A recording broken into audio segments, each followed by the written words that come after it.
Looks like you get what you pay for, huh? Paimon likes this room a lot. Yeah, much better now that we're out of the cold. Oh, thanks for taking such good care of Paimon. Honestly, she feels kind of bad for throwing a wrench in the works. If this were anywhere else, we'd be out investigating and adventuring by now. But instead, we're stuck here waiting for a doctor. You're right. No need to push ourselves too hard for no reason. A lot happened on our way into the city. Let's review what we've learned so far and try to figure out what to do next. Obviously, the million-more question is, what is this Tsaritsa planning? Everything else leads back to that.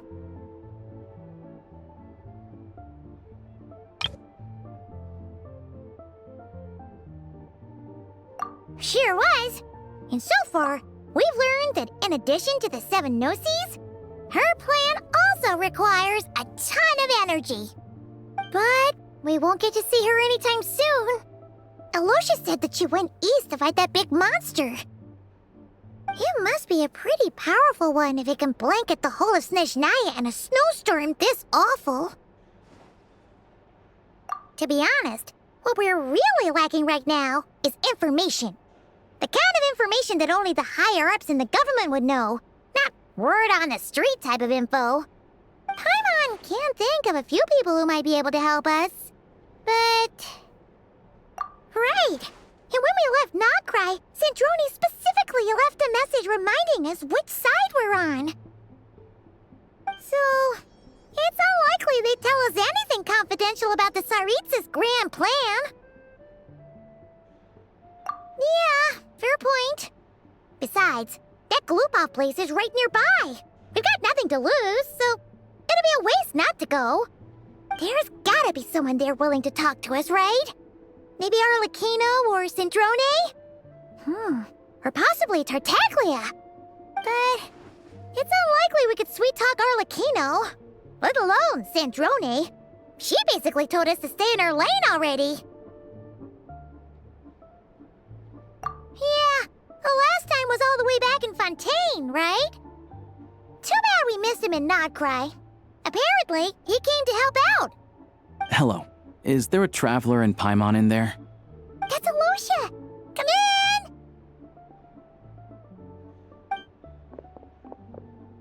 Hello, I'm Dr. Luneva. Alosha mentioned that one of you is feeling a little under the weather. I see. So you're my patient today, yes? And you're, Faye, I presume? Good question. Paimon's not too sure either, but she's definitely not the same kind of Fae as the ones we saw at the train station. Is that gonna be an issue?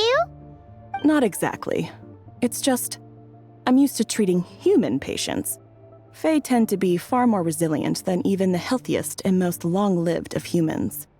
But don't worry, I do have some experience treating Fae. I've even diagnosed plenty of cats and dogs in my time. Safe to say, I have a fairly eclectic range of expertise. It'll be fine. Paimon's basically the same as a human, right? We're no different when it comes down to it, are we?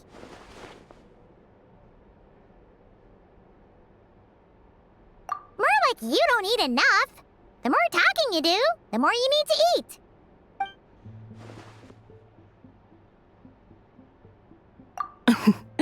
Now, please take a seat.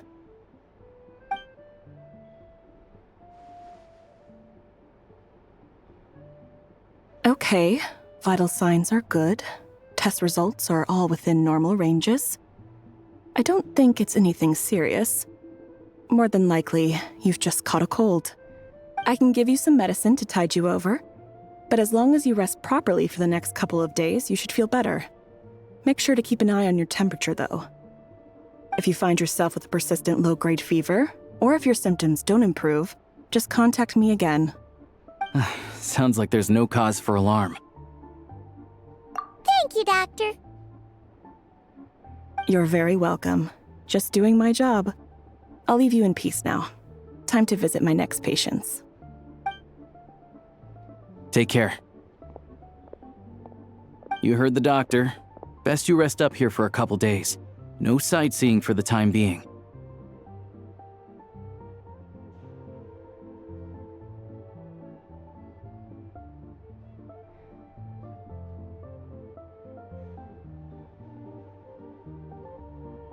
Alright then.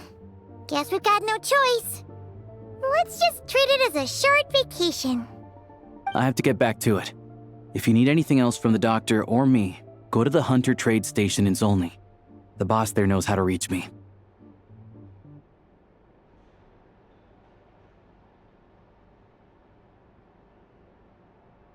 Hey, no big deal. You saved my life in the Shadow Realm. This is the least I could do. See you around.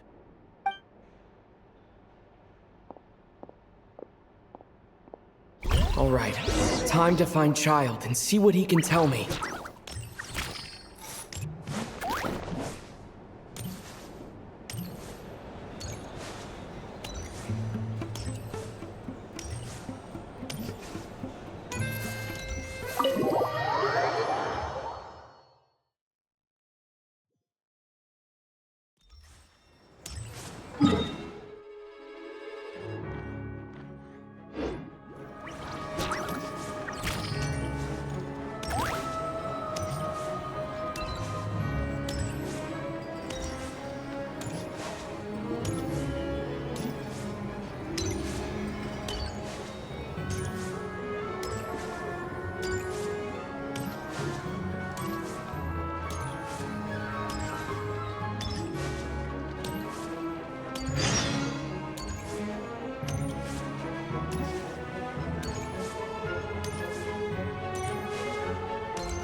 Hold on. Please display your invitation letter or permit. Glupov does not accept meeting requests without a prior appointment.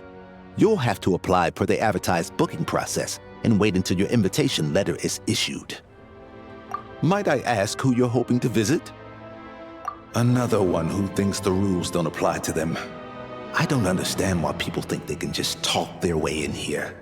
You don't just show up and land a meeting with the Harbinger. But I have to go through the motions for protocol's sake. Honestly, it's such a waste of time asking when I already know what the answer's gonna be. Wait a moment. I'll pass on your message. If Child is unavailable, you'll have to go through the proper procedure.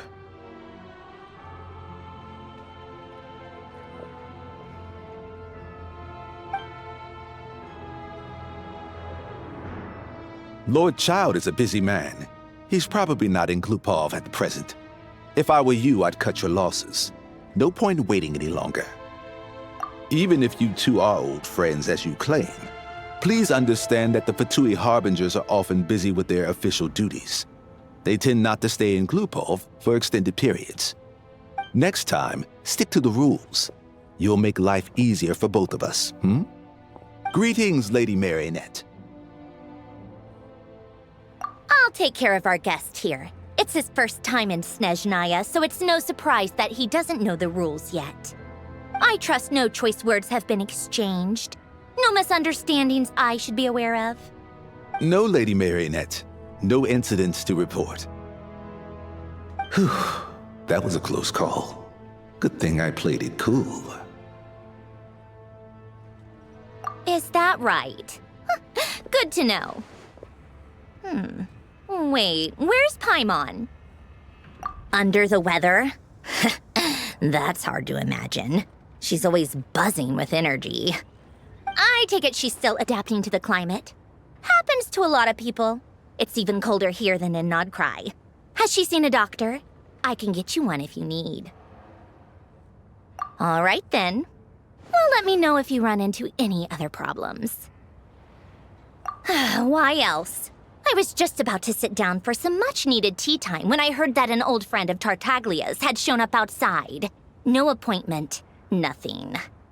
And, as obnoxious as it may be to show up uninvited at Glupov, I couldn't help but take pity on the poor soul who was waiting outside in vain. So I had no choice but to abandon my freshly brewed piping hot tea and come to see this mystery guest for myself. Well, I felt our time working together in Nodcry warranted some courtesy. I couldn't exactly let you freeze to death out here in the wind. Unfortunately, I can't invite you inside either. The rules of Glupov wouldn't allow it, and as a harbinger, I have to lead by example. On the plus side, Snezhnograd actually has some class, unlike Nasha Town. Torchlight Books has a very nice selection of teas and cakes, so we can catch up there. Your treat, of course.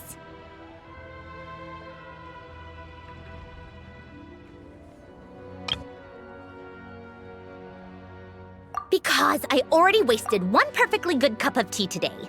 That's why.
I love the snow.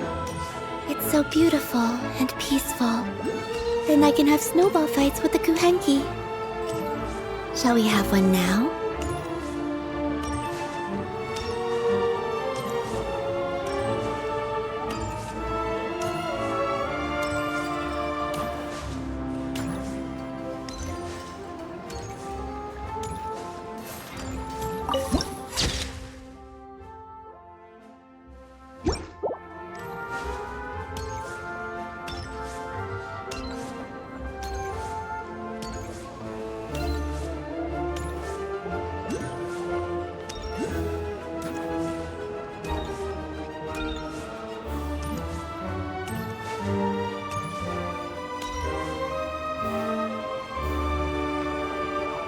I've ordered for the both of us.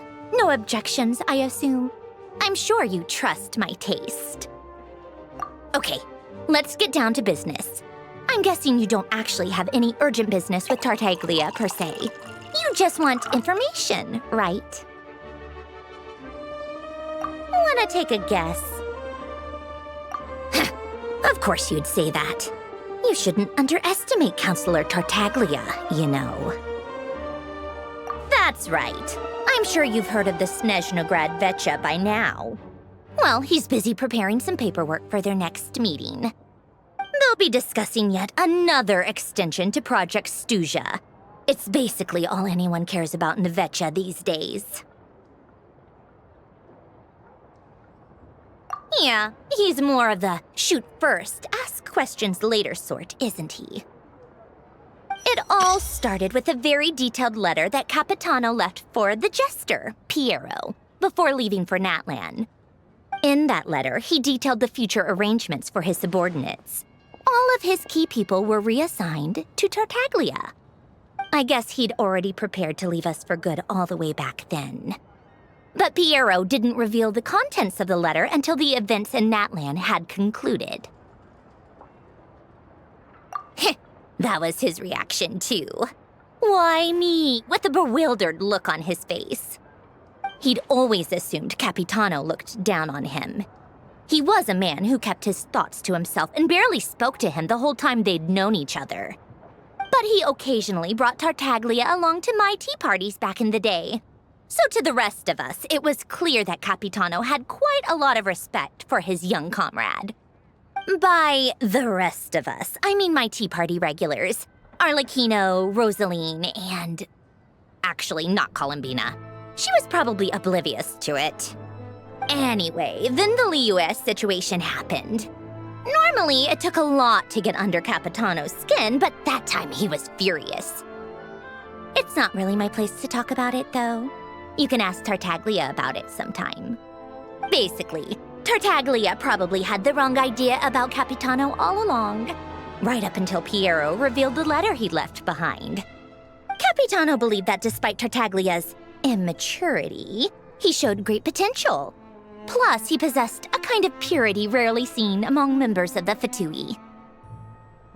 Yeah, it's one of the few things that I'd agree those two have in common. But there's one other reason why Capitano chose Tartaglia to assume command of his troops. He knew that after he was gone, several of the others would swoop in on his army like vultures. With the ones who stood to benefit the most being the rooster Pulcinella and regrator Pantalone. Once they divided Capitano's troops between them, they'd be more powerful than ever. No one would be able to stop them. So, you can see why Capitano chose to hand that letter to Piero, right? Exactly.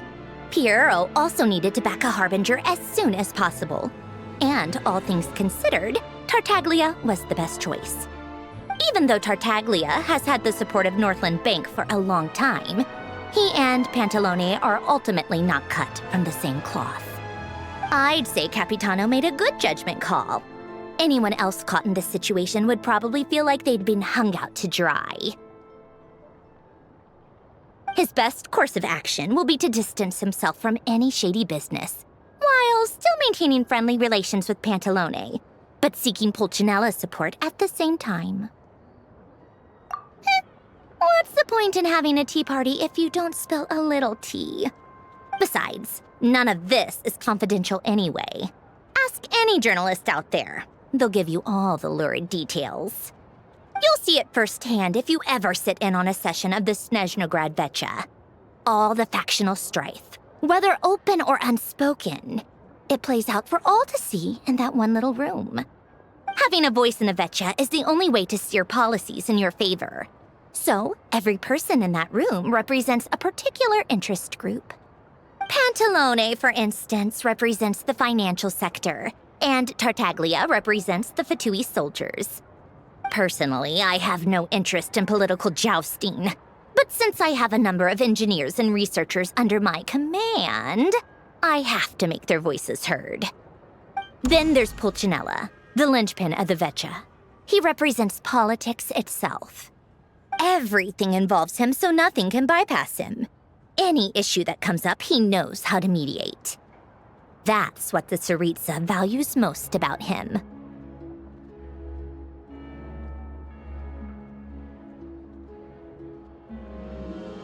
I'm starting to see why everyone is so frustrated with the way things are, but also powerless to change it. A complex web of interests connects all parties involved, and the Tsaritsa sitting at the top adds another layer of complexity. It must be nearly impossible to come up with a perfect solution. All right, I'm done carrying this conversation. Time for you to answer a question of mine. You must have known that you can get the info you needed from me. So why was Tartaglia the first person you asked to see and not me?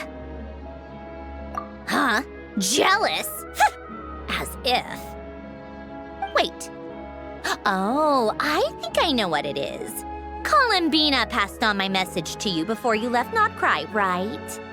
I only meant you should be mindful of which side you're on. Is that actually why you didn't ask for me? Because you took that to heart? Fair enough. It's not your fault. I blame all these politicians I've been hanging around with lately.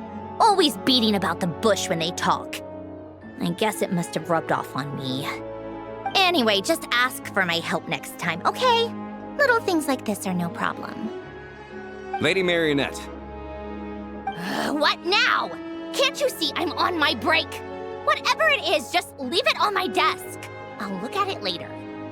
Sorry to disturb you during your break, ma'am, but I'm afraid it's an emergency. Isn't it always? I've told you before, fixing the tracks and transporting ice blocks does not constitute an emergency. The equipment in Svietlo-Lidovka is in urgent need of maintenance. With how the weather's been recently, we suspect that the cause is a buildup of snow, exceeding the maximum weight limit. The supports on one of the machines broke and fell, awakening a dormant beast and leaving many of the ice miners trapped in a nearby ice cave. Luckily, Odette's team was nearby and launched a rescue operation, but we're still facing a severe manpower shortage for both the rescue and engineering teams. I guess that's it then. Our tea party will have to end here. I'm the only engineer you'll need. Do you actually want to come with, or are you just saying that? Nice of you to return the favor.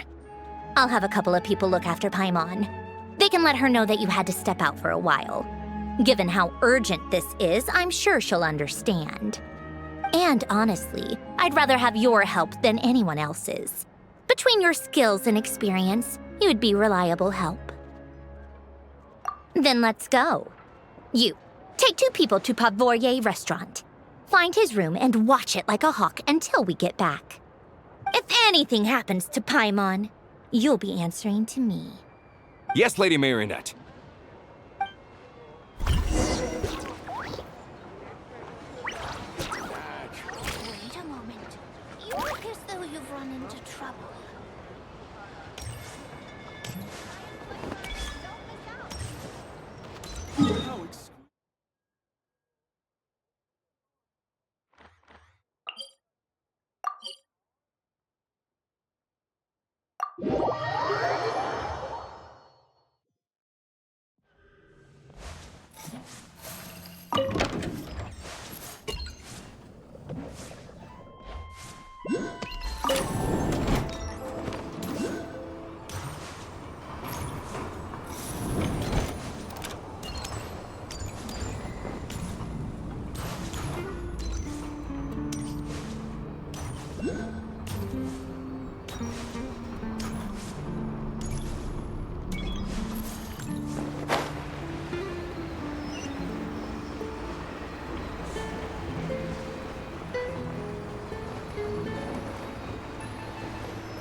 They weren't exaggerating.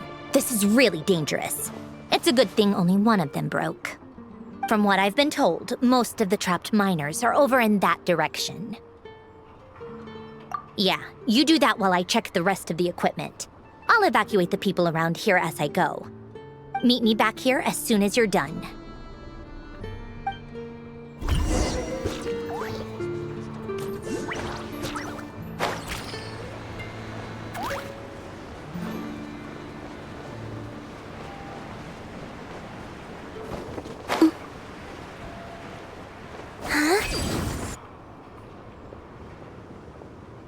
I have to be getting close. Don't go any further.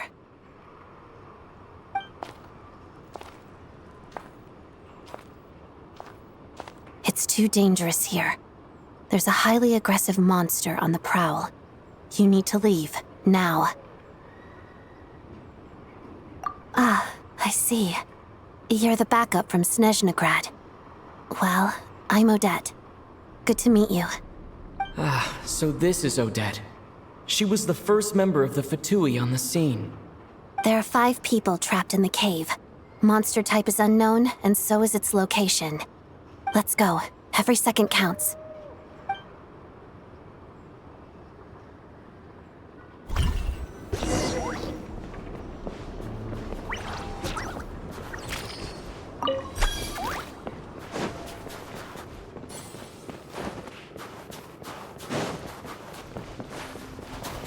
Careful. Something's moving.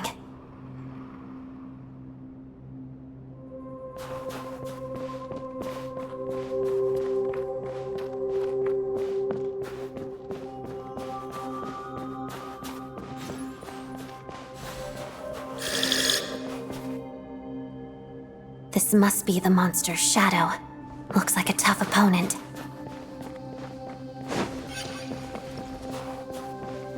Lightning flash! Yeah! Together.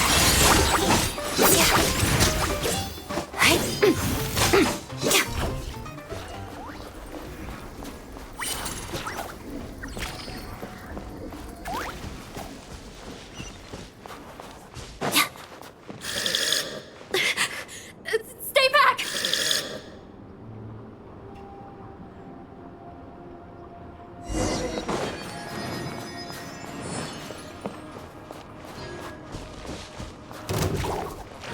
Shadow move. Pirouette.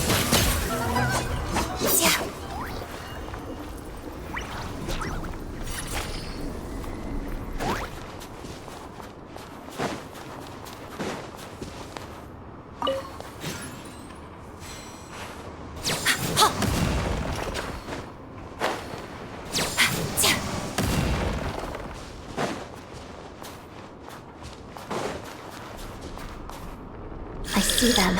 They're right behind the monster. The monster seems very agitated.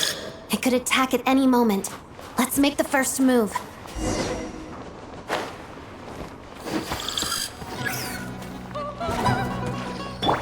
Bellowing thunder! Here! Let's begin.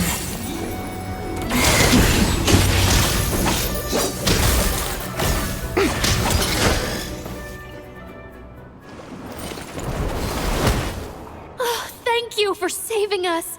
We'd have been monster fodder otherwise. Thank you. Thank you. You're welcome. You should be safe now. Follow this route out. He and I will stay behind to watch the rear. Thank you. Come on, let's go. This way!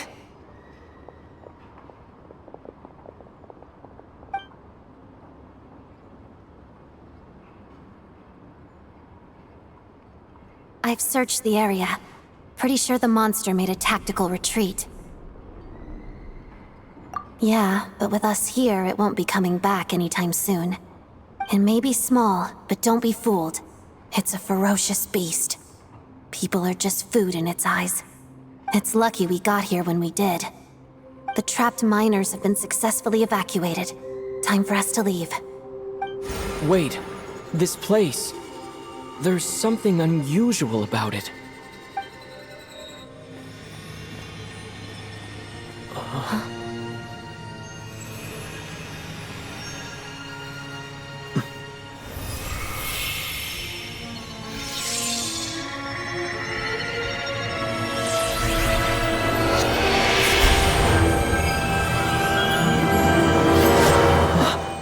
is that? I don't know. It's back? Guess it has family.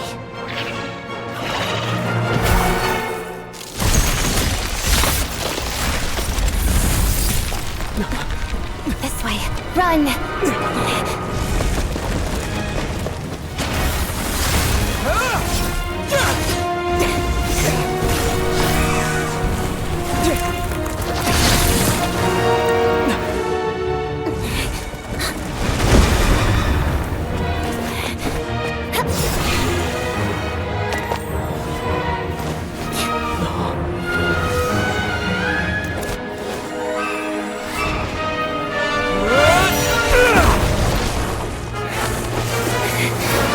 Thanks. Let's get out of here.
Everyone's accounted for. We managed to rescue them all. We also placed a sign at the entrance to the cave, warning people to stay away. You really held your own today. I still don't know your name. Don't think I've seen you before. I'll remember the name. All right then. See you around. Hello, Lady Marionette. I hear the rescue operation was a great success. I knew I could count on you. What brings you here, Odette? Here for a performance? No, a Fatui mission. I happened to be nearby and heard the crash. She hasn't introduced herself then. Odette is the prima ballerina of Snezhnograd. She's quite the celebrity. If you ever hear people mention the two crowning jewels of the Korailievsky troupe, they're talking about Odette and the prima donna, Vodianitsa. On top of that, Odette's also a rising Fatui star. It's looking likely she'll inherit the title of the Fair Lady. She learned all her combat skills from Rosaline herself. Used to be one of her most valued subordinates, too. You flatter me, Lady Marionette. If she's Rosaline's protege, that makes me... Never mind. There's no need to bring it up. No point making things awkward. How's progress on your end, Lady Marionette? Equally successful. I finished reinforcing all the equipment. Took me a little longer without Polonia's help. But the outcome is the same, of course. Even if the heavy snowfall summoned by that monster lasts for another 3 months straight, this equipment won't give way. All right, Now that we're done here, it's time to get out of this blizzard. Sure, but Snezhnograd will send someone to investigate and draw up a relief plan. And I guess I'll have to write the incident report myself this time, since it involves a mechanical malfunction. First, Pantalone needs to approve the budget, then Pulcinella has to sign off on the plan. Once they've argued it out and reached a compromise, we can move forward. That's the rough process anyway. Could take anywhere from a couple of weeks to a couple of months, depending on how smoothly it goes. Yup, nothing we can do about it. There's a whole stack of incident reports like this back at the office. The snow has eased a little for now, but there's no telling when that will change with that monster still at large. Fuel for heating is in short supply, and relief is weeks away. There's no immediate threat to life, but still, it just feels like there should be a better way. Hey, quit daydreaming. Let's get back to Snezhnograd. When did you get a new sword? I found it in a cave. It handles pretty nicely. You have a strange affinity for secondhand swords.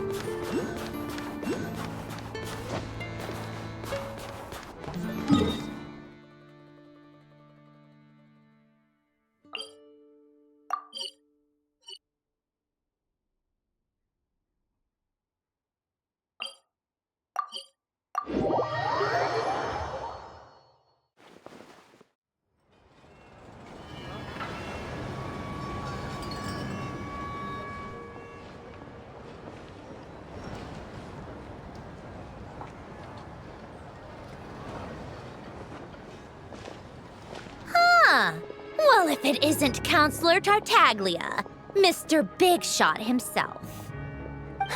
Go easy on me, all right?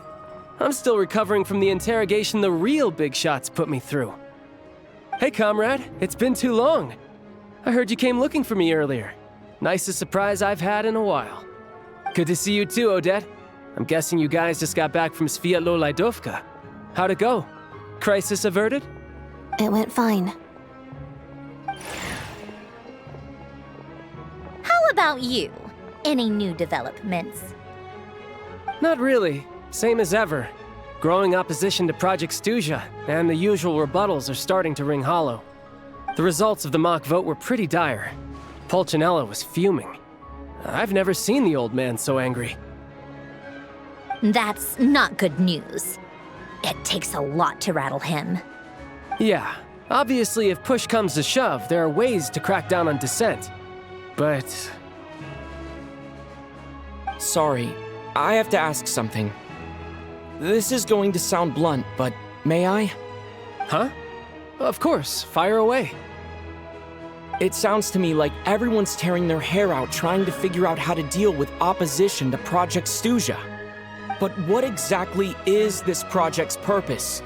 And how can it be so important that even people like you two refuse to stand up for the ordinary people of Snezhnaya? Interesting. I gotta hand it to you, comrade. You sure don't mince your words. Excuse him? What does he mean, refuse to stand up for ordinary people? Oh my gosh. How does he dare speak to the Harbingers like that? Are you interrogating us now? It's okay, Sandrone. Let me explain. I think I understand where he's coming from. If I could, I'd take your side right now. In fact, my position's very similar to yours. I've only held back on casting a dissenting vote in the Vecha because the Tsaritsa would never let me get away with it. Still, I have a responsibility to the Fatui armed forces, so I do what I can to make their voices heard. Most of them are just regular folks from small towns far from the capital. I'm sure you've seen how much those kinds of places are struggling right now. Oh, and for what it's worth, I'm from Arepasak myself. Things aren't going so swell there either. The Tsaritsa wants to create a better, safer future for the people of Snezhnaya, but she's thinking long-term. I don't doubt that from where you're standing, Project Stuzha seems to be creating all sorts of issues for everyone. But considering the Tsaritsa's vision for the future, These are sacrifices worth making. Sounds cold, I know. But I promise it's not as black and white as it seems. Maybe Snezhnaya and I can't oppose Project Stuzha outright, but we're constantly raising our concerns in VII meetings. And even though we can't put an end to it, there are plenty of other ways to make a difference. We're trying everything we can think of, and so is Pulcinella. I respect Her Majesty, the Tsaritsa, and trust her decisions. But at the end of the day, I'm still just a normal guy who cares deeply about my homeland. And my family, who all live here. There's no way I would ever abandon them. As contentious as things can get within the VII, there's no selfishness or malice behind it. Everyone wants to get through this period as smoothly as possible. The issue is that there's no way of pleasing everyone under the present circumstances. Most of the time, we're trying to decide on the lesser of two evils, which obviously isn't a great look. But that is not the same thing as being blindly loyal to the Tsaritsa. No one's got their head in the sand here. We're all well aware of the way things are. We're just doing our best to make it work. In fairness to Snezhnaya, she rushed to Svietlo Lydovka's aid the moment she heard that people were in danger. And even Tartaglia, who used to only care about the thrill of the fight, is clearly doing his best to rise to the demands of his new role as counselor. Hey, come on. There's only so much we can say, so don't press us too hard. Look, I know how untenable the Tsaritsa's position looks if you don't understand her motives. Maybe you've heard already, but she's currently leading her army on a campaign to the east to defeat the monster that's been causing these brutal blizzards. Striking that monster down will be a significant step in dealing with the present energy crisis. As laser-focused as she is on realizing her lifelong ambitions, she's still putting time and energy into taking down this powerful monster. To me, that says a lot. If she thought Snezhnaya and its people didn't matter in the grand scheme of things, why would she waste her time on something like this? Thanks. I meant every word I said, though. I wasn't just trying to placate you. I've already done more than enough diplomacy for one day. I still think this adventurer raises a very important point. Our two harbingers have made their positions very clear. But there are many others in the VII who must feel trapped and forced to vote against their conscience. I think it's a very valuable quality to be willing to speak one's mind, despite the risk of offending powerful figures. You can say that again. I highly doubt we'd feel the need to explain ourselves so much if we didn't know you so well. Forgive me, adventurer, but might I be so bold as to ask about your background? How is it that you can converse so openly with two harbingers? Oh, haven't you been properly introduced? Easier said than done. I like to think I'm not the kind of person who goes around busting open people's old wounds. I've only learned his name so far, and no details of his experiences. Is something wrong? Uh-oh. Is there no avoiding the subject of Rosaline? No, it's just... all right. I guess there's no getting around it. This is the world-renowned traveler, who helped resolve the storm terror threat in Mondstadt, cleaned up after the mess I made in Liyue, and then went to Inazuma, where there was a duel before the throne, in which the traveler defeated Rosaline. Oh. I'm sorry. I didn't think you two would be seeing much of each other, so I figured it wasn't worth bringing up. It's fine. It was a long time ago. It's fine. Sorry. I just remembered that we have a rehearsal coming up. Please excuse me. I should get going.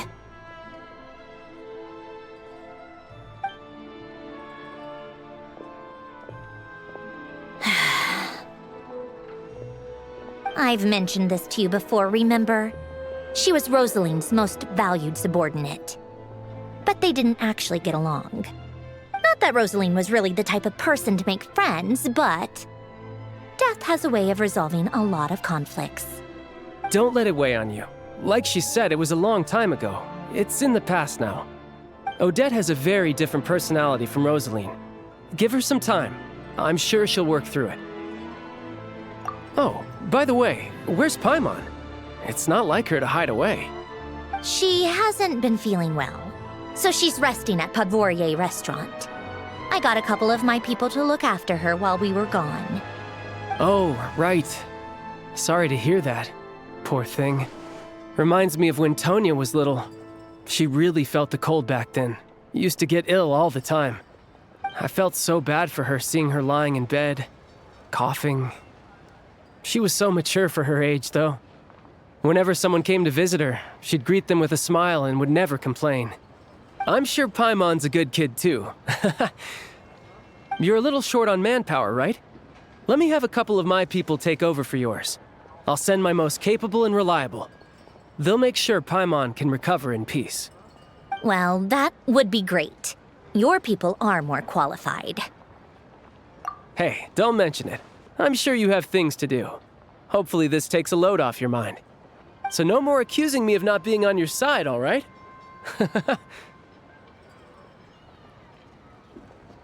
Already? That was quick. I'm afraid I can't help you there. Our director's recent movements are confidential. Even we're not in the loop. If you hadn't told me, I never would have known he'd gone south.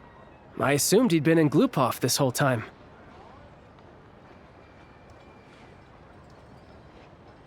Well, I guess I'd better go sort out Paimon's security situation.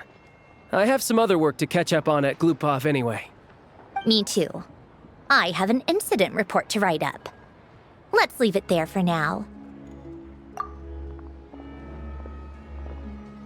I guess everyone's in a difficult position.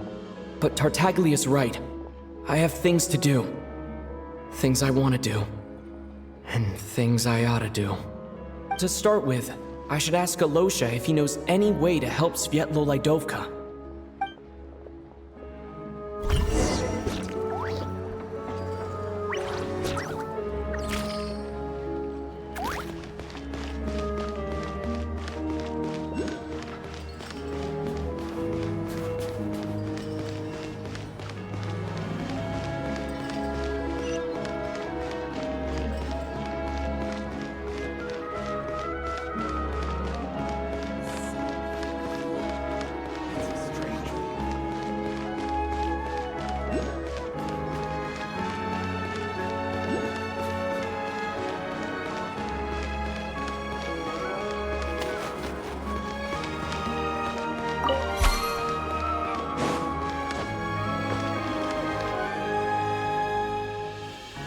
How strange.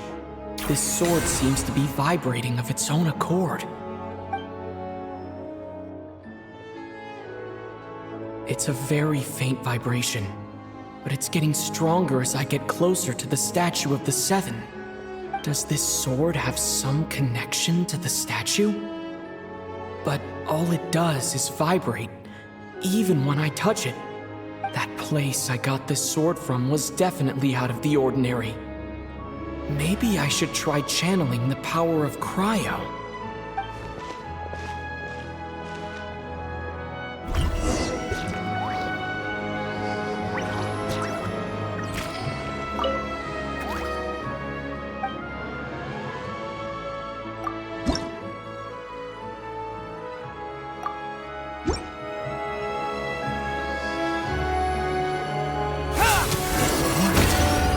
There is something special about this sword.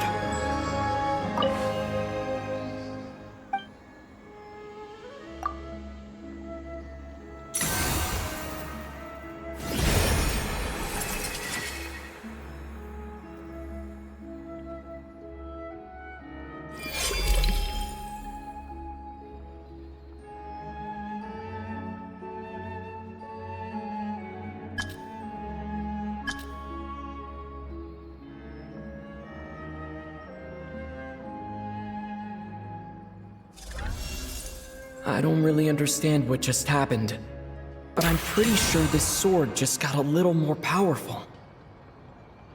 I'll have to try the same thing again when I come across another statue of the Seven. In the meantime, I'd better go find Alosha.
Hello there. How can I help? Ah, sure thing. Give me a second, I'll go fetch them for you.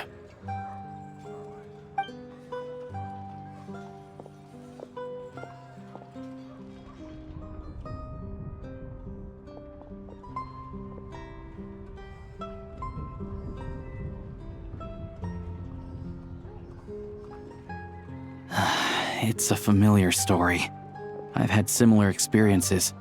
Although Snezhnaya doesn't deliberately delay or withhold relief, those first few days of waiting for help are always the hardest.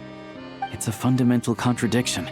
If emergency relief can't be delivered in time, what's the point in even calling it emergency relief? Not necessarily. I think there's a good chance that Kresnik Crystal from Stratomeros will start flowing into the market. When we resolve Stratomeros' energy issue, it's like we open the floodgates. A huge backlog of Crystal is now available to the townspeople. There's no way they can use it up at once. A lot of them will probably stockpile it and slowly work their way through. Probably a good idea, since energy prices are only going to keep rising. But there will always be people who urgently need Mora. Exactly. At the current prices, selling Crystal is an easy way for an ordinary person to make a fortune. Hey boss, how much do I have left in my account? 1 second, let me check. So, you're planning on buying the Crystal out of your own pocket? Yeah. I don't know if I have enough, so I'll chip in a little extra and buy as much as I can afford. No, it's fine. You're new to Snezhnaya, and you have your own living expenses to worry about. Besides, you're already providing the train. Here's your Mora. See what you can find at the market. But I doubt there'll be much Crystal left. Yeah, well, can't hurt to take a look. Let's see. Huh?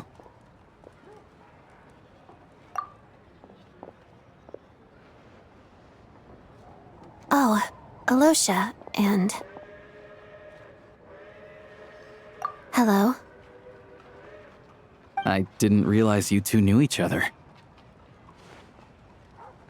Yeah, I take on some odd jobs in the city to supplement my hunting income. Sometimes I work as a cleaner or prop hand at the theater where Odette is one of the big stars, so I've met her a few times. When the weather's as bad as this, it's better for a hunter to adapt than to keep looking for game. Yes, and we sometimes need extra help.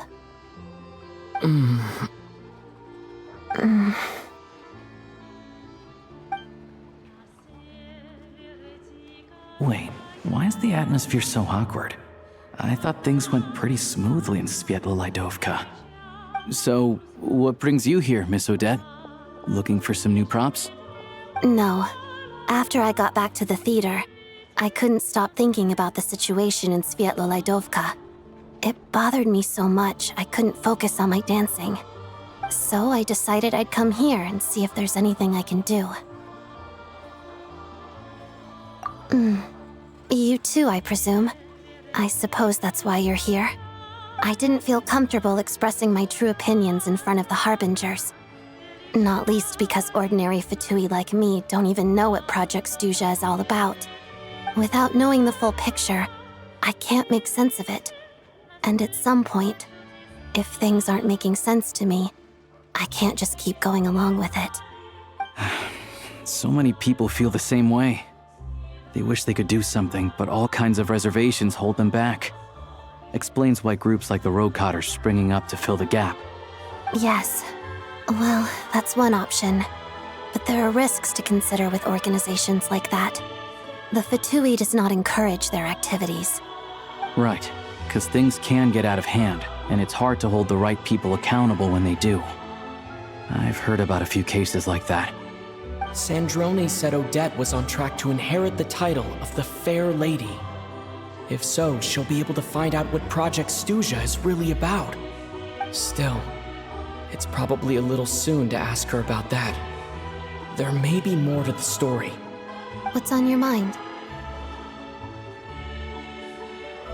I think we can both agree that no matter which side you're on, it can't stop you from doing the right thing. Where there's a will, there's a way.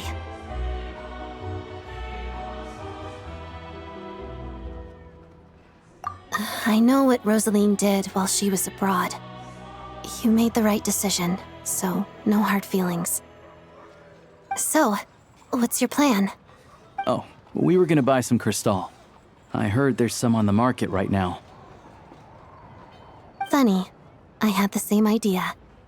In that case, let me pay. I can claim it back as mission expenses. The real issue here is that government relief is behind schedule. Surely it makes more sense for the state to cover these costs than for us to pay out of our own pockets. True. It's a huge expense after all.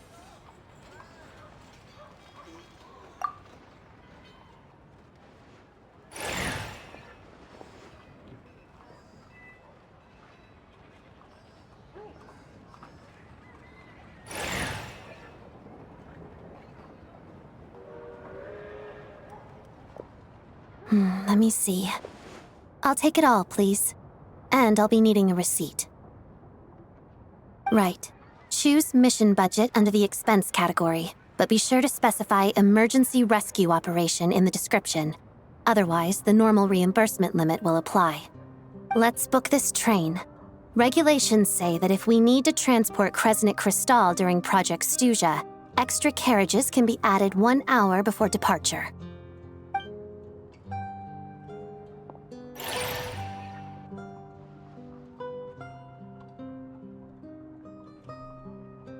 That should do it. The train will be escorted to its destination by Fatui guards.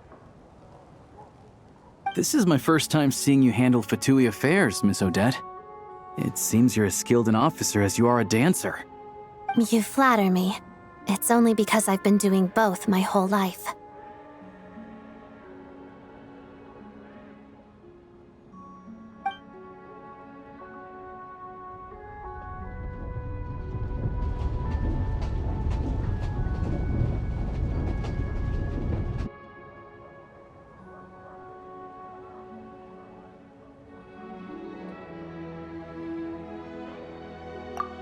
Anyway, I bet you've been non-stop today, am I right?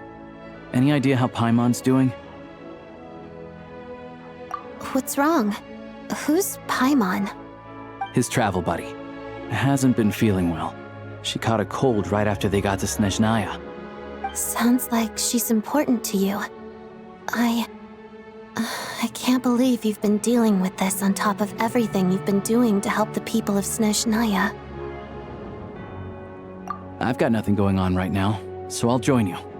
I want to see how she's doing. May I come too? I have some candy that someone gave me back in Sviet-lo-Laidovka. Plus, I know a little bit about relieving cold symptoms. All right then, let's go.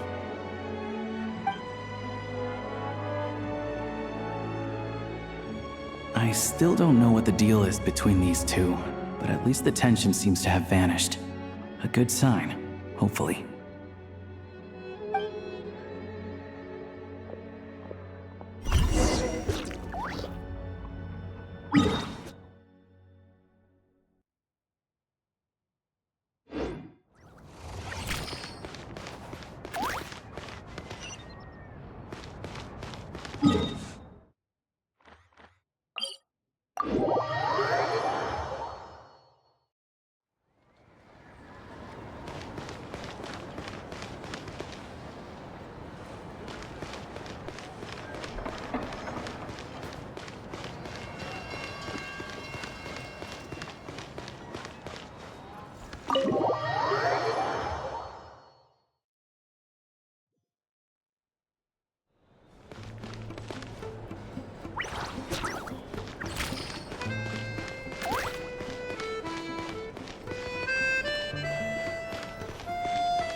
Hello. Sorry, but there's a sick person recovering in this room. Can I help you? What happened? Oh. Please, excuse me. Are you the Traveler? Could I take a quick look at your Adventurer Handbook? Master Child said I should verify your identity.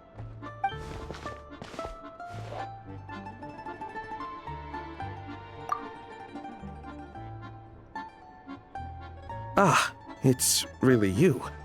Sorry for the inconvenience.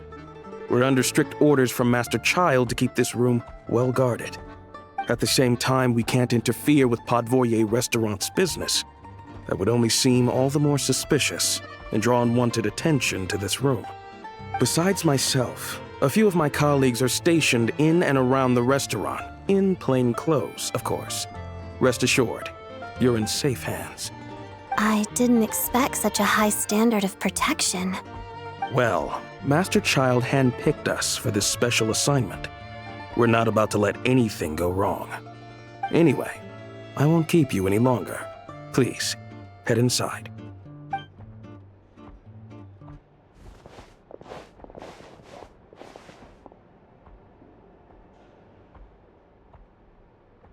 Traveler! Alosha, you're back!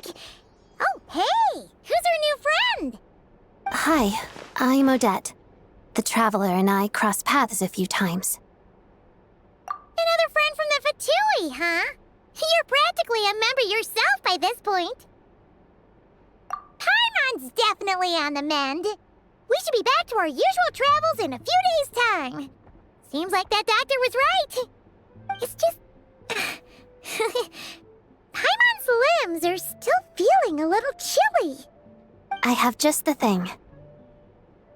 Whoa! What's this? Is that a flame inside an ice cube? Wait, is this real ice? How's it not melting? And how does the fire keep on burning? All keen observations. You're right. This is called core ignis.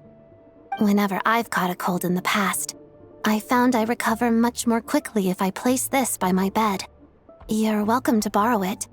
Awesome! Wow! It's so nice and warm! Oh, it's like magic.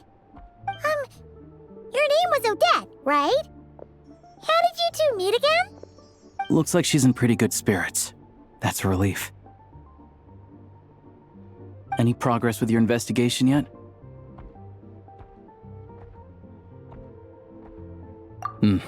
No surprises there, I'm sure. They're not likely to let anything slip.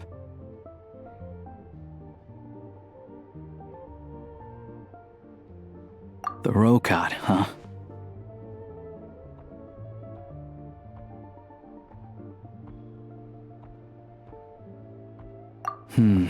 Let me think. Members of the Rokad keep their true identities hidden, but I think there might be someone I can introduce you to. Leave it with me. Meet me at the Korolyevsky troop tomorrow, and I'll tell you how it goes. Would anyone like a drink? I'm gonna head to the bar. Paimon will have... maybe some hot milk? Yeah. Paimon's in the mood for something warm. Enough with the secret chat, you two. Let's catch up properly in a minute. Paimon wants to know everything that's happened today. It'll be kinda like tabletop troop. No reason why listening to a story can't be an adventure.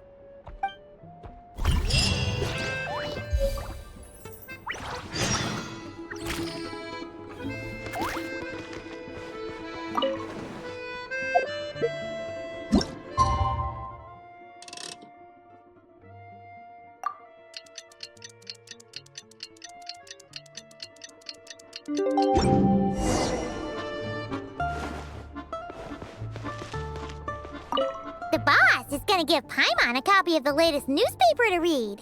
That should keep Paimon entertained.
You made it.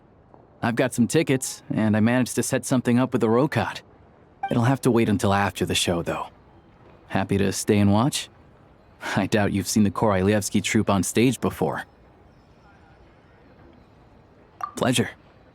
Here. This is the way in.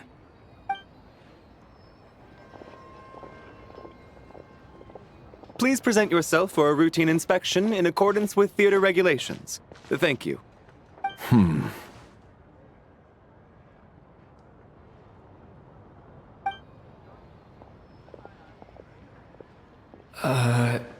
Is that guy with the Fatui? Looks like he's waiting for something. Okay, all done. Thank you for your cooperation.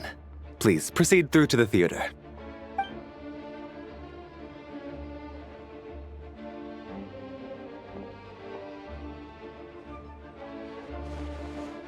What's up? Everything okay? Snezhnaya's business and political leaders are always passing through here, so it makes sense that security's tight. Still, it's a little unusual to see the Fatui's Armory Palace guard here. You saw him, right? The guy right at the back. Strong, silent type. His name's Valeri. He's part of the Special Assignments Battalion, but I only ever see him here for one thing: to look for a guy named Mitya.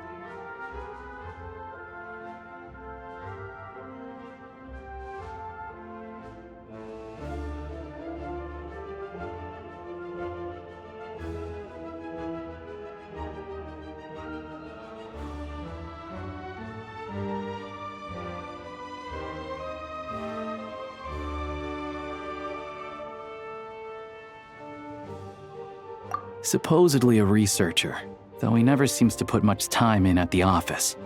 The theater is one of his favorite places to hang out when he's playing hooky from work. But that's not for us to worry about. Let's go. The show's about to start.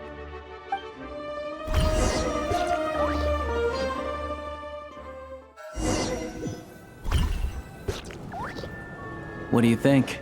Pretty impressive, huh?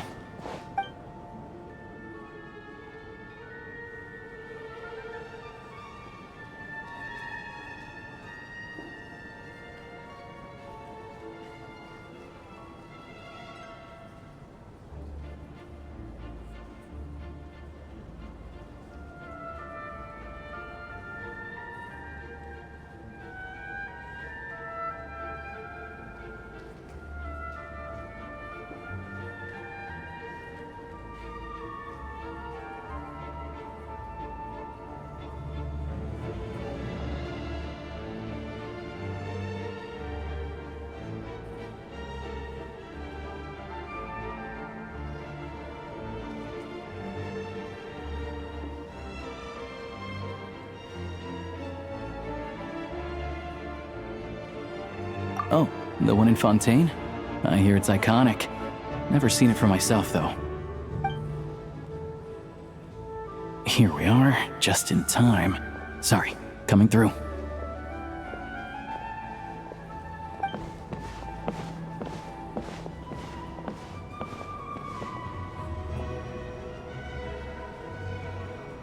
Ugh. If you're gonna show up late, keep your mouth shut. What's his problem? Whatever.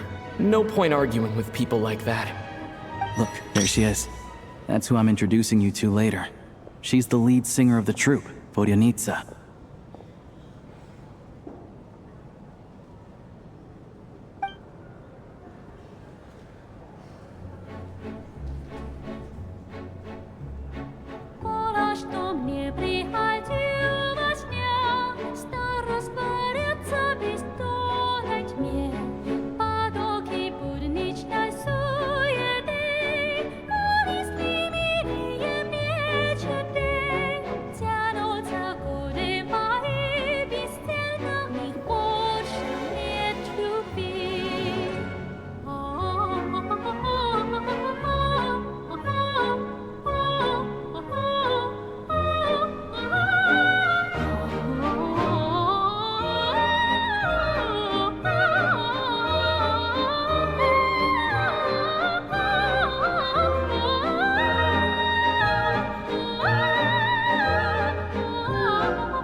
this leads directly to the green room.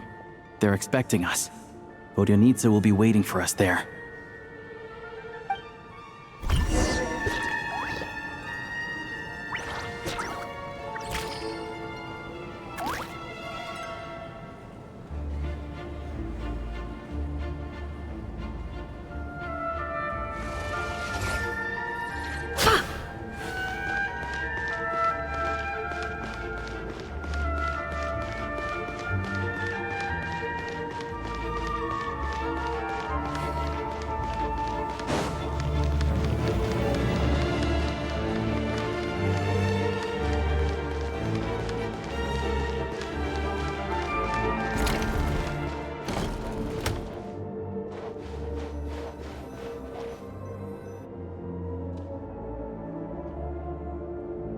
Hey there.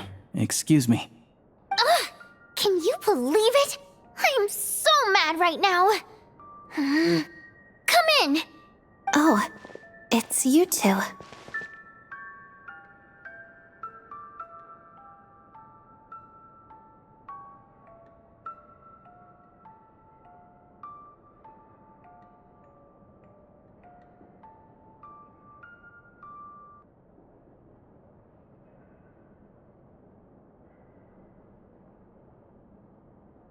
Huh? You know each other? Oh, wait. Is this who you were telling me about? The one you met yesterday and couldn't stop thinking about?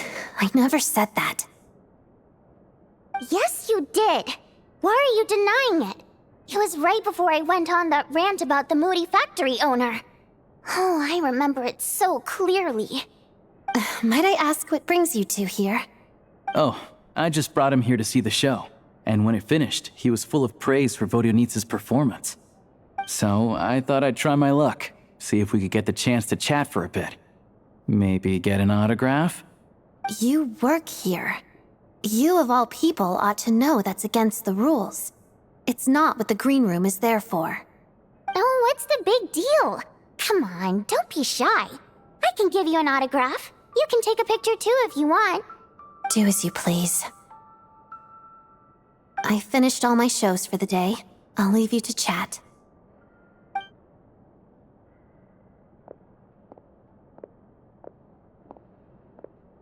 I wasn't making that stuff up, you know. Odette's just too proud to admit it. She thinks very highly of you. And so do I. You did the right thing in Svietloladovka. We're good. Odette's out of earshot. I'll lock the door.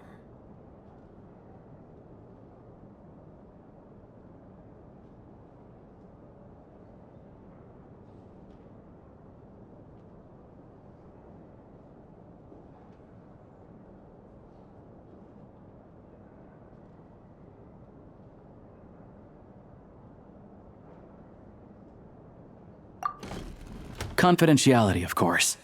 The Rokot is very strict on that. Whoa, Alosha! Not out loud! Not with an outsider here! Relax, I've taken care of it. Look at this. The President's reply sent this morning. Wait, so he's been approved to join?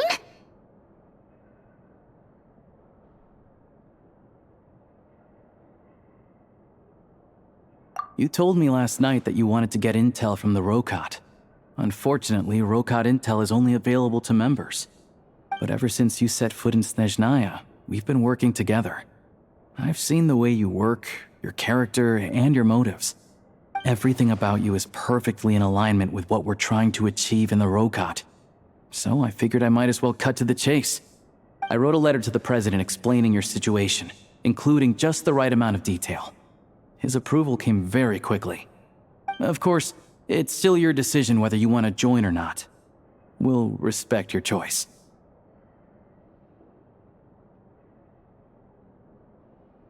Well, assuming Odette was telling the truth and she didn't misjudge you, I guess we don't need to worry about you blowing our cover.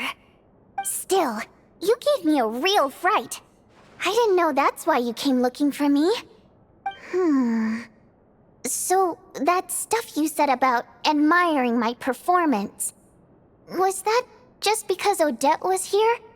Did you actually mean it? Now you're talking. That's what I like to hear. Anyway, let me give you a quick rundown of how things work. Like I said, the Rokot is a covert organization, and we hide our identities. Members typically don't meet in person or even know each other's identities.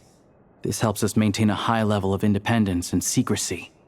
Because of this, members are basically free to decide their methods without constraints, so long as the outcome of any activity doesn't violate the organization's principles. After all, we don't have any ostensible contact with each other. This way, if anything goes wrong, no one else will be implicated. Beyond the freedom to choose how you operate, it's also your choice whether to act at all. We have plenty of members who have yet to take any action. In short, joining the Rokot in and of itself won't place any restrictions on your activity in Snezhnaya. There's a code of conduct you can read if it interests you. But basically, as long as you don't plan on using your anonymity to go around doing evil, you'll be fine. I tried reading it 5 or 6 times. Never made it all the way through. Even the most lackluster script makes for more interesting reading. Great. Then I'll go grab an official application form. Be right back.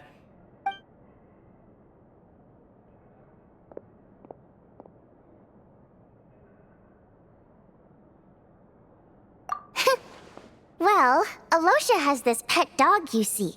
His name's Tagarin, and this one time, Alosha brought him backstage.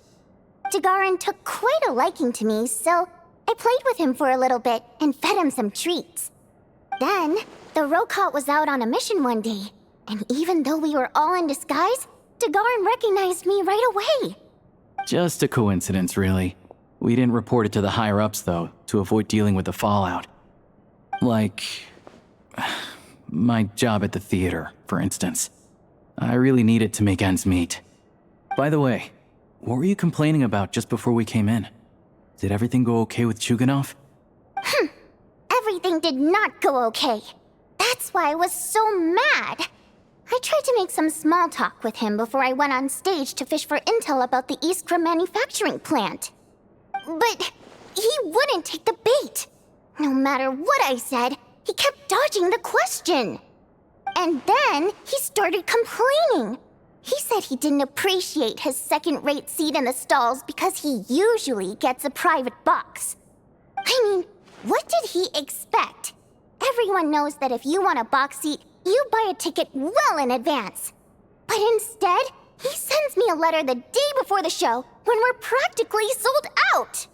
I had to juggle things around just to get him a half-decent seat, hoping he would appreciate the gesture enough to share some information. But nope, he didn't give me anything. Yeah, meeting Chuganov in person has definitely been a disappointing experience. Oh, you probably don't know who we're talking about, do you? Chuganov was that older guy you were sitting next to today. I'm sure he didn't make a great first impression on you either. To the citizenry, he's a family man and a kind boss. But our interactions with him tell a very different story. It's one thing to ask for a favor, but he acts like it's his right. He always expects special treatment. Take the ticket situation, for instance. I've actually gotten him a private box in the past. But not only was he not even grateful, now he's acting like I've sold him short this time. Not to mention that he's never paid for a single one of his tickets. And another thing, if he's such a big family man, why doesn't he bring his wife and daughter to see the show once in a while? I've never seen them here, not even once. Calm down, Vodyanitsa. If you won't do it the easy way, we'll have to try the hard way. But first things first, here's your application form. Go ahead and fill it out.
to make a few little tweaks here and there. But other than that, you're good to go. We'll hold on to this for you. All right. Now that we're officially Rokart comrades, I can tell you. Chukhanov is the target of our current operation.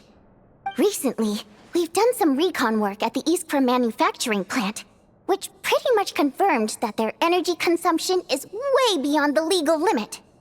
All we need now is some direct evidence to present to the VII, so we can demand that they shut the plant down. That way, the Kresny Crystal can be allocated to where it's needed most.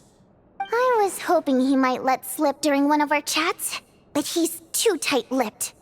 We'll have to find another way.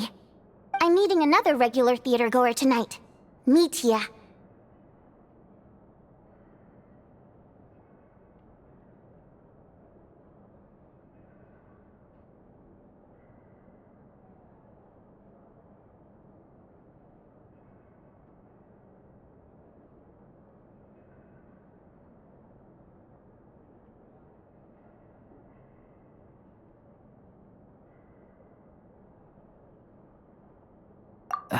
But Valeri's here too, and he's probably looking for Mitya, so he may end up being a no-show. Don't you worry. He must know how to dodge Valeri, or he wouldn't be showing up on time for every performance. Mitya is a renowned energy expert. Although we can't get any direct evidence of the excessive energy consumption at the plant, we can accidentally let the information slip to him. The authorities should take someone like him seriously. So if he starts raising questions about energy use at the Iskra manufacturing plant, there will be a proper investigation. Also, we're not allowed on site, but he has clearance. So all we need is his cooperation. Yeah, so that's the other thing we're trying to figure out. Though I think we're far less likely to make any progress on that front. Still, I hear that Mitya is a bit of a chatterbox. So, who knows? Maybe if we catch him in the right mood, he'll let something slip. What do you think? Sound like something worth your time?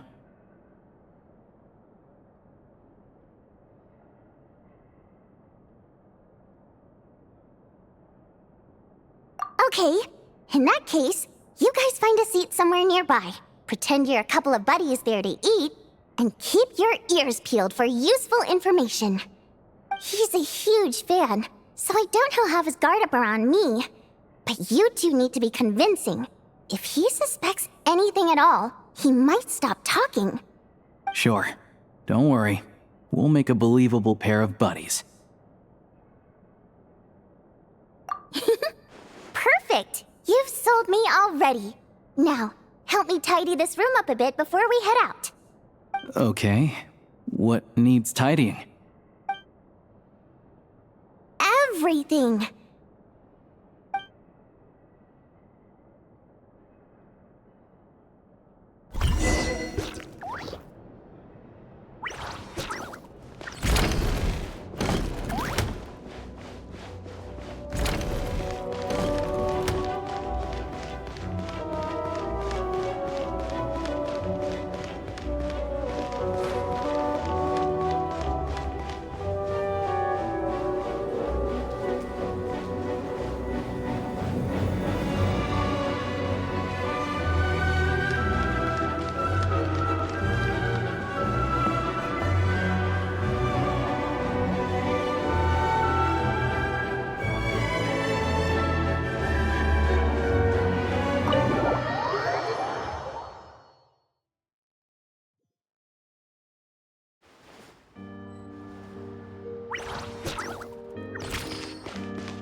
We come here often, so we shouldn't stand out. Let's sit here. Now, it's up to Vodyanitsa. Let's see how the conversation goes.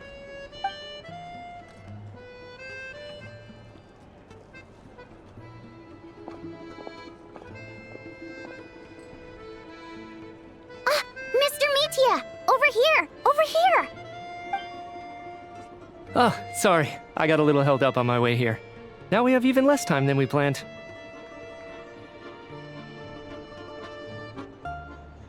Go ahead and order some snacks and drinks. Whatever you like. Let me see. According to my schedule, we still have 25 minutes left. You're really pressed for time today, huh? I was imagining this would be a leisurely chat. If you'd prefer, we can always reschedule for another afternoon when you have more time. No need. Getting to meet the lead singer is a very precious opportunity for me. I'm not about to pass it up. I've already had to decline your invitation several times because our schedules rarely align. If I don't grab this chance while it's here, who knows when the next one will come around? Well, it's very kind of you to make time just for me.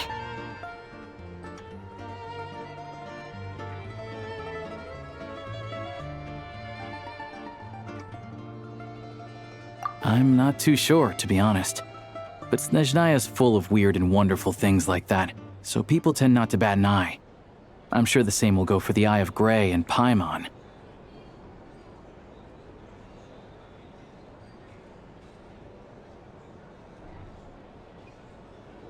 The reason I invited you out for tea and a chat today was to get some feedback from a true fan of the theater.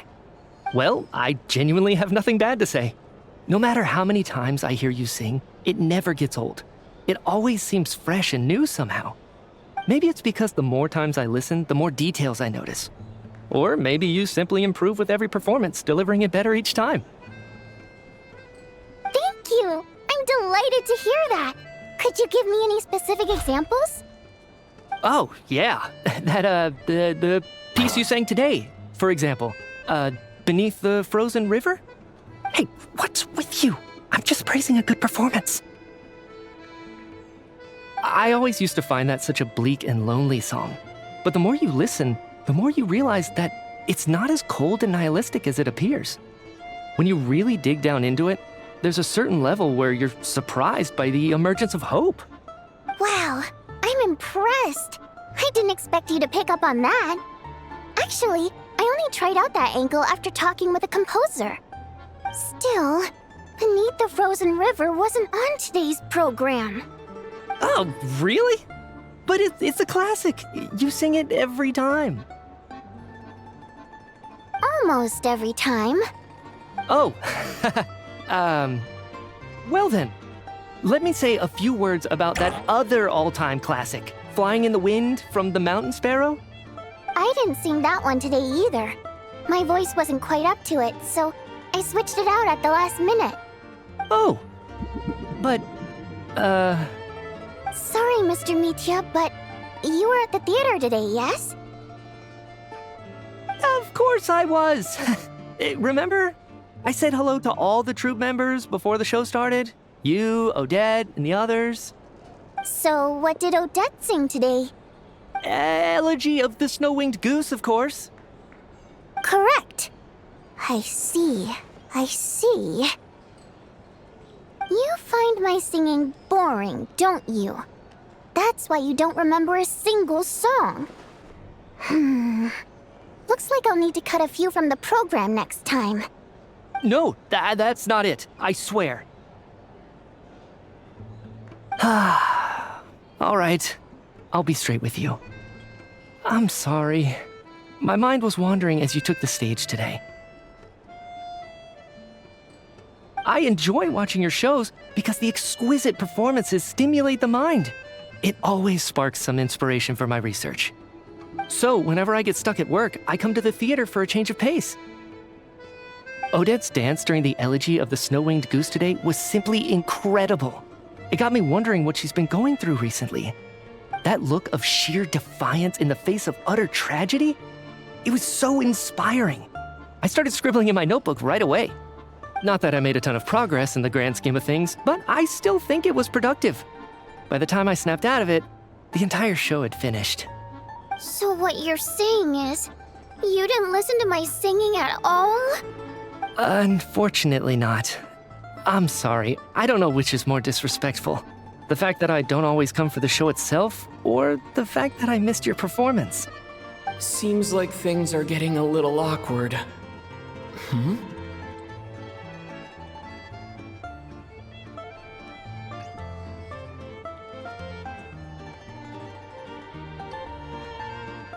Mitya just stepped into a conversational minefield. If there's one thing Vodyanitsa doesn't like, it's people who show disrespect for her performance. This meeting was so hard to set up. Don't tell me it's already falling apart.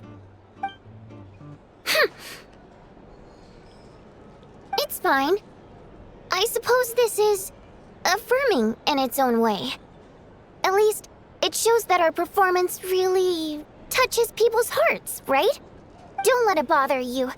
It certainly doesn't bother me. She's showing a lot of restraint. Well, I'll be sure to let Odette know how much you adored her performance. Please don't say that. I always love your performances too. It's just that inspiration struck at the wrong time today.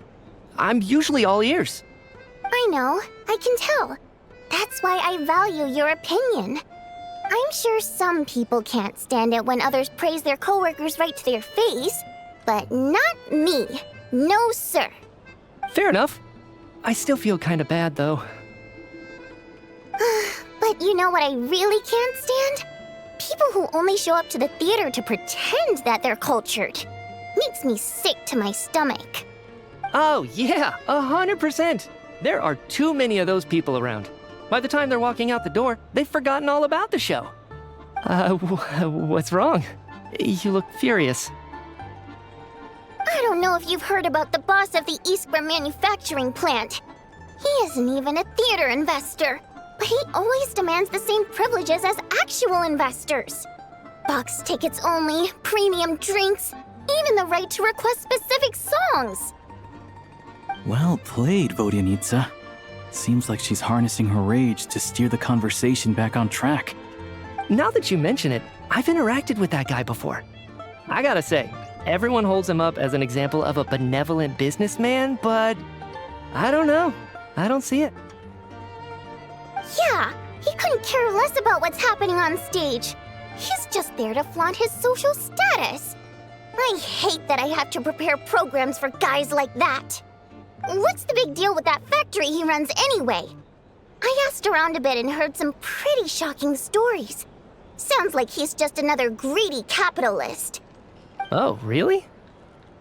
Yep, the things people are saying are pretty damning. Low wages, insanely long working hours, equipment running around the clock. And as if that's not bad enough, he also strictly forbids his employees from giving any kind of interview. Project Stuja has now been extended so many times, we're at the point where crystal rations for the common folk are barely enough to survive on. Yet he even wants to get his greedy hands on them just to boost his own profits. If the rumors are true, he's in serious violation of the law. Interesting. So you've heard about it too? What? So it's really true? Who knows? I've only heard the same rumors you have. But there's no smoke without fire. The Rooster's been coming down on us hard lately, demanding that we track and trace every single batch of Crystal. My coworkers in the Department of Energy have been tearing their hair out over it. The Rooster? I didn't realize he cared that much. Yeah. Even though there are no restrictions on Crystal trading, the poor will wind up freezing to death if we let the rich buy as much as they want. That's clearly unfair. Looks like we'll need to arrange an investigation into the Iskra manufacturing plant as soon as possible. I never knew you kept up with current affairs beyond the theater, Miss Vodyanitsa. You really have a heart for the common person. Most Fae in your position have long been indifferent to the plight of humans. Well, those of us who choose to live in human cities are naturally going to pay attention to any significant upheaval. Isn't the Rooster a Fae himself? I'm just surprised to learn that even someone with as much experience as him is getting so stressed out over Project Stuja. What is the end goal of this project anyway? This is it. We're finally going there. I'm sure Mitya can sense on some level that she's fishing for information. But since their conversation is so relaxed, he might just let something slip. It's stressing me out too. If I'd only made better progress with my research, things wouldn't have dragged on this long. Oh, so your work is related to Project Snezhnaya? That's right. The Armory Palace needs a brand new energy source. Not the power of the Light Realm and not elemental energy. Right now, the only thing that meets the requirements is the power contained within stellar linchpins. But harnessing that power is costly. Each step of the process requires enormous amounts of Kresnik crystal, from extraction to quantification to attempts at conversion. Progress has been painfully slow, and the team is getting burned out as time goes by. Sometimes, I see people staring into space as if in a trance. Could it be that this new energy source has side effects? No, it doesn't affect us, because the energy is used for... Okay, I got it. Stop choking me. Sorry, I can't talk about that. I think we're all just exhausted. We've been working ourselves to the bone for so long with so little progress to show for it. It's no wonder people are struggling to stay motivated. Seems like I owe you an apology. I shouldn't have gotten so mad at you for not paying attention during the show. Don't worry about it. I count myself lucky, to be honest. I don't envy the people who work closely with the Tsaritsa herself. I'd much rather be in my current position. At least I don't have to shoulder any major responsibilities. So they're trying to develop a completely new kind of energy.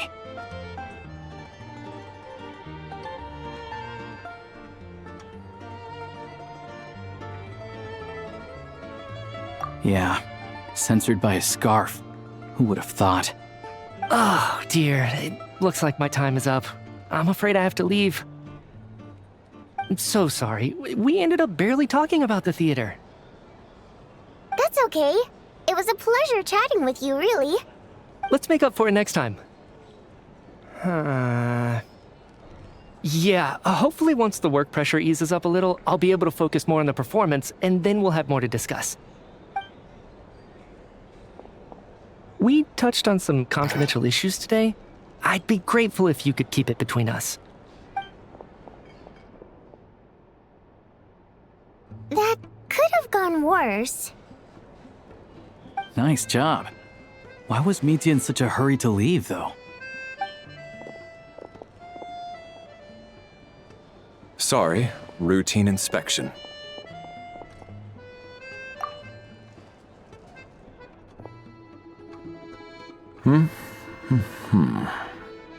Okay, let's go. So he wasn't rushing to get back to work. He must have calculated that Valeri would find him here in exactly 25 minutes. That's frighteningly accurate. One of the main duties of the Special Assignments Battalion is to ensure that important figures stick to their schedules. All right, time for us to get going too. Excuse me, check please. We'll settle our check too, then. Oh, hello there. Mr. Mitya paid the check before leaving. He also asked me to pass on a message. He said it was an honor to share his tea break with Miss Vodyanitsa and her two friends. Wait. So he knew we were here all along? This raises a lot of questions. Did he deliberately mention the new energy source so that we'd overhear it? Maybe his work isn't confidential after all. Maybe the key here is the purpose of this new energy. I guess that's the next thing to look into.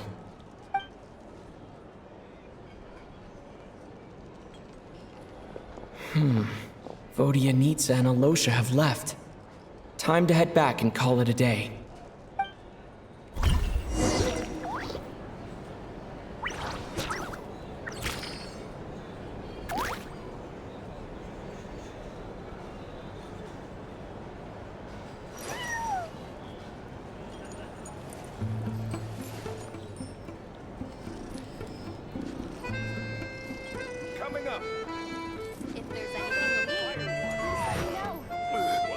Back in my day, I could down 3 bottles of firewater and then go out hunting.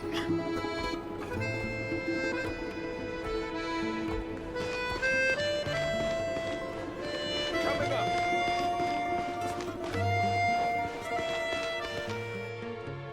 You're back! You're pretty early today.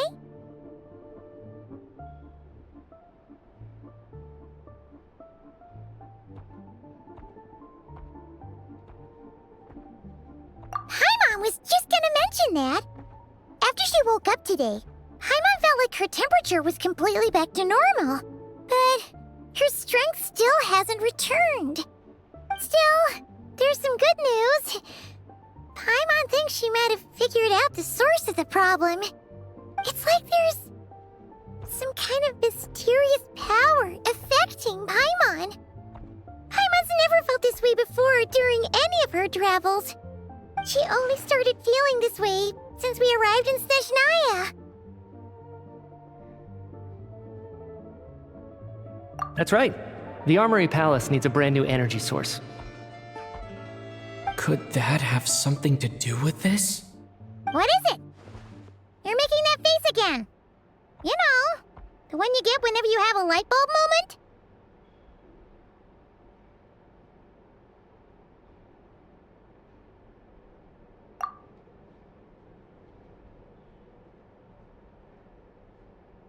So, they're trying to develop a new energy source here? And you think that might be why Paimon's feeling unwell?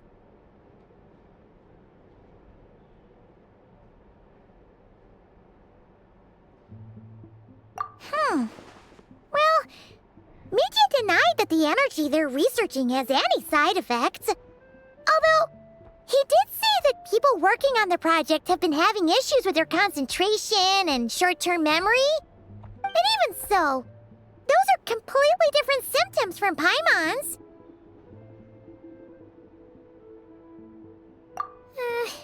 It's pretty faint, so it's kind of hard to tell. But if anything, it seems like it's coming from roughly the same direction as the Armory Palace. Sure, Paimon's with you there. But how, though? The robot only has a limited amount of intel.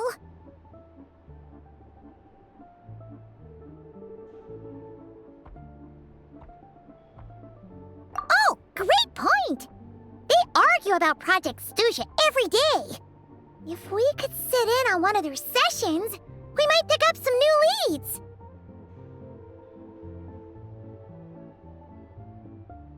Good idea! Oh yeah, while you were out, Paimon tried all the yummiest looking desserts in the Potforia restaurant. This one seemed right up your alley. So, Paimon saved some for you. Come try it once you finish writing your letter.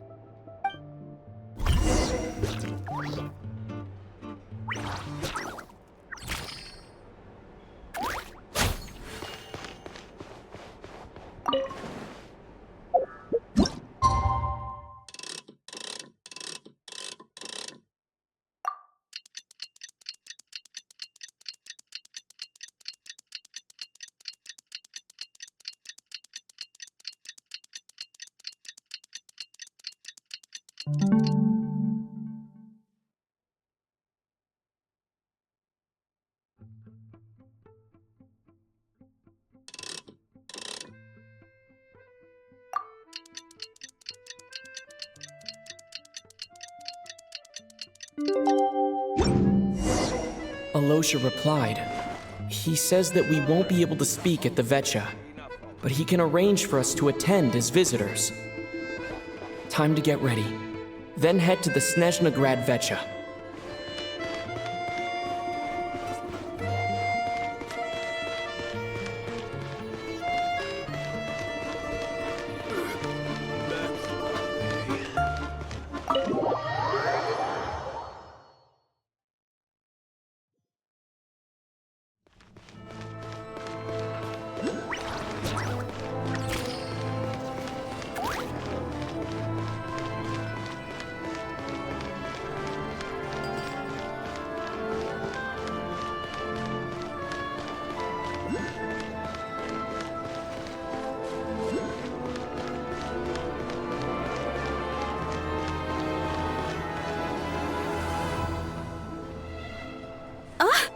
Vodyanitsa, prima donna of the Korolievsky troupe. What a surprise meeting you here. Will you be sitting in on a session of the Vetcha?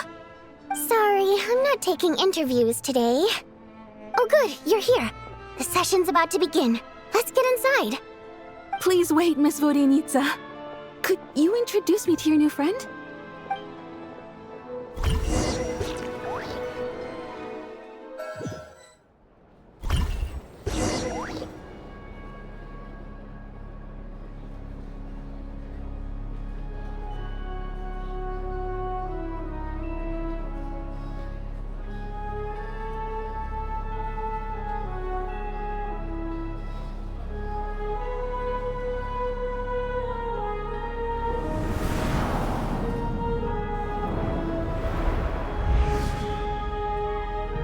In summary, the energy management commitments made for the outgoing period have been delivered upon.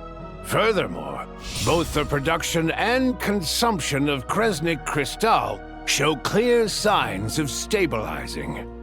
The relevant agencies have assessed the present circumstances and determined that the status quo can be sustained until the next period. For detailed statistics, I would refer you to the industry reports that have been distributed to all persons present. It should also be noted that while the recent blizzards have led to a significant increase in people's energy expenses, this is strictly a short-term phenomenon associated with a remotely located monster. Her Majesty the Tsaritsa is giving her full attention to this matter. We should have every confidence that it will be dealt with swiftly and conclusively. A financial report on disaster relief is also present in this report, courtesy of Pantalone. They cover the same old ground every single time. The rooster never seems to mind, but everyone else is getting tired of it. There's a general lack of trust. People aren't seeing any tangible benefits that affect them directly. Of course, none of that will be reflected in any of the reports on the table. Yeah, if it weren't for these hard copy documents, I could have at least made something up. Oh, don't mind me. I'm just out here trying to hit my interview quotas. Bring out the kvass. Ever read it? Best-selling newspaper in town. If I remember correctly, you guys don't even have a sales permit. You have to sell from stalls on the street. Okay then, best-selling street stall newspaper in town. Still counts.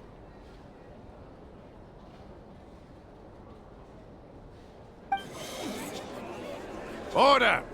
We will now open the floor to the representatives.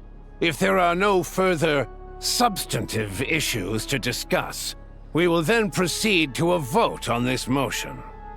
Snezhnaya has a long tradition of treating members of the Fatui armed forces and their dependents favorably. But recent surveys shows that Fatui families in remote areas have access to 15% less crystal than the average civilian family in Snezhnograd. It's been said many times before, but it bears repeating now. There needs to be a clear and consistent rationale behind how crystal is allocated, or we will soon face immense public backlash.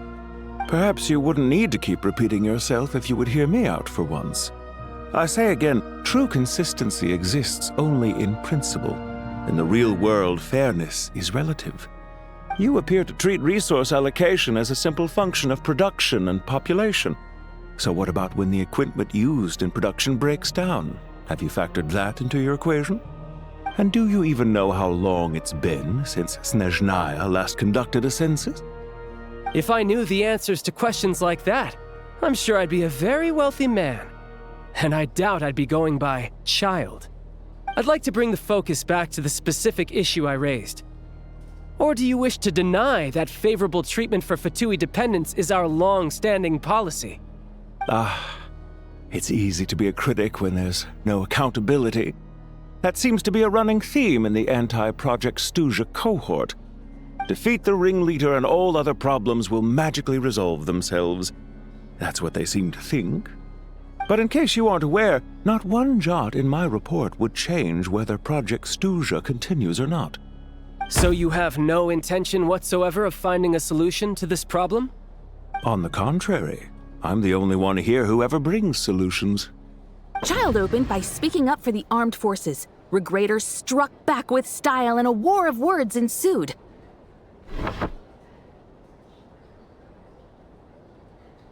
Our reporter was live on the scene to get the audience's reaction as it all unfolded.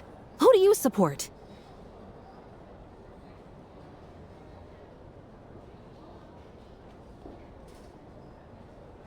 The people have spoken! Child received raucous applause from the crowd as he pushed Regrator onto his back foot with a relentless barrage of questions. It had to be seen to be believed. Now you see why they don't have a sales permit.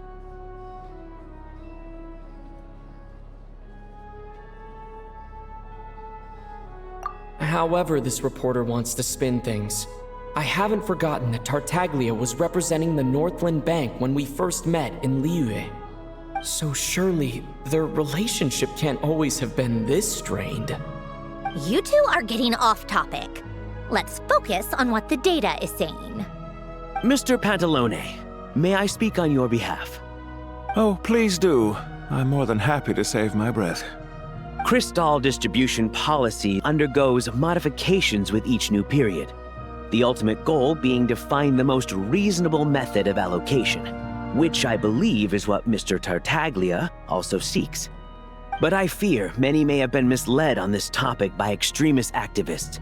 To clarify, Project Stuja is not the root cause of the problem. It is merely a framework for resource distribution. The most recent reports all point to Snezhnaya's resilience and adaptability during this period of fine-tuning, and give clear indications that a distribution framework is improving with each iteration. To make drastic adjustments without first considering the risks would likely do more harm than good. It would be a waste of the hard-won experience we've gained to date. Renowned scholar of finance, Arapov spoke up to clarify the fiscal logic, clearly alluding to social organizations like the Rokot in his words. With the notorious Lelek still active to this day, should the Rokot be held responsible? No, there is someone else to blame.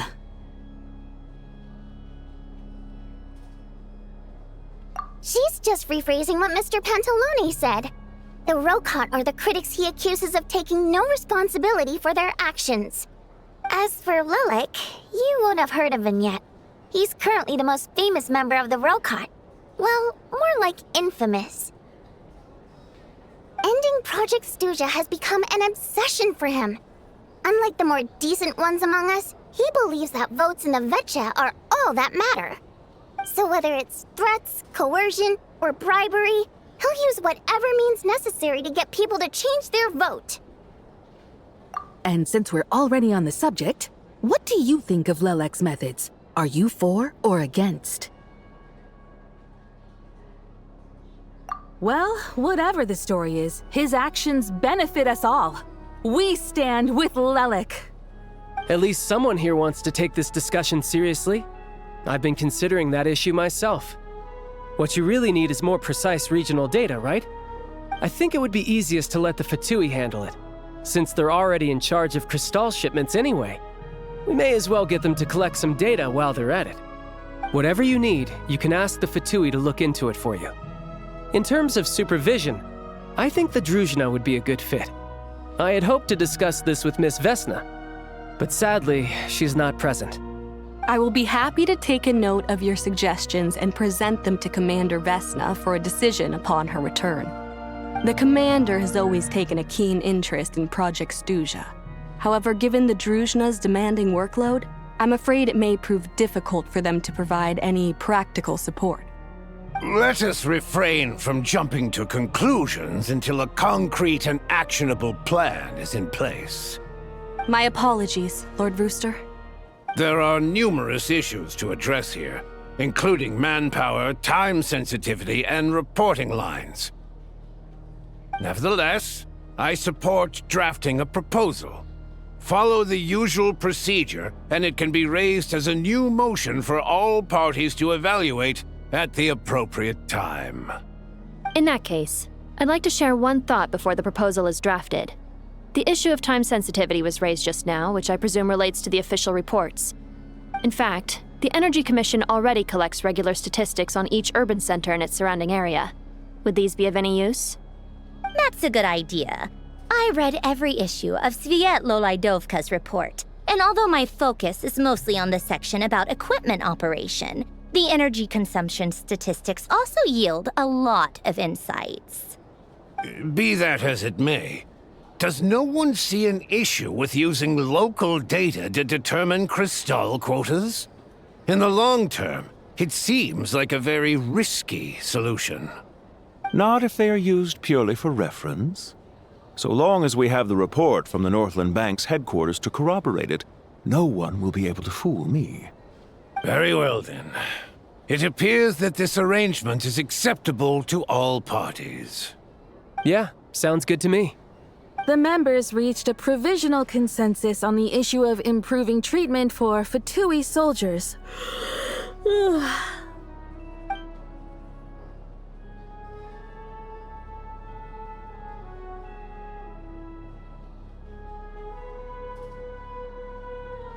Today, the prima donna of the Korailievsky troupe attended a session of the Snezhnograd Vecha in the company of a dashing young man. The question on all our minds is, what is the true nature of their relationship?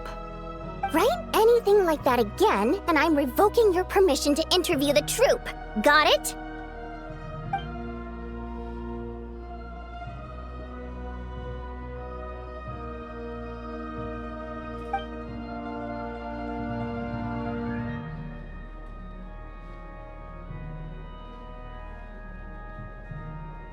Now then, if there are no further contributions from those present, we shall proceed to the final vote.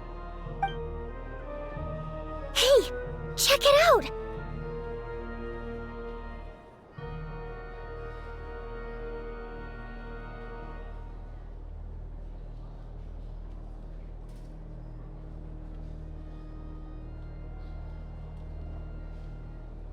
What made him vote against?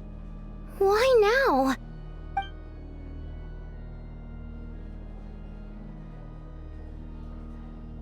The votes have been tallied. Those in favor of continuing Project Stuzha total 61%, securing a clear majority. That was too close. The margin has shrunk yet again. Chuganov was a huge loss. I'll bet Lelik is behind this. I wonder how Pulcinella will respond this time. Chuganov. I see. Lelik strikes again. Yes, go, Lelik. Once Project Stuzha is defeated, our unwavering support at Bring Out the Kvass will finally pay off when we make our comeback. I can taste our victory already! In accordance with the result of this vote, Project Stuzha will remain in effect until the next Vecha period. Finally, may I remind us all, we debate only for the greater glory and solidarity of our nation. May the aurora shine ever on, and the tundra always stand firm. The session is concluded.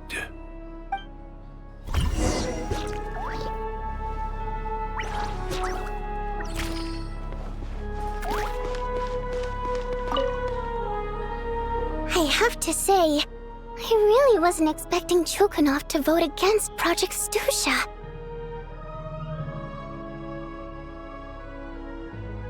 Well, in principle, Snezhnaya's business and political elites ought to be the ones least likely to oppose it. As we heard, Project Stuzha is basically just a resource distribution framework that requires everyone to cut back during the winter. But even if the policy got cancelled, the Tsaritsa's energy needs wouldn't suddenly go down. The extra demand from the public would have to be filled from somewhere. So logically, the factories would have to take the hit.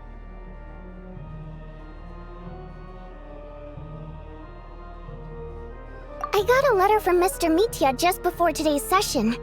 He said he's confirmed that there are issues around overtime and excessive energy consumption at the Iskra manufacturing plant. In a situation like this, Once the Rooster receives the report, he'll order the factory to halt production and submit to an investigation before issuing a penalty. But that's a week-long process, and thus didn't make it onto the VII agenda this time. I don't think he suspects anything so far.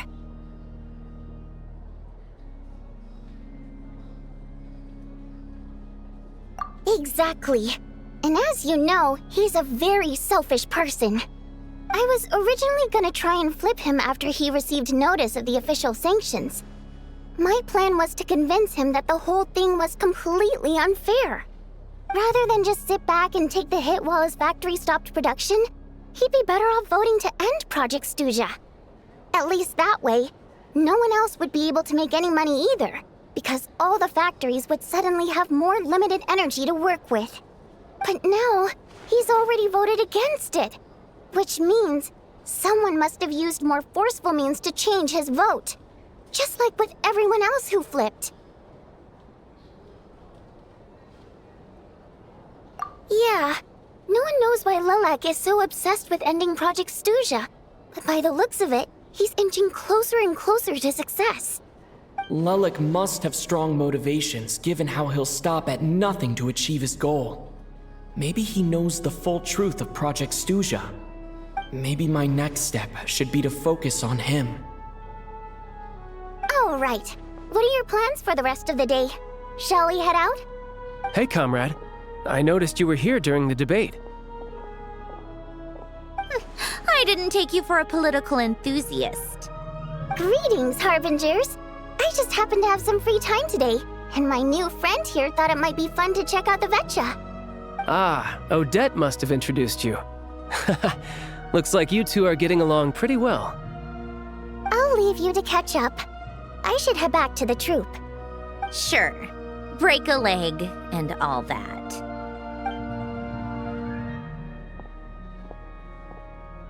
Thought it might be fun to check out the VII, did you?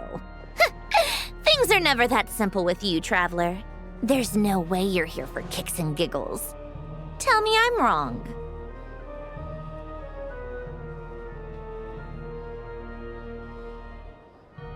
Oh, yeah. To some, he's a captivating enigma. To others, he's the bane of their existence. No one ever thought that some anonymous nobody from the Rokot could cause such a stir. Huh? You want to look into Lelik? Then I'm sure his days of anonymity are numbered. What do you think, Snezhnaya? Fine by me, I guess. If the Traveler actually manages to expose Lelik, it'll be doing Pulcinella a favor. In return, it seems fair to let him in on what we've learned so far. My thoughts exactly. Sharing is caring, after all. Head back to Glupov and grab the files on Lelik. It's easier to just pull the records than go through the rigmarole of getting the Traveler a visitor's permit. As you command, child, sir. In that case, since we're going to be waiting anyway, I'll have someone brew a pot of black tea.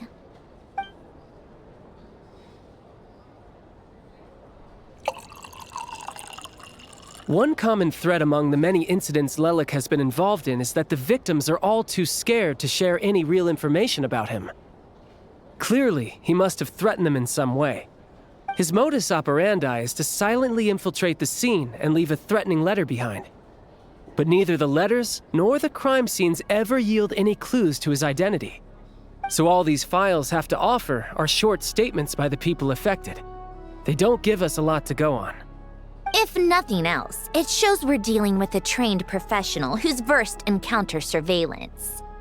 Yes, and to that point, he often strikes in highly secure locations. The victims are high-ranking and influential people who take their personal security very seriously. Somehow, Lelik slips right into their rooms without making a sound. There's never any eyewitnesses, nor the slightest trace of a break-in. If he can get in and out undetected, it means he can strike without warning.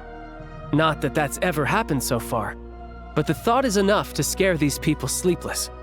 It's hard to believe that a human being could pull this off flawlessly every time, so they switched the focus of the investigation to Faye. Unfortunately, no one's found anything yet.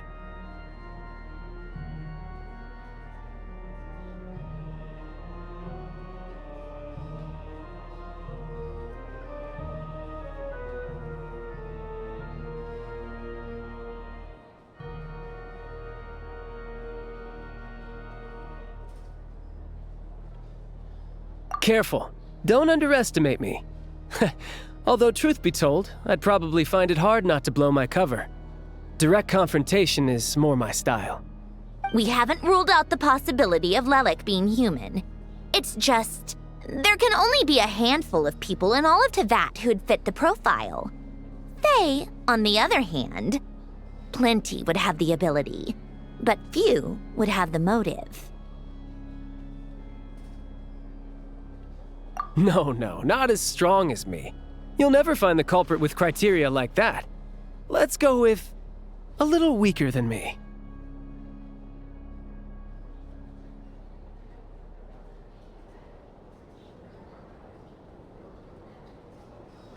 Oh, you hit me right where it hurts.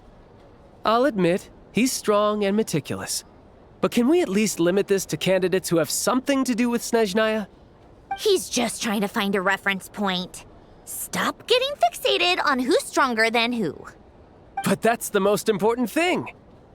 In my opinion, anyway.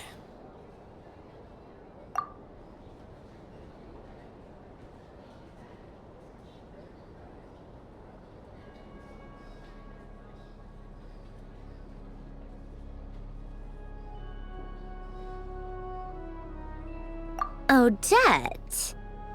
Yeah, that seems about right. Her skills are solid, and she's always calm under pressure. Except she's Fatui, so the likelihood of her working against us is pretty low. But yeah, much more accurate than your previous example, at least. No, wait a moment. Maybe we should interrogate that assumption. What do you mean? Which assumption? Her Fatui identity doesn't necessarily exonerate her. And when you think about it, the Rokot would be precisely what she needs to conceal her identity. Plus, she wouldn't need to be such a pro at covering her tracks. She'd already know where the Fatui will be and when, so she could choose the perfect time to act. Oh, yikes. I was just thinking out loud. Why is this starting to sound like such a convincing theory? Still, what reason could Odette possibly have for trying to call off Project Stuzha? Arlecchino would be the best person to ask. She knows Odette best. Unfortunately, she isn't back yet.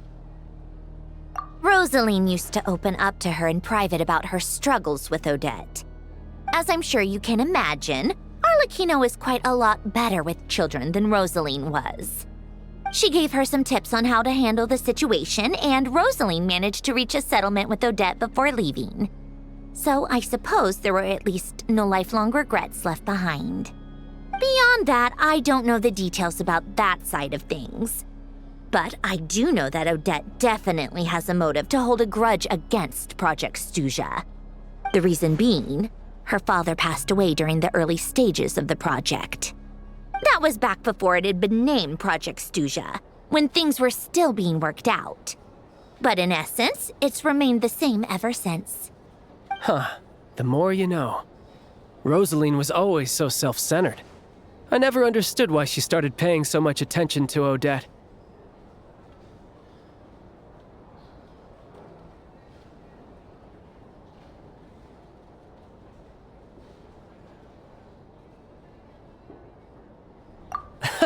Is that such a surprise? If you cast your mind back, you may remember that Rosaline and I weren't exactly close. We had tea together a few times, but that was about it. Odette's past is no secret. Her father was a fatus and her mother was a very famous ballerina. On the surface, it looks like she followed right in her parents' footsteps. But the truth is quite a different story. After her father passed away on a mission, her mother was overcome with grief. She broke her leg during a performance and could never dance again. Odette was only interested in ballet at the time, but this tragedy left the family with both breadwinners gone. They could barely make ends meet. Per Capitano's policy, family members of Fatui who died in the line of duty had to be appropriately accommodated and provided with adequate assistance. So, regardless of how Rosaline may have felt about it, it fell to her to resolve the issue of Odette's family's livelihood. In the end, the solution they agreed upon was to have Odette join the Fatui. Right, because the alternative would have been a one-off compensation payment, I guess. In that sense, joining up was definitely the better option. Still, she must have had mixed feelings about it, right? If she doesn't even like the Fatui. It's just a theory, a possibility. But as a motive for Odette to become Lelik, it holds up. That said, I have no idea where Odette's head is at right now, or what her conflict with Rosaline was about. Plenty of people were on bad terms with Rosaline. I have no intention of trying to figure it all out.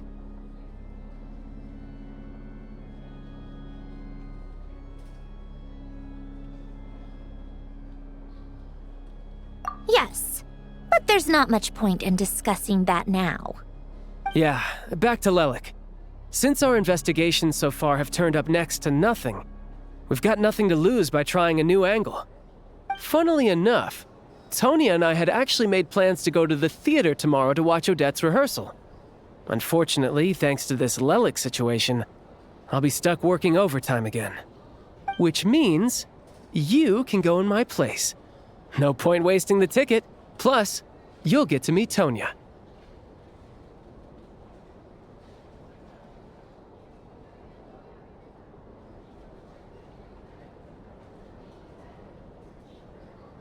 Spirit Seeker. Quite the classic ballet.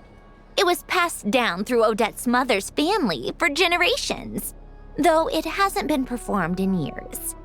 But Odette's been practicing it diligently, and it's finally ready for a return to the stage. Excitement is through the roof. Tickets for the official performance sold out long ago. Tonya's excited for it too. She's desperate to see it no matter what. Personally, it's not really my kind of thing, but since she's my little sister, I had to figure something out. I've actually seen it several times before. The story's pretty straightforward. The lead character follows a trail of clues left behind by a spirit, gradually recovering her memories along the way. It's a tale of love and regret. So not exactly reinventing the wheel, at least by today's standards.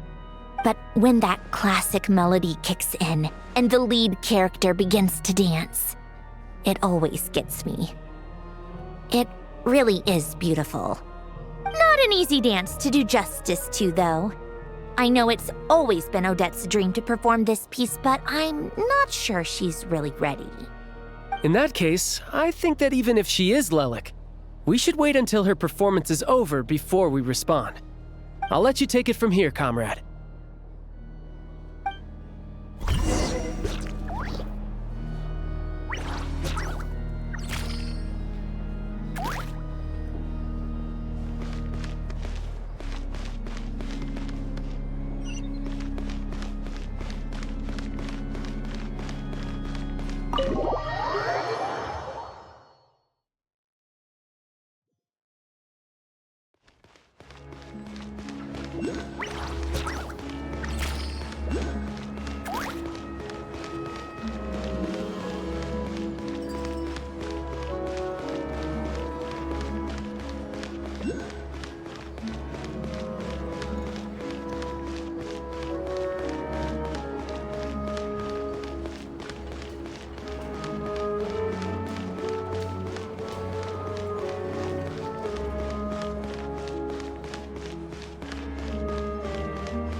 Today.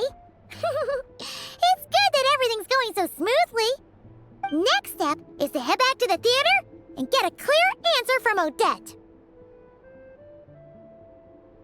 Either way, Paimon doesn't get the sense that she's a bad person.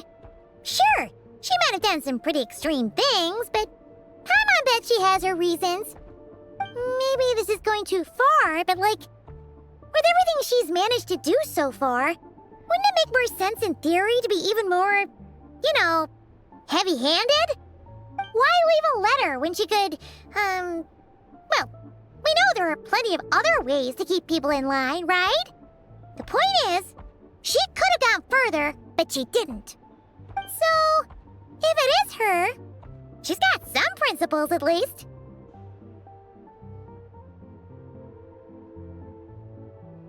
Yeah! Well, all you can do is follow the facts wherever they lead. No change, really. But that thing Paimon told you about yesterday? Paimon feels like she can sense it more clearly now. Hearing you talk about your day makes Paimon itch for an adventure. If only she could be there with you so we could experience it all together. Yeah, I wish you could be there too. I'm not used to adventuring alone. But don't worry, we'll get to the bottom of this. Guess it's just one of those things. Never mind. Paimon will behave herself and keep resting.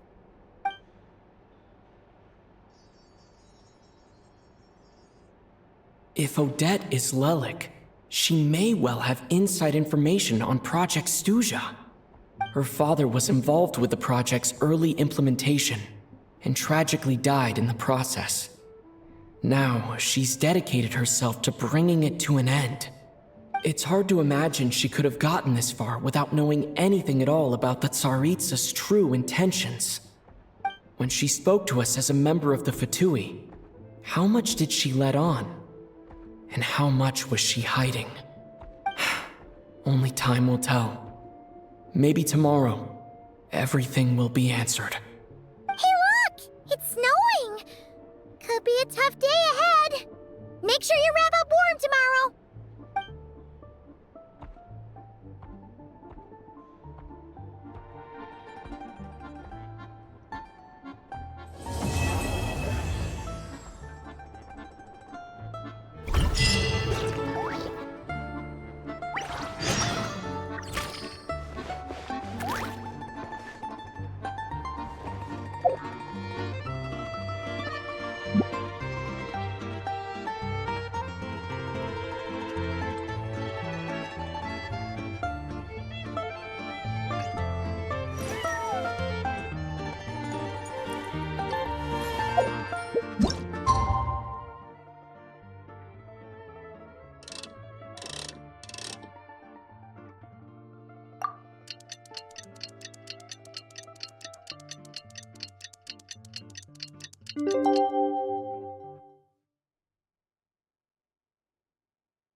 Drink some 3 bottles of firewater, and then go out hunting.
It sure is cold today.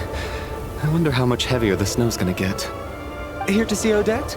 I just need to see your tickets for the preview. Perfect. Thank you. I'll hold on to your tickets. Come on in. It's freezing outside.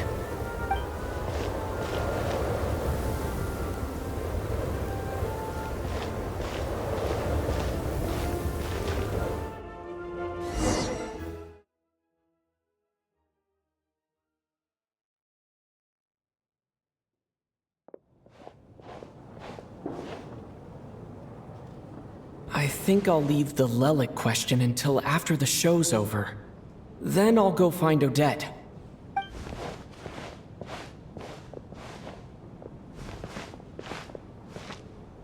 Child said he was originally going to come with Tonya.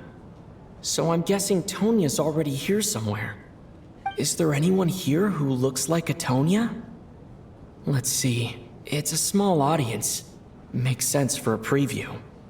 But wait, I do see some familiar faces. Mr. Chuganov's back again by the looks of it. Oh, and is that Mitya? And that Fatui officer, Valeri. Guess he must be playing cat and mouse with Mitya again. Oh no, it looks like the show's starting and I still haven't found Tonya. Never mind. I'll just have to take a seat for now and see if I can catch her afterwards.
Members of the audience, I'm a staff member here at the theater.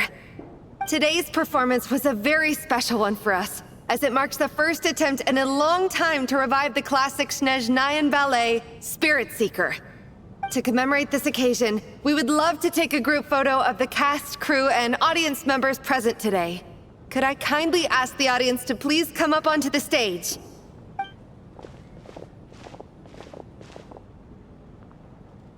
All right, everyone, huddle in a little more. Now, look at the camera. 1, 2, 3.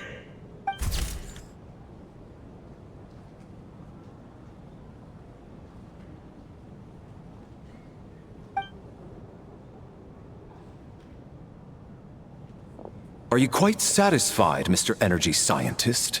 I rather hope you don't have any other escape plans to add to my workload today. What are you talking about, Sarge? This was simply my way of inviting you to watch Miss Odette's new show with me. And wasn't the performance spectacular? In the future, I heartily encourage you to take a leaf out of my book. Find some soul-nourishing pastimes to enrich your time outside of work. It was indeed a fine performance, but I must correct you on one point. This is not time outside of work. These are working hours. Working hours and non-working hours are just a social construct. Human technology can never advance if we're too rigid in our thinking, Sarge. May we leave now? Already? I mean, I was kinda hoping to soak up the atmosphere for a little longer, but... No? Okay, guess I'm pushing my luck. Didn't seem like too much to ask, but fair enough. Off we go then, Sarge. Back to the land of working hours. Lead the way. That has to be her.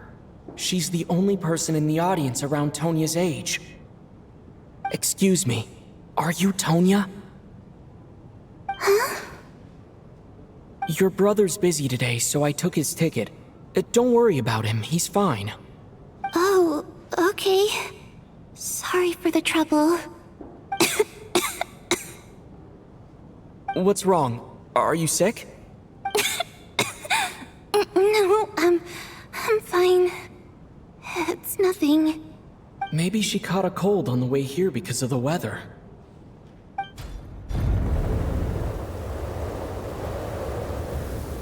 I haven't seen snow like this in a long, long time. It's most unusual. I know. It's completely white out there. You can barely see a thing. I've never seen such heavy snow in my life. Let's wait it out for now.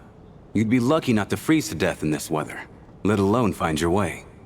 Well, look at that. Maybe we shouldn't be in such a rush to get back after all. What do you think? Let's wait and see. Why do you need to take it so seriously? Fate has given us this wonderful chance to take a break. We owe it to ourselves to make the most of it. Come to think of it, there's a small inn not far from here that always keeps plenty of extra blankets on hand for guests. I know the route well. Shall I head over and borrow a few blankets? That way, anyone in a hurry can wrap up warm for the journey back.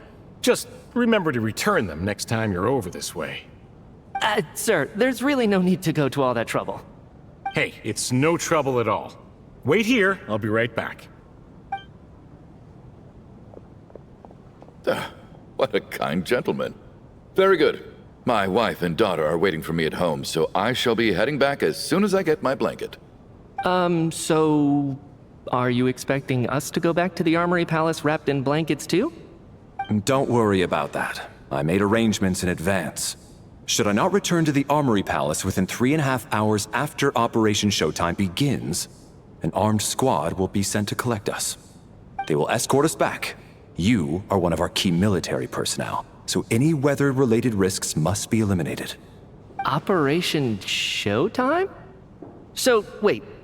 Every single time you drag me back to work when I sneak out, it's a whole official operation? I gotta say, you've really turned this into quite a moral dilemma for me. It's snowing pretty hard out there.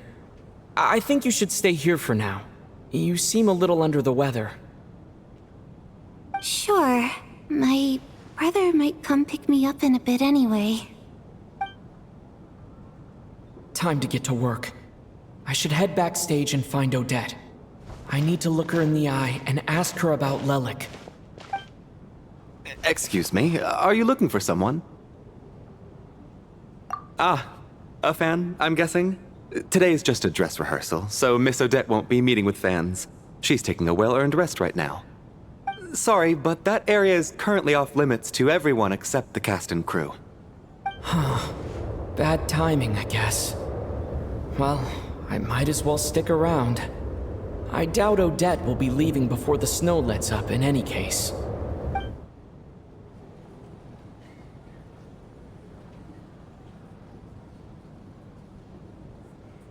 What happened to the gentleman who went to fetch the blankets?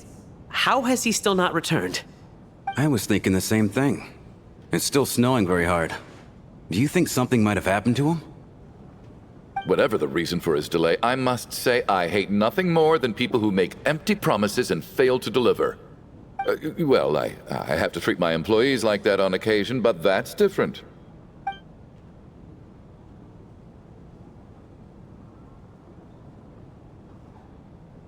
You seem anxious, Mr. Valeri.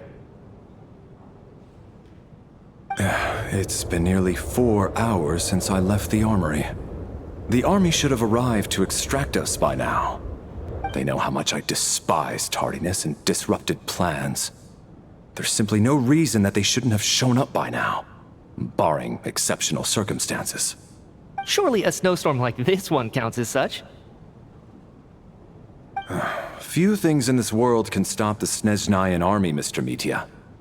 And a snowstorm is certainly not one of them. Why don't you go out and take a look?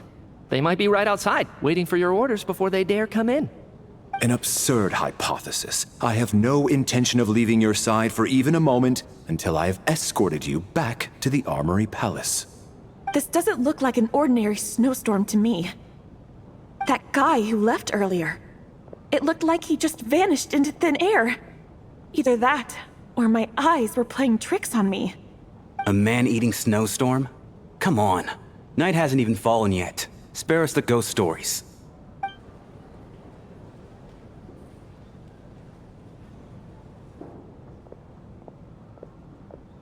Traveler, didn't know you were coming today. How come you didn't say anything?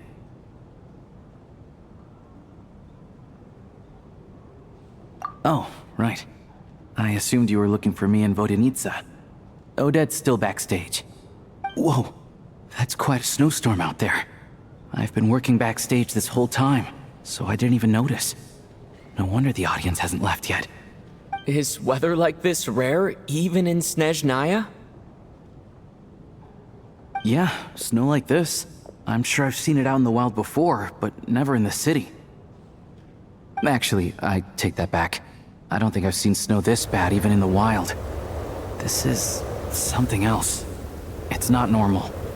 If even Alosha thinks snow like this isn't normal, could it have anything to do with that monster people have been talking about? We can't stay cooped up here forever. Someone needs to go out and take a look. No need. I have plenty of experience with snowstorms. Besides, I work here while you're an audience member. I should be the one to do it.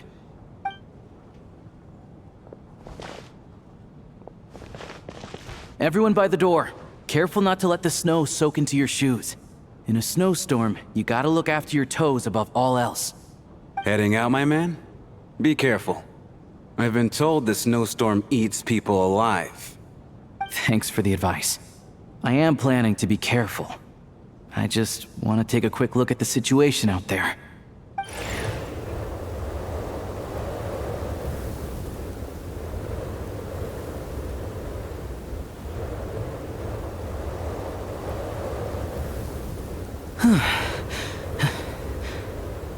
He's back! He's back! How was it? What's going on out there? Did you see any soldiers patrolling the area? Something about this storm isn't right.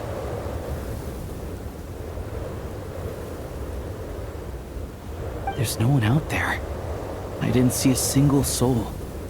And something in the air gives me the creeps. This isn't your average snowstorm. I suspect it might be related to recent events in our nation. I strongly advise everyone to stay here until the snow dies down. Are you serious? So all of us are trapped here now? That sounds a little far-fetched to me. You want to go outside and see? I, for one, am not risking my neck in that weather. This just turned from a minor delay into a major hassle. We can only hope that our friend who went to fetch the blankets just ditched us and went home. Is it really that bad? But my daughter, I won't be able to read her a bedtime story tonight. Huh? What are you all still doing here? Whoa! It's snowing hard! So now we're stuck here? Oh, this is terrible!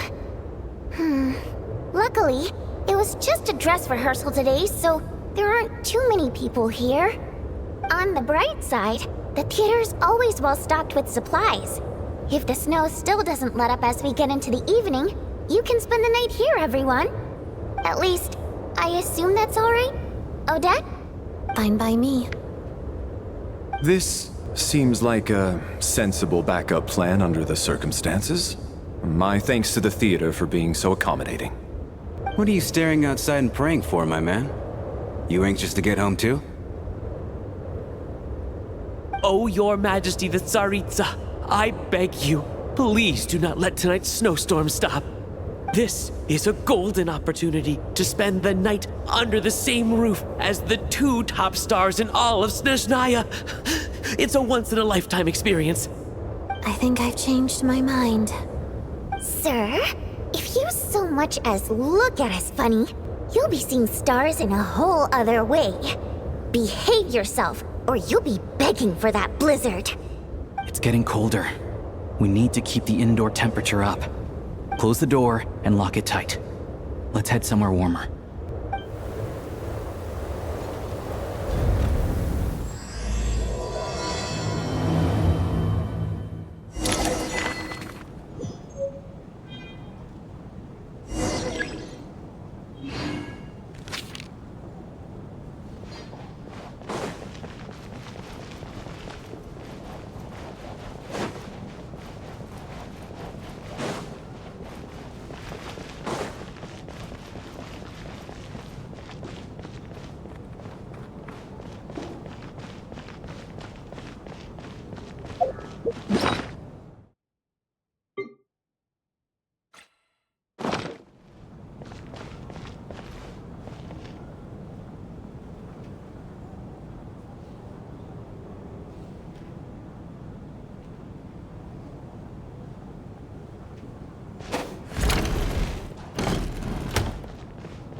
And then there's the aristocrats.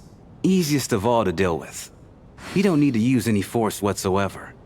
All you have to do is show them the rope you plan to tie them up with. Do you know why? I don't. Do tell.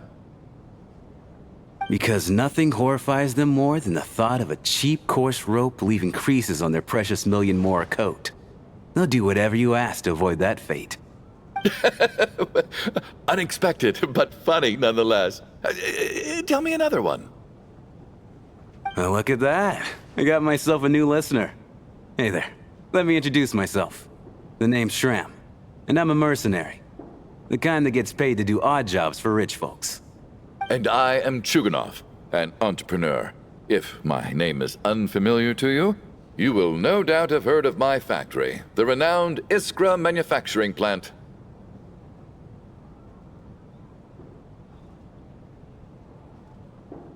Are you really that famous, Mr. Chuganov? How come I've never heard your name before? Excuse me? Is that a joke? Or are you being serious? Oh, I'll have to ask my rope later. He's probably tied up more entrepreneurs than I've ever heard of.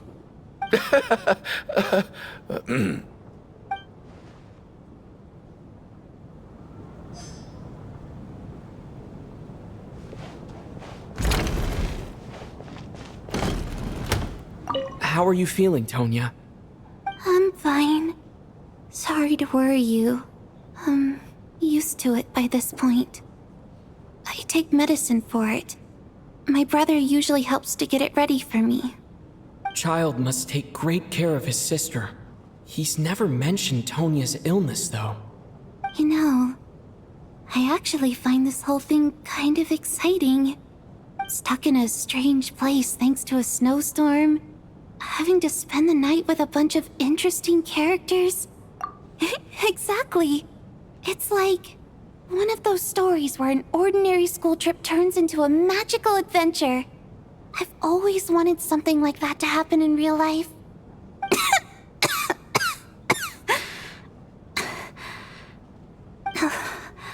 I'm fine, really. Just got a little overexcited.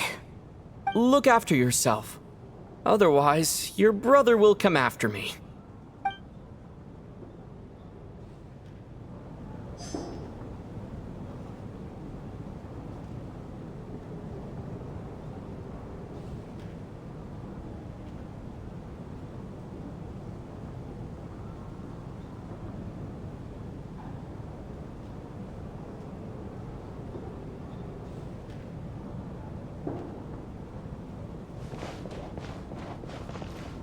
My husband has major trust issues. To him, I doubt even this snowstorm is a good enough excuse for me to stay out all night. That's the price of marrying into wealth. You'll get used to it. I'm not about to stop you if you want to leave, but don't drag me along. Hello? Can I help you?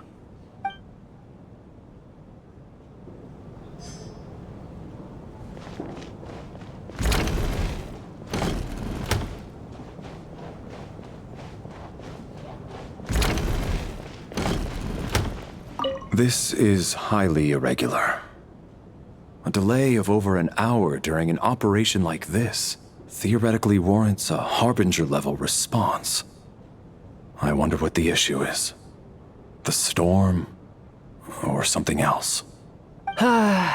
Sarge, the day you learn to let go and just enjoy moments like this is the day you'll finally understand the meaning of life. Why, hello, sir. I believe you were the one sitting at a nearby table back at Podvorye Restaurant. Any friend of the theater's star performers is a friend of mine. It's a pleasure to meet you. I'm Mitya from the Energy Commission. Greetings. Major Valeri, head of the Special Assignments Battalion. Armory Palace Royal Grenadier Guards, 1st Regiment. I am here to ensure Mr. Mitya's personal safety. Please let me know if I can be of any assistance.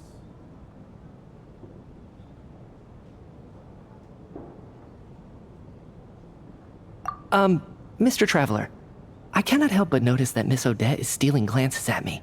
Any idea what that could be about? I've racked my brains, but I can't think of anything I might have done to offend her. Perhaps she noticed me spacing out during her performance? What? You mean I really did do something to upset her? Well, thanks for letting me know. So, Mr. Mitya, is your work related to Project Stuzha? Yes, that's right. The higher-ups in the Fatui transferred me from the Energy Commission to the Armory Palace because they wanted me to...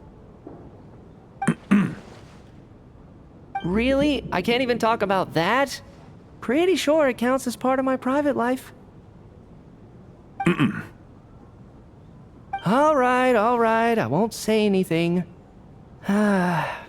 Sorry, Traveler.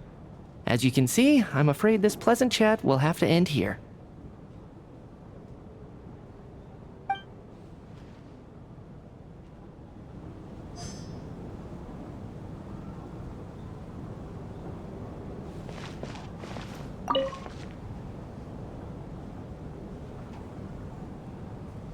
I don't think it's ever been this lively backstage before. I didn't know you were coming today. Hey, have you seen Chuganov? I heard he was coming today. Have you spoken to him at all?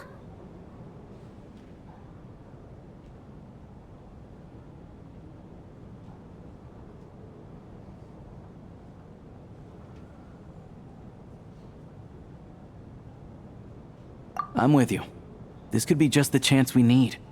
Yeah, I gotta figure out a way to coax some more intel out of him. I want to know why he suddenly changed his stance on Project Stuzha. What exactly happened before the most recent VII vote?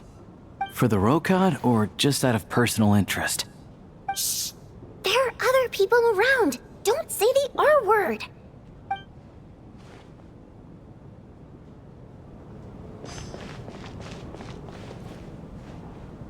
I have to say, even though today was a rehearsal and there were some hiccups along the way, Miss Odette's performance was one of the best I've ever seen, even compared to an actual show. Oh, I couldn't agree more, especially considering the weight of the subject matter. It takes a truly seasoned professional to do justice to a theme like love and regret.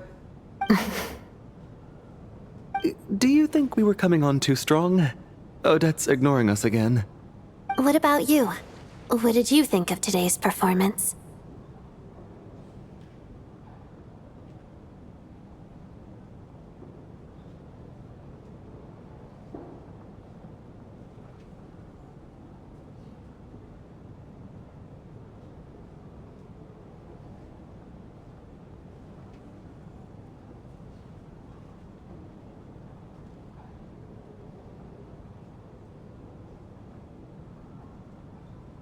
Oh my, that's very flattering of you.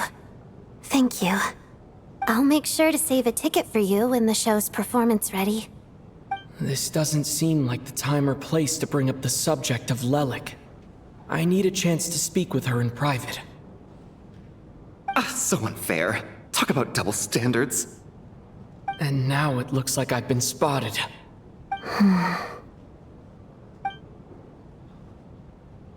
You know Mitya too?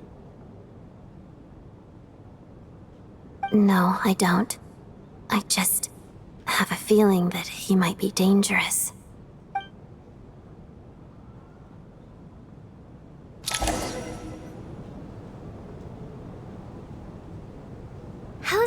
doing, Alosha? No change from this afternoon. Heavy snow with no sign of slowing down. May I have your attention, please? The storm is unlikely to stop tonight, and it'll be even more dangerous outside at night than it was during the day. We at the theater owe everyone here a duty of care. Therefore, we strongly suggest that you stay on site overnight and avoid going outside unless absolutely necessary. In a few short moments, we'll give you a tour of the theater's various quarters. You can choose to sleep in the VIP room, the office, or backstage. Or on the stage if you'd prefer. We won't mind. I'll pass on sleeping on the stage. What if the snow is stopped by tomorrow morning? The early birds in the audience might think we're part of some experimental new show. A drama about sleeping? That could be fun. Maybe we could come up with a title for the production. Not bad. Clear selling point at least. Could be a big hit. Anyone who doesn't wish to sleep on the stage, please follow me. I'll show you to the rooms.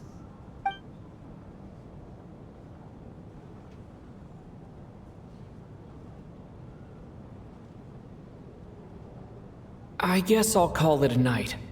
Though I feel like I won't sleep very well without Paimon here. I'm sure she'll be worried that I haven't made it back yet. But as long as she looks out the window, she'll probably realize what's holding me up. I wonder if she's feeling any better yet. At least she hasn't been getting any worse. Still, I should try and get back first thing tomorrow morning.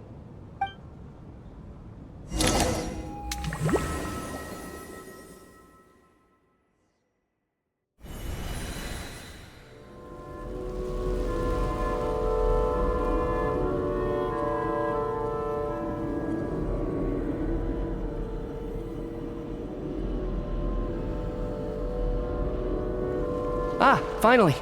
Welcome back to the world of the living, lazy bones. I was about to wake you. The Black Mist, Still waking up, huh? You know, the Black Mist. It's been chasing us from below ever since we were born. You're just dozy. There's no way you've forgotten. Come on, let's keep heading up. Onwards and upwards is the only way to survive. Don't listen to a word those Black Mist cultists say. Here we go again. The endless march toward survival. What's going on? That black mist down there is creeping me out. And it's rising. Guess I should head upwards and get away from it. The Black Mist cultists believe that being swallowed by the Black Mist leads to everlasting peace. But if you ask me, they're just lying to themselves. We're the only heretics left. The only ones who refuse to give in. We have to keep going. But how do you actually know that they're wrong? Dangerous question there, Torgoff. The moment your faith wavers, you start a chain reaction that ends in the collapse of your will. Put the question out of your mind. Stay strong and believe that the Black Mist means certain death. Okay, but it's not my mind that's the problem. My body's about to give up on me. It's already starting to falter. I can't do this anymore. I've had enough of being forever on the run. What's the point of it all? All this will pass eventually, I promise. Keep fighting. It will be worth it. You accuse the Black Mist cultists of being liars. But you're lying too. There is no end to this path. It keeps going up forever. There was never any hope to begin with. The cult of the Black Mist has poisoned your mind, Sobolova. Are you thinking of giving up as well? I am. I think I'll take my chances with the Black Mist over this perpetual torture. As much as I detest the Black Mist cultists, I'm just too weary. Then I bid you both farewell. Let me put my personal opinions aside for a moment and say, I hope that you both find peace within the Black Mist. Fate always appears so impossibly complicated. But at moments like this, its raw simplicity is laid bare. Their fate was sealed from the instant they entertained doubt. From then on, The outcome was both inevitable and irreversible. Let's go.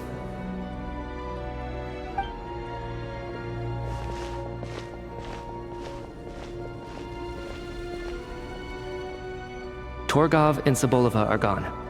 I never thought the day would come when even they would be swallowed by the black mist. It's just you and me now. Yes, it looks like it's satisfied. For now. This happens from time to time, but it won't be long before the black mist starts chasing survivors once again. No one knows how to stop its advance for good. Well, we should make the most of the precious moments of rest that those two bought for us.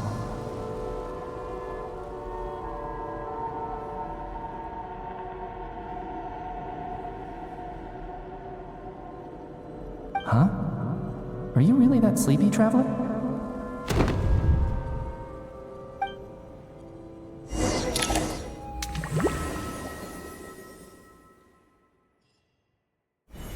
Ah! Help! Somebody, come quick! What is it, Chuganov? Is it morning already? What's all the commotion? Sounds like it's coming from next door. I should check and see what's going on.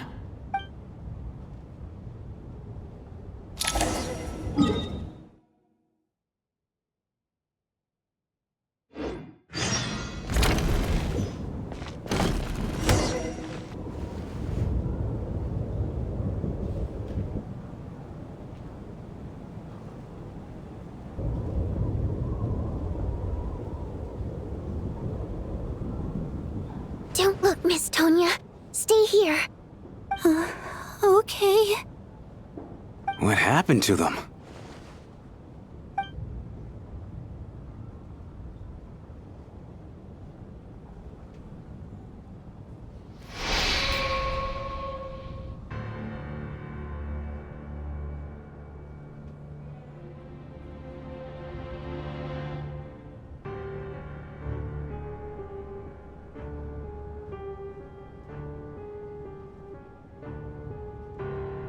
These two people have passed away. And the strange thing is that somehow, I knew this was going to happen. I knew that they would be the ones to die. Have I seen this moment before? Or did I have some kind of premonition? I can't remember what it was. Let me take a look.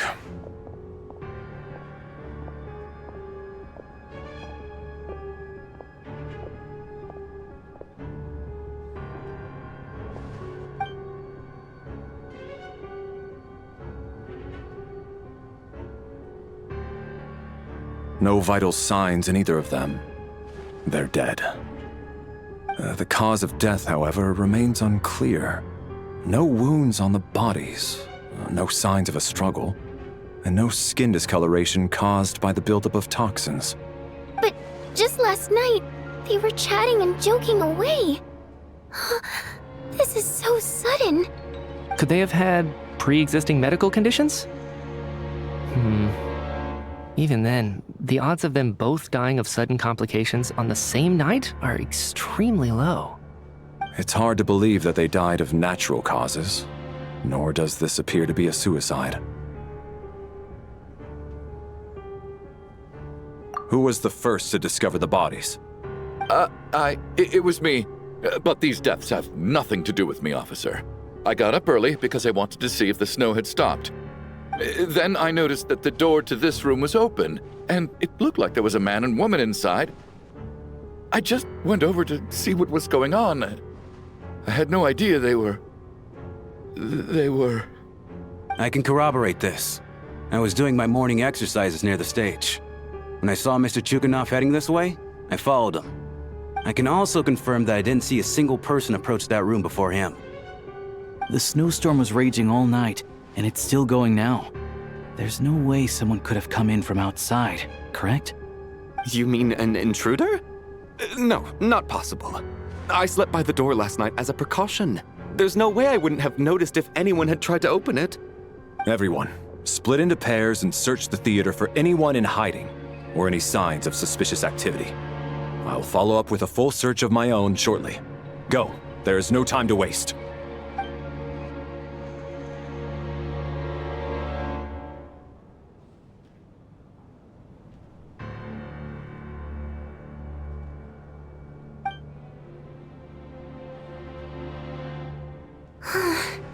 Nothing on your end either?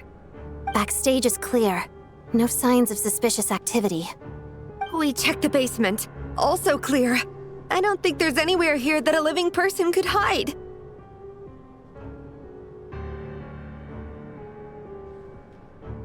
Are we certain that the theater doesn't have a back door?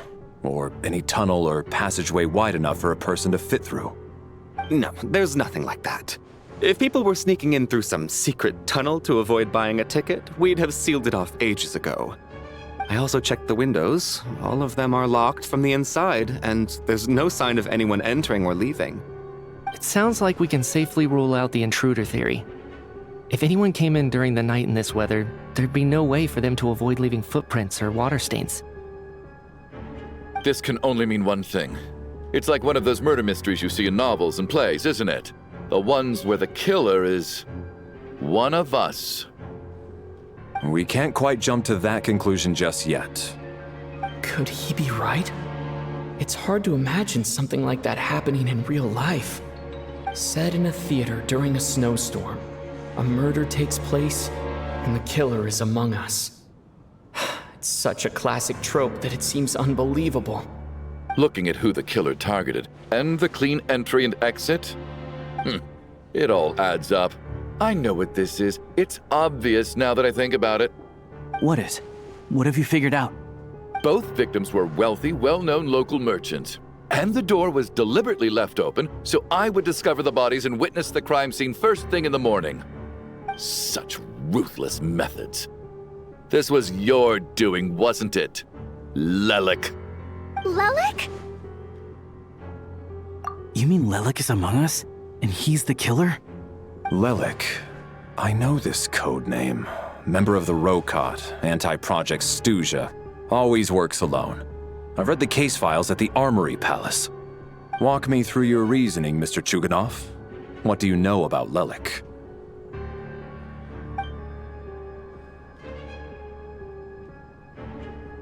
What now, huh? What now, Lelik? What more do you want from me? I already voted against Project Snezhnaya at the Snezhnograd. You snuck into my house the other day while I was asleep. Left a threatening letter. And I did all that you asked. But Project Snezhnaya cannot be so easily shaken. Not with the rooster in charge.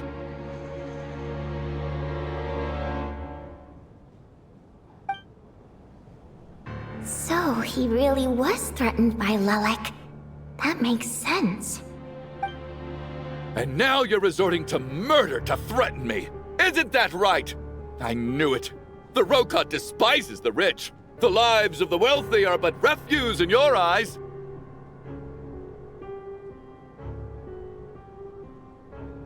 Show yourself! Which one of you is Lelik, Tell me! I'll do whatever you want! Just stop playing these mind games!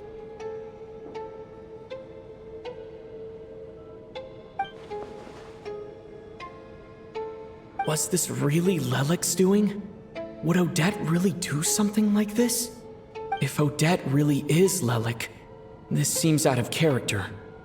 But then again, how well do I really know her? I'm probably the only one here with a compelling theory about Lelik's true identity. But if I reveal it now, I'll be putting Odette in the line of fire. What should I do? I don't think it's likely that Lelik killed anyone. At least from the stories I've heard, he's never killed anyone before. And his name has never come up in connection with any murder cases. Besides, even if Lelik did want to threaten you, why resort to such an extreme and roundabout method? It's not his style at all. Vodyanitsa doesn't know that Lelik might be Odette, but her assessment is pretty much identical to mine. Miss Vodyanitsa, why do you suddenly feel the need to speak in Lelik's defense? Defense? Oh, no, it's just... I'm worried that we're jumping to conclusions here, so I wanted to share my point of view. Also, I don't think the Rokot is as bad as you're making it out to be. Well, if you think I'm so wrong, what's your theory then, Why don't you tell us who the killer is? The case is still evolving, Mr. Chuganov. Please do not prevent others from expressing their opinions so early on in the discussion. Even so, there's no denying that the recent threat received by Mr. Chuganov may well be an important clue.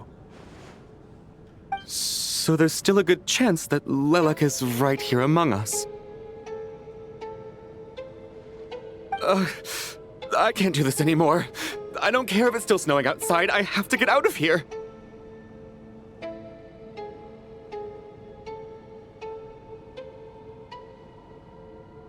Whoa, take a beat. We all know it's far too dangerous out there. Even the soldiers couldn't get to us. Go out that door, and you might not live to tell the tale. And whoever this Lelek is, they're surely not going to murder anyone in broad daylight. Be sensible, my man. You're safer inside. As much as I regret having to say this, I'd like everyone to cooperate and refrain from exiting the premises until further notice. Because as things stand, every one of us is now a suspect. Unless anyone has further information to share, let's adjourn for now. Feel free to keep searching for clues, but make sure you don't go off alone.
right. That was my bad. It was a knee-jerk reaction. I didn't think it through.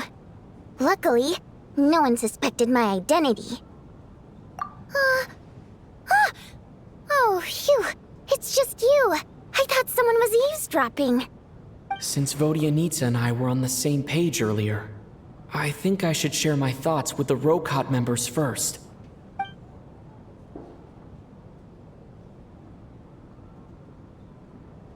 Whoa. Are you serious? I don't know if this counts as gossip, but it's definitely on track to be the juiciest this whole year. Odette? Really? Odette? Oh god, how dumb does this make me look? Lelek has been right under my nose this whole time, and I didn't notice a thing. Actually, it's exactly what you'd expect. Sometimes, hiding in plain sight is the best strategy.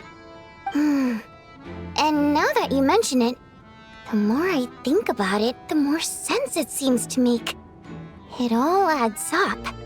What are we up to now? 1, 2, 3, 4... Odette's identities. She's my coworker, specifically a ballerina, and also a Fatous, a member of the Rokot. Now, Lelek. It must be so exhausting. I just want to give her a hug. I guess since I've always known her as a member of the Fatui, it never even crossed my mind that she could be involved with the Rokot, let alone be Lelek. I don't understand. If she's with the Fatui, what reason could she have for being so opposed to Project Stusha? Probably best if you ask her that in person. Well, since you waited until now to bring this up instead of announcing it to everyone earlier, does that mean we're all on the same page here?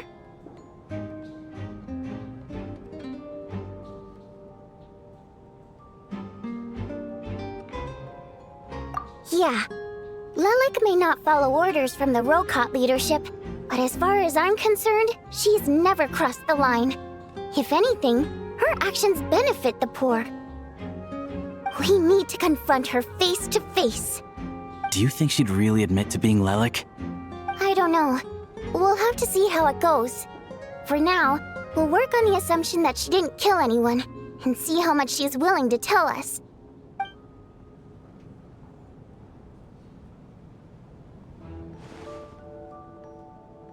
Now's our chance. Odette's alone. Let's go. Hey, Odette. What is it, you guys? Shh. Keep your voice down. We need to talk. So, you're Lelek, aren't you? Alright, fine. You don't have to say anything or explain yourself. Just hear me out first. None of us believes you kill innocent people.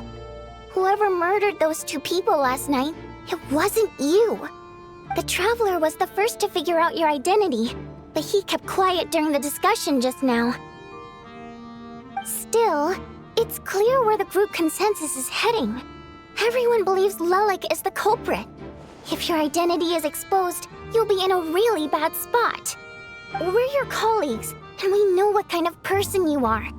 I don't want anything bad to happen to you. So, can you clue us in? Tell us everything. The more we know, the more easily we'll be able to cover for you.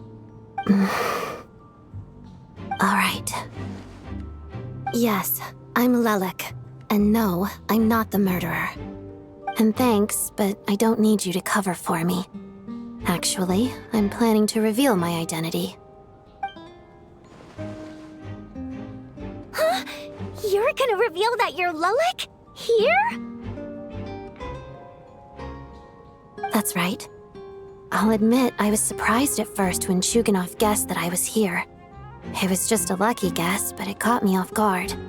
But after taking some time to assess the situation and confirm where everyone stands, I don't believe I have anything to worry about. Are you sure you don't need a second opinion? Given the circumstances. Mr. Valeri! What?!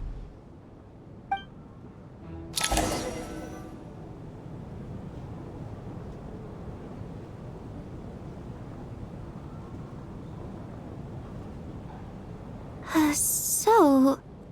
Odette is Lelik? I don't know what game you're playing, but you've got a lot of nerve.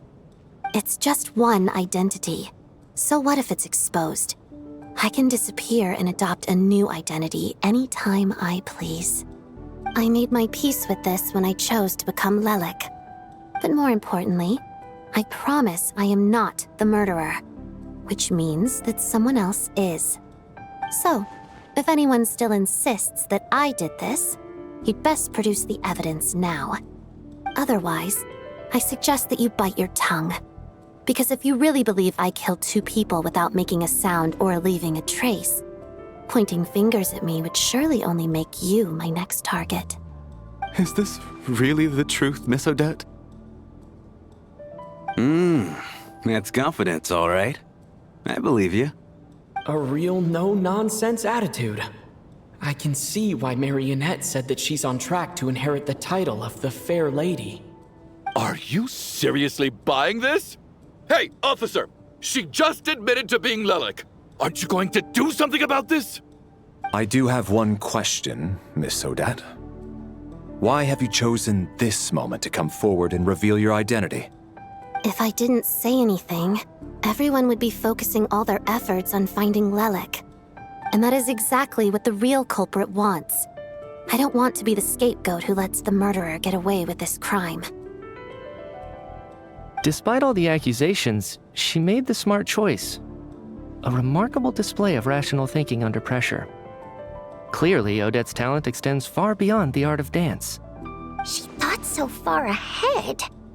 Ugh, why do I always feel like I'm one step behind her in everything? You've convinced me. Dealing with the murder case remains the top priority right now.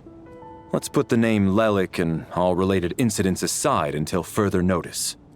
Nevertheless, the group still considers you the prime suspect. I assume you have no quarrel with that, Miss Odette? I understand.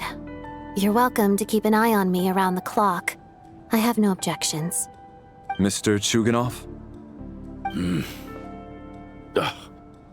For my wife and daughter's sake, I'll let you off the hook for now. But don't think you're forgiven for breaking into my house and threatening me. Just wait till we get out of here, Lelik. We'll settle the score then.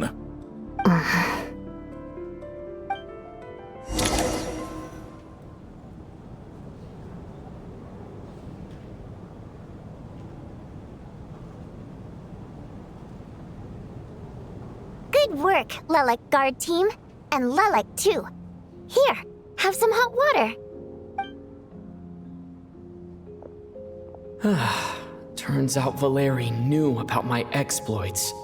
So now I've been told I have to guard Lelik with him. Shouldn't you be facing my way if you're guarding me?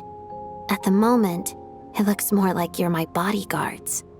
If the true culprit is indeed still at large, as you have claimed, we must keep our guard up against them also. Don't worry, Tonya. We'll get through this. Once the snow stops, the officials will step in. The investigation will get easier, and then we'll be safe. But once the snow stops, won't everyone just leave? You're gonna miss us, huh? Well, some of us work at the theaters, so we'll still be here. I'll even give you a special backstage pass. Really, Miss Vodyanitsa? That's awesome! You've made a fan for life. Aw, you're so cute, Tonya. All right, let's swear to it.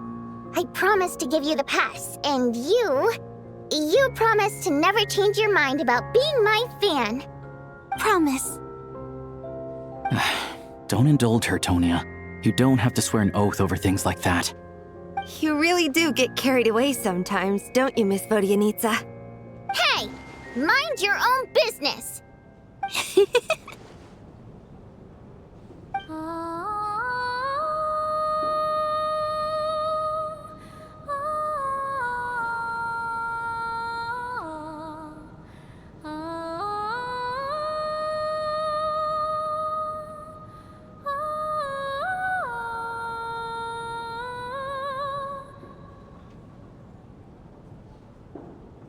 Don't be nervous, Miss Water Imp. Everyone's here. There's nothing to be afraid of. Excuse me? Do I look nervous? Don't be ridiculous. No. You sound nervous, lass. Oh. Wait, but how... Okay, plenty of people know that I'm a water imp, but still... How come you understand our primary mode of expression?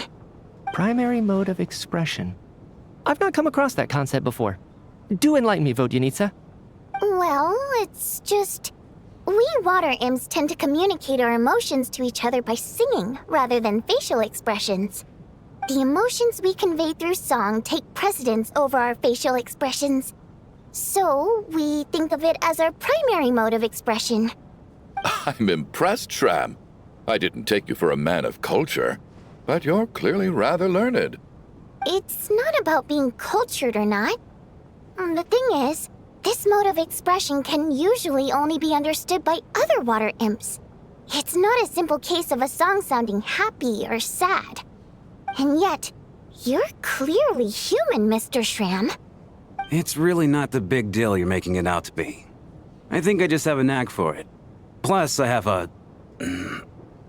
very close friend who's a water imp. A delightful lady. But keep that a secret. Anyway, we spent so much time together that before I knew it, I noticed I could understand her expressions. Oh, I guess that makes sense. Still, the fact that you have a water imp friend is even more surprising. I'd better watch what I'm singing when I'm around you from now on. Hey, what are you implying? You're not secretly insulting the audience in your songs, are you? Heavens, why would I do a thing like that? It's getting late. We should discuss our sleeping arrangements for tonight. To guard against the killer, someone needs to keep watch. I suggest that we don't sleep in separate quarters tonight. It will be safer if we all stay together. As long as someone keeps an eye on Lelik, I'm quite sure we won't have any trouble. Are you saying that you wish to bet your life on Miss Odette being the killer? Nonsense. Of course not. Then I propose the following arrangement for tonight. The Traveler, Odette, and I will form the Night Watch. We'll sleep in shifts, but 2 of us must be awake at any given time.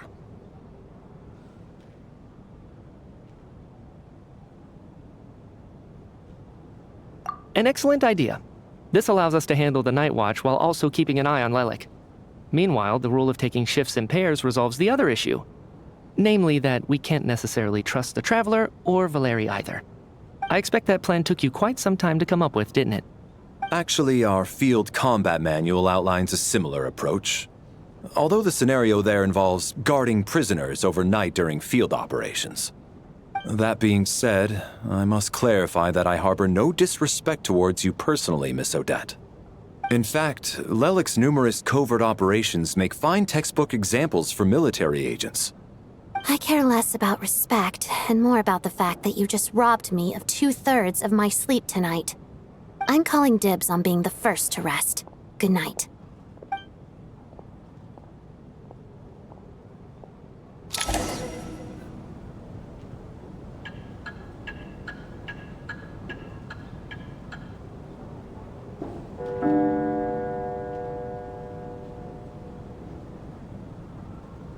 It's almost time. We should wake Odette. How are you faring?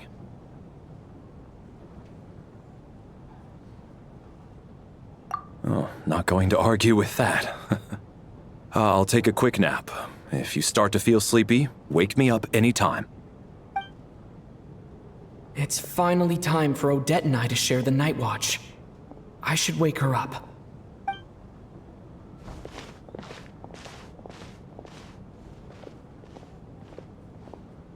I came here to get information from her in the first place. Maybe I should think about what questions I want to ask before she wakes up. How long are you gonna keep staring at me?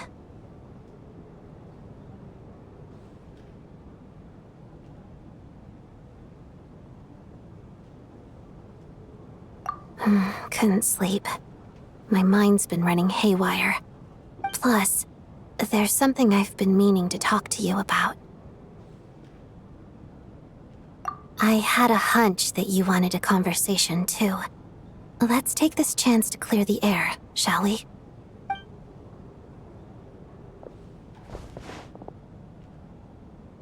I just had a simple question for you, really. It's, Rosaline. In her final moments, did she have any last words or anything?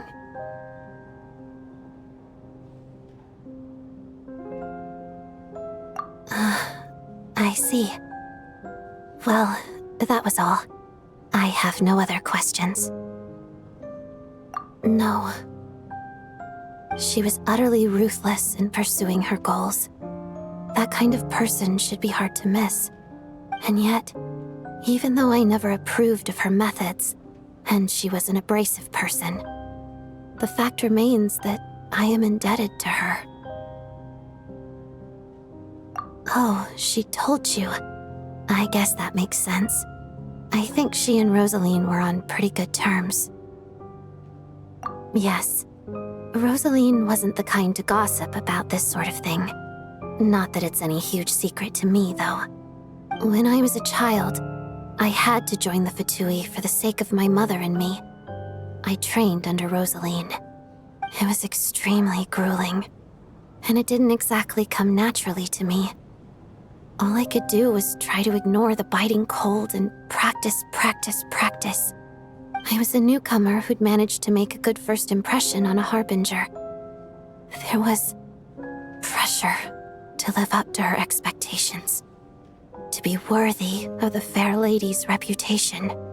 Every day was a struggle against the cold, pain, and fatigue. And most nights, I struggled to fall asleep. After enduring all that, I've become almost immune to the sensation of pain. I suppose that was the cost of survival. Surely, any child who had to experience that would grow to hate her lot in life, don't you think? So, I put an equal amount of effort into my ballet. Because in my young mind, that was the only way to defy my fate. It was my way of telling her, the Fatui's demands and your expectations of me are not what I wish for. One day, I will leave. I think she probably blamed my poor performance in training on my passion for ballet.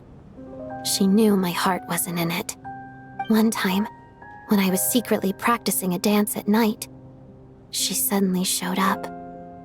I knew she was there to catch me red-handed. I told her, "You don't deserve to watch the dance I learned from my mother." She looked stunned. I guess she was surprised that I lashed out first, before she had the chance. But strangely enough, on that occasion, she wasn't fierce with me like she was during training. Instead, she fell silent for a moment, and then left. After that, she never interfered with my dancing or asked me how it was going. She never came to watch me dance again either. Not even once. She was. But even now, whenever I take out this core Ignis, I can't help but think of that night. Of the look on her face.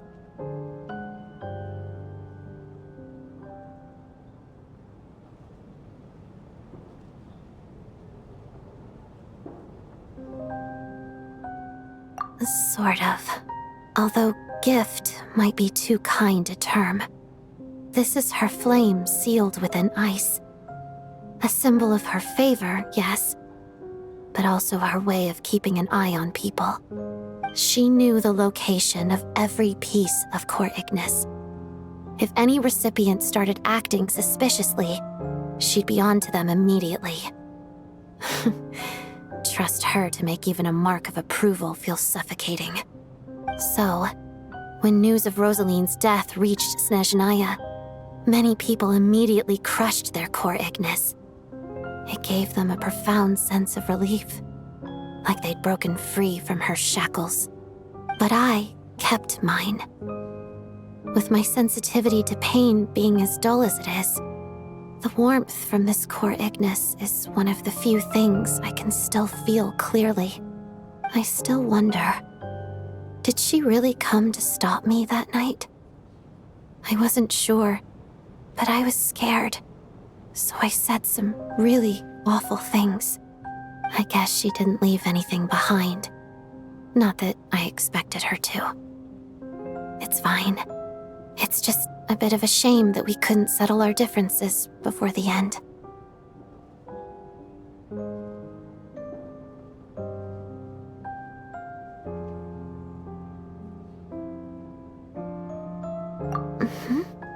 She did. Are you sure she was talking about this event? No, she didn't. I didn't even find out that she'd gone to Mondstadt until a while after she'd left. Wait, in that case... Okay, I will. Thanks for letting me know. There's something I'm trying to figure out. I'm beginning to suspect that Paimon's mystery illness is being caused by the energy research behind Project Stuzha. Paimon's very important to me, so I have to get to the bottom of this. I figured that since you're Lelik, you might know something about all this. The ultimate goal of this energy experiment is to create a weapon for the final battle. The weapon's construction was completed in Nodkrai. Now, all that remains is to arm it with a sufficiently powerful energy.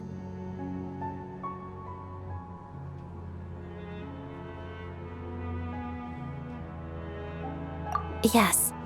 The weapon's development and all the related experiments are overseen by Lord Piero, the Jester, and the lab is located deep within the Armory Palace. I'm not sure why this experiment would be making Paimon feel unwell, though. The best way to get to the bottom of it would be to go there in person. Once we get out of here, I'll help you apply for an entry permit. And I'm hardly the organization's proudest member, as you know. You answered my question about Rosaline. I want to do you a favor in return. It's that simple.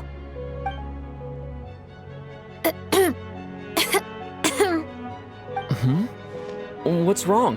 Are you not feeling well? You two seem to be hitting it off.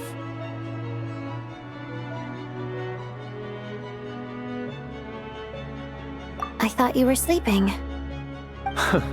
Of course I was. In the military, one learns to fall asleep quickly, even in the most inhospitable environments. It's vital to staying alert and energized. Why? Is something wrong?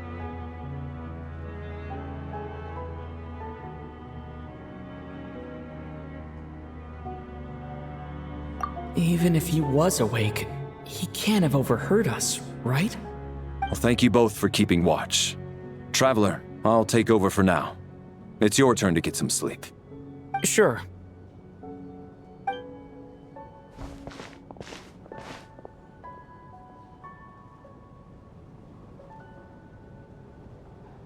This is our second night here, but at least I've found out a little more about Paimon's condition. I hope she's been sleeping well the past couple of days. Why do I feel like I'm being watched?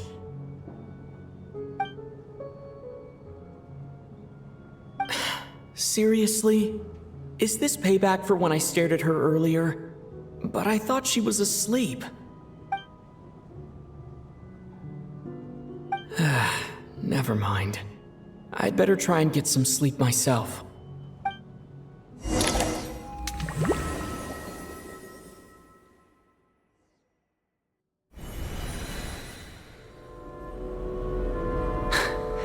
Hey, what are you spacing out for? Are you reaching your limit too? How long have we been walking for? Do you remember? Time's lost all meaning. Ever since we noticed that thing above our heads. What was it called again? A star key? Or key star? Anyway, the person who named it was swallowed by the black mist. Whatever it's called, ever since we noticed it, we've been walking up and up, hoping that as long as we reach it, we can find a way out of this place. But it seems like no matter how far we walk, we never get any closer.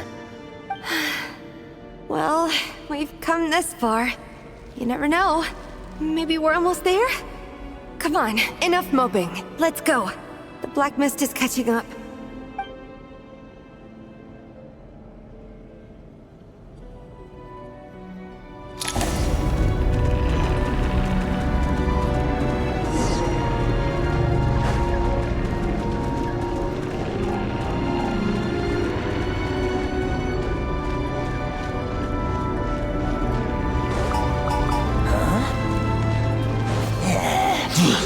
Watch out!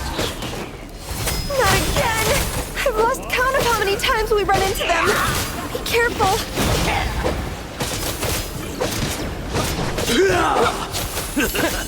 Ouch. Yeah! And Kate! Now I'm back!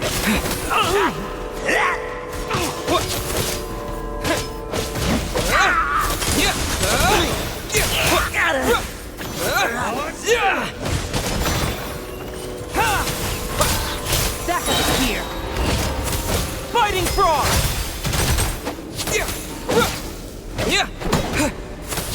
Should've run faster.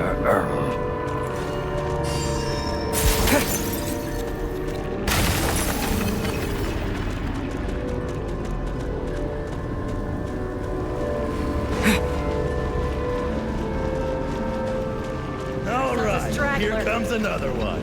Who's there? You wanna fight? Let's go! Get ready!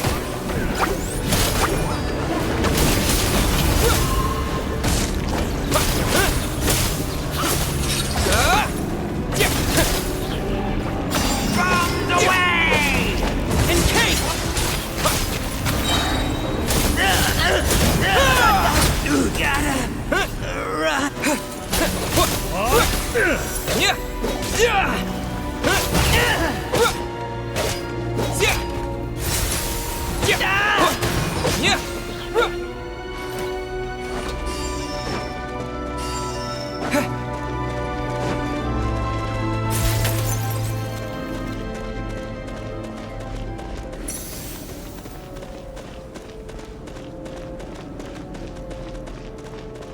All right, here comes another one. Monsters ahead of us, the black mist behind us. Feels like there's no escape.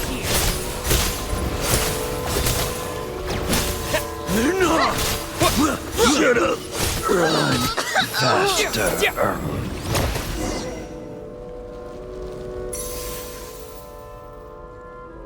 Are you hurt, Coolish? No, I'm fine. It's just... suddenly I don't want to walk any further. I get you. In fact, I reached my limit a long time ago. Sometimes it feels like there's hope where there shouldn't be. Yeah. The hope that the star gives us is the only thing keeping us going. But I'm not sure it's real at all. It may just be a collective illusion. Otherwise, why would it always be out of reach? We know you mean well, but you're only saying that to try and encourage us to keep going, aren't you? Thank you, friend. But enough is enough. Please don't give me any more false hope. Hope is poison in this place. You're going to continue, aren't you? I admire that. I've given up, but I wish you the best. May there come a day that you catch up to the star and leave this godforsaken place.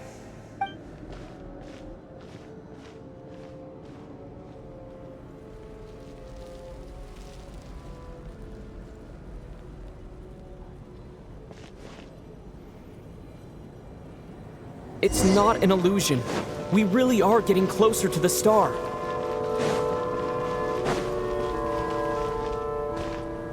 Congratulations. You're the first person to make it here. I'm the star's envoy. The black mist has stopped rising. Its hunger is satisfied for now, having devoured your two companions. This is a good opportunity. I'll let you get some rest before we continue. What do you mean, leave? The star represents the starting point. It's the waypoint for the beginning.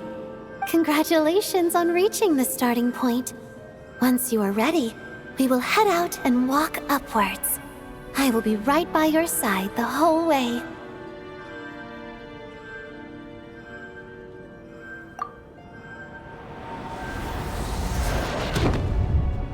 Huh?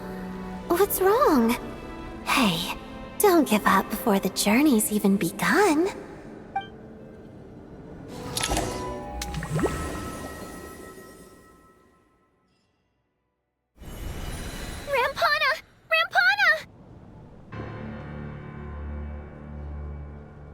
Is that Vodianitsa's voice?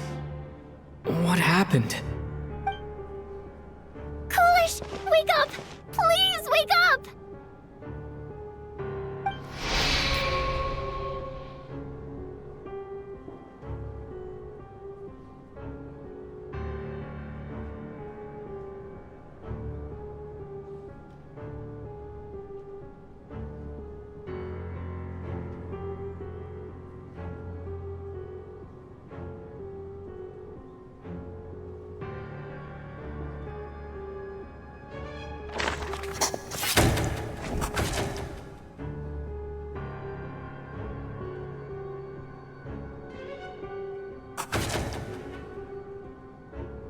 The situation is identical to that of the two casualties yesterday. We cannot ascertain the cause of death. At least there are some elements that we can rule out this time. They slept on the stage with everyone else. So I suppose the surrounding environment can't be a relevant variable. Rampana. Coolish. Weren't some of us keeping watch last night? 3 of us, in fact. How could you not notice something was wrong? I'm as confused as you are. Certainly nothing unusual happened on my watch. Likewise, and from what I've observed so far, both Miss Odette and the Traveler can be trusted.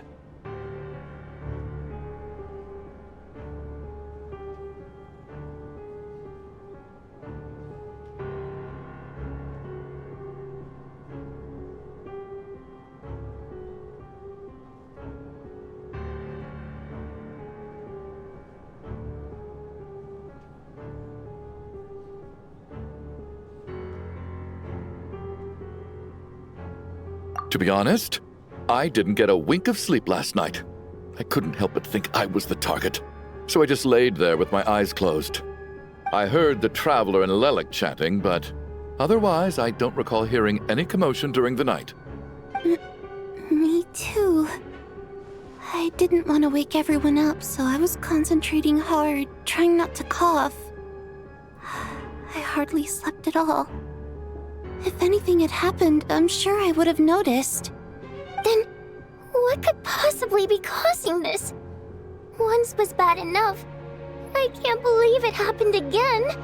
I worked closely with Rampana and Coolish for so long. I never imagined that one day they'd... And on the stage of all places... Vodianitsa... 4 victims in just 2 days. And we still don't have a single lead.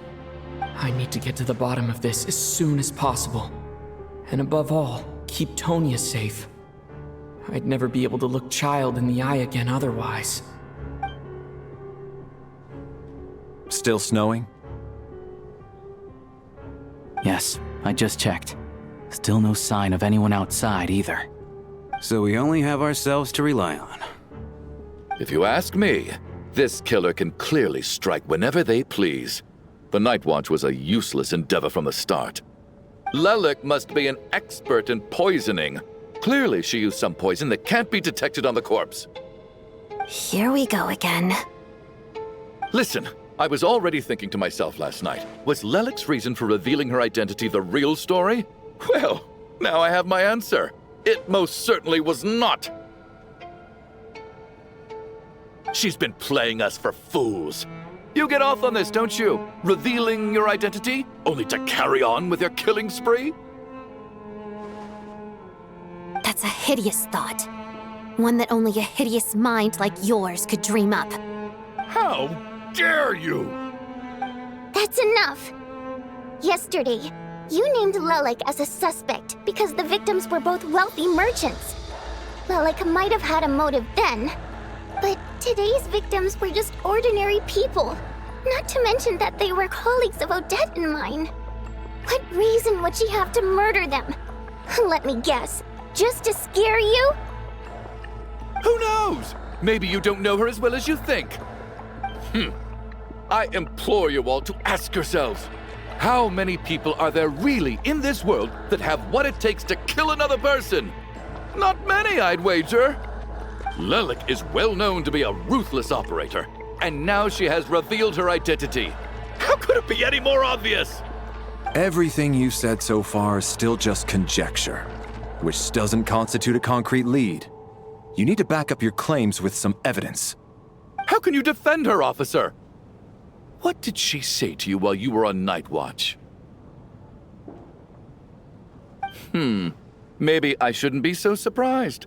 You military types are always colluding with criminals to target the rich.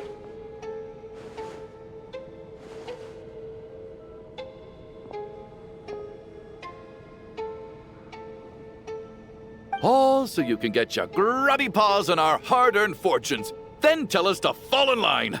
The Fatui, the Druzhna, and the Rokot. Thugs, the lot of you!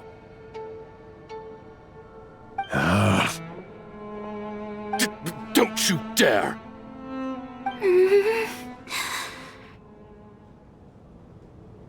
Sir, but you were the one who told us not to stop other people from expressing their opinions yesterday. 4 people have already died. Only yesterday I was chatting with Mr. Coolish. Then we woke up in the morning and he's... Turning against one another is the last thing we should be doing right now. Little girl. Even if Mr. Chuganov is a puffed-up, pig-headed windbag who doesn't have a clue what he's talking about, he's still one of the victims here, isn't he?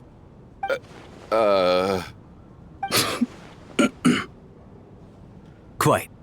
I had no intention of resorting to violence. But you're right, Miss Tonia.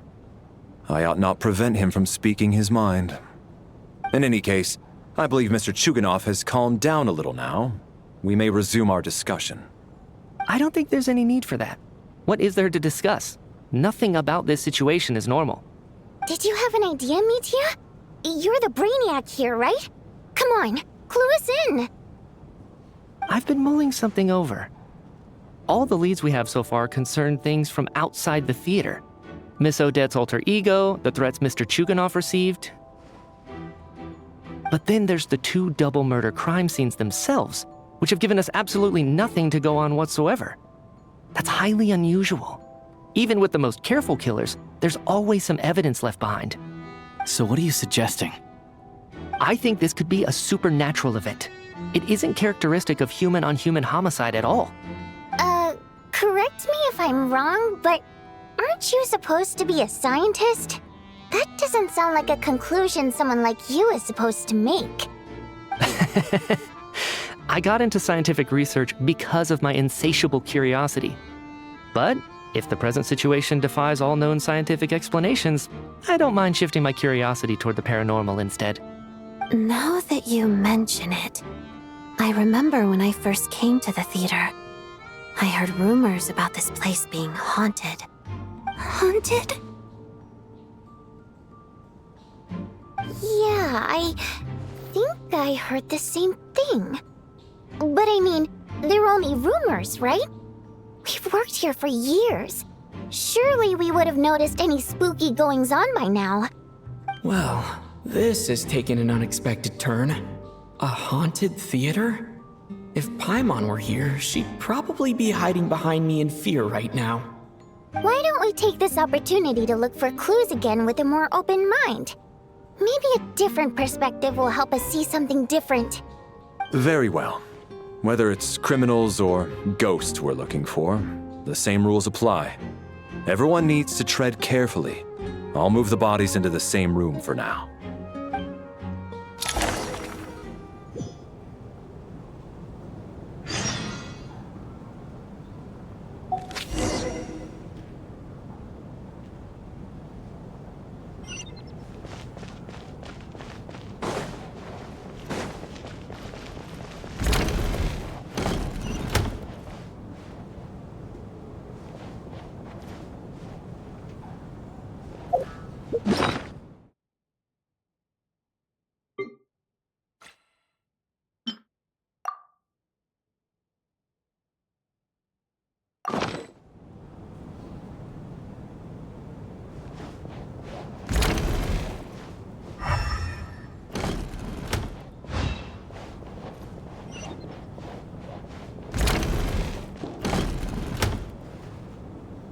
Valeri, come take a look at this.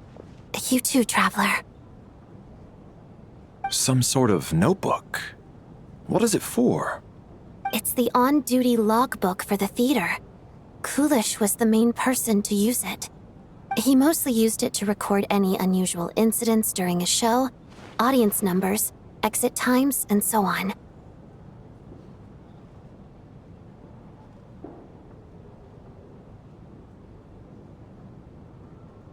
Yes, he'd always have this logbook with him when he checked tickets at the entrance. This should confirm a lot of key details about the recent show. So, you find anything unusual? Yes. The number of people.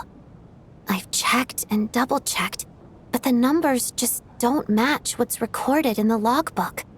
Apparently, we have an extra person among us. Are we certain that logbook is accurate? Could someone have sneaked in without buying a ticket or something? Unlikely. Kulish took his duties very seriously. I've rarely seen any errors in his work. Not to mention that this was a dress rehearsal, meaning smaller audience numbers and tighter ticket restrictions than usual. Everything would have been well within his control. We no longer have our tickets with us, do we? They got collected on entry. I assume there's no way we can check them again. Unfortunately not. The theater recycles tickets. Once people are in the door, they don't tend to leave until the show ends, so we collect the tickets at the point of entry.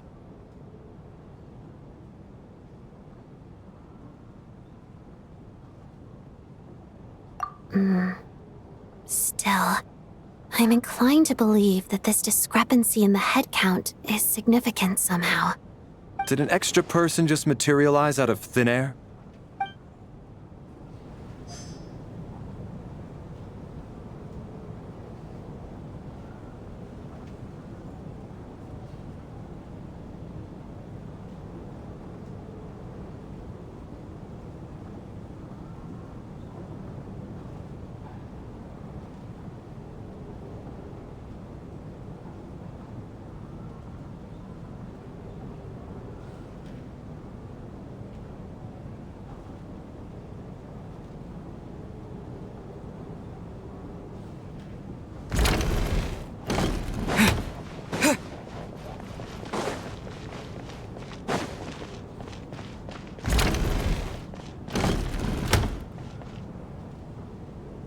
Ah, Traveler.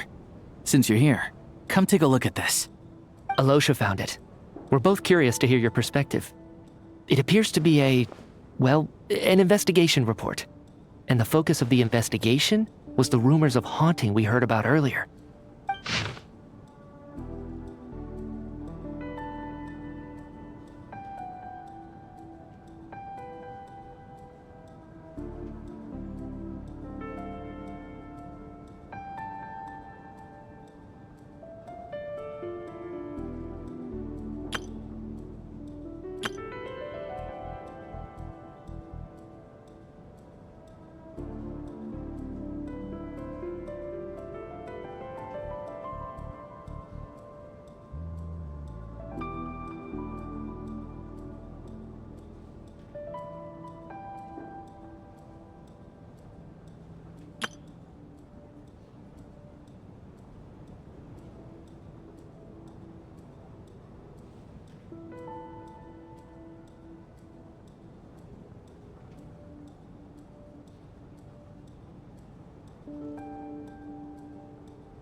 An investigation report, huh? Looks quite old. This person's name looks to be of Sumeru origin to me. Was the investigator from Sumeru? The theater manager must have hired an investigator once specifically to look into this issue. But it doesn't look like anyone ever looked at the report. Presumably, the manager wanted to know if the supposed haunting was dangerous while also being fearful of word getting out in case it affected the theater's business. Anyway, the bottom line is, the haunting is actually real after all. It's caused by an obstruction in the ley lines. Is there any chance this is the key to finally making some progress with the murder cases? Ley line problems are pretty unexceptional to me by this point. And while it certainly offers an explanation for the ghosts, it's hard to imagine what connection it could have to these two murder cases. Some of the language that appears at the very end of the report caught my eye. Angel civilization, ley line renovation? My area of research doesn't touch on any of that, so it's completely outside of my wheelhouse. Huh? A piece of paper just fell out from the report. It landed right by your feet.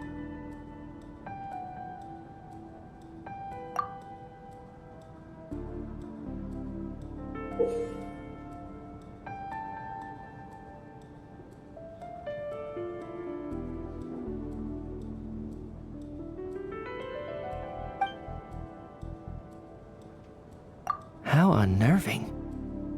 It was tucked inside the report, so it must be a note left by the author. Death is near. Is that supposed to be what's going on here? With us, in the theater? But if so, how did the author foresee it? Could he predict the future somehow? Maybe things are more complicated than we thought. No, wait a second. If we take the report and the note at face value, they completely contradict one another.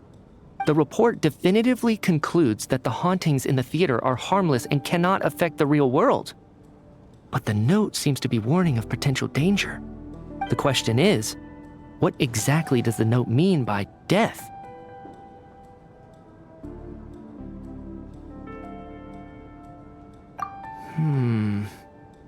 The various ways we could interpret this keyword lead in completely different directions. Let's pause our analysis here for now. I think we need more information.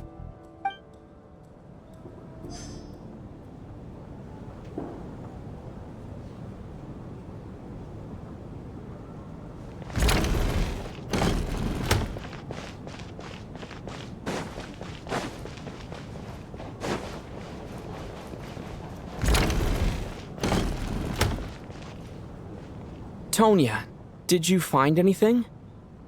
Not yet. Still looking. So...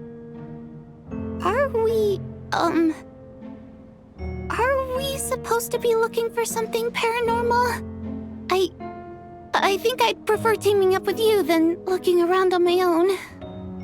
This looks like somebody's notebook. Shall we read it together?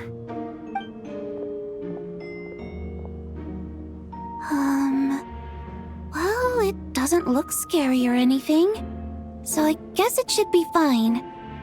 All right, let's read it together.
This has to be Vodianitsa's writing, surely.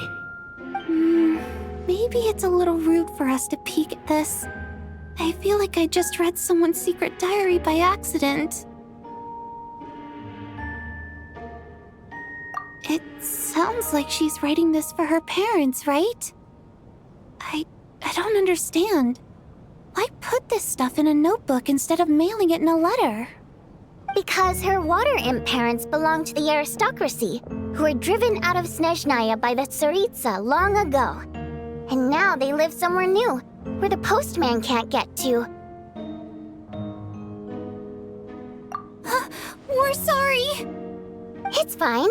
My fault for not storing it properly. I can't leave things lying around and expect them to get ignored when everyone's scouring the place for clues. All right, give me my notebook back. I'll take over the investigation in this room.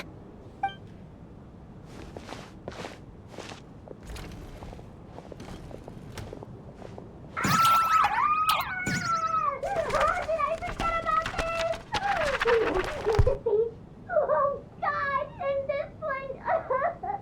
Oh my. Why am I so embarrassing?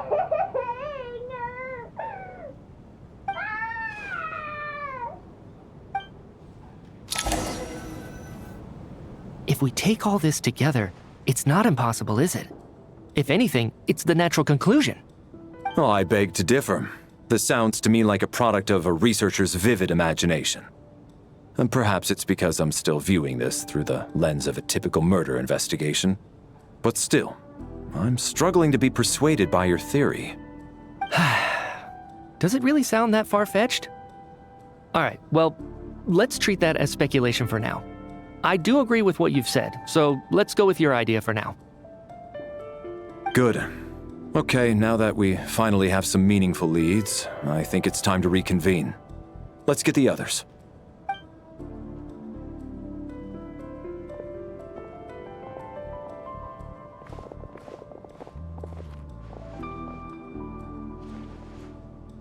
So, that's about everything we've discovered so far. I'll share my theory first. Based on what we've learned from the logbook, I believe the extra person among us is most likely the killer.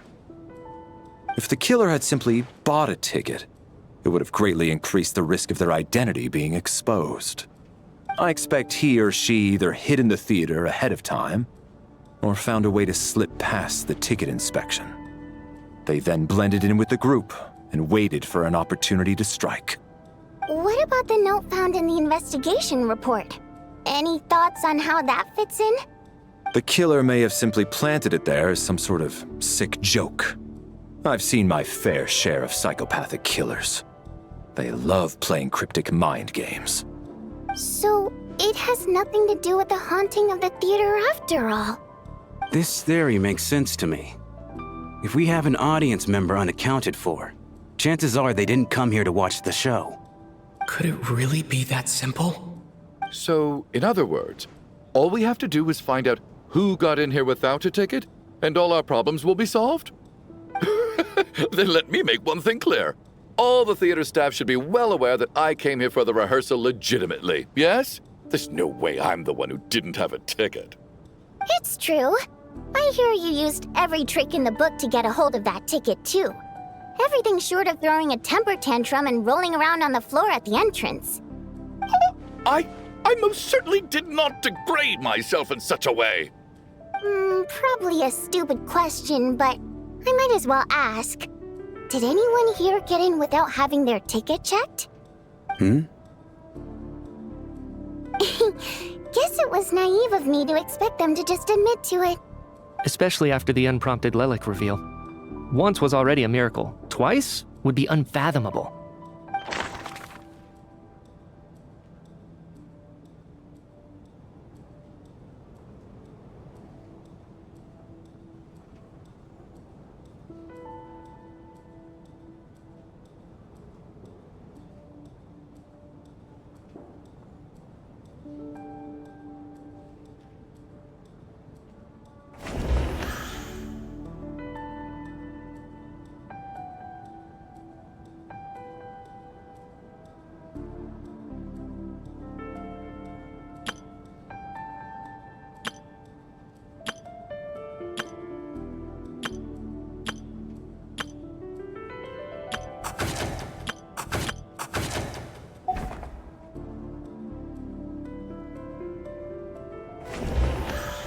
Sounds like Chuganov went to a lot of trouble to get his ticket, because everyone at the theater knows about it.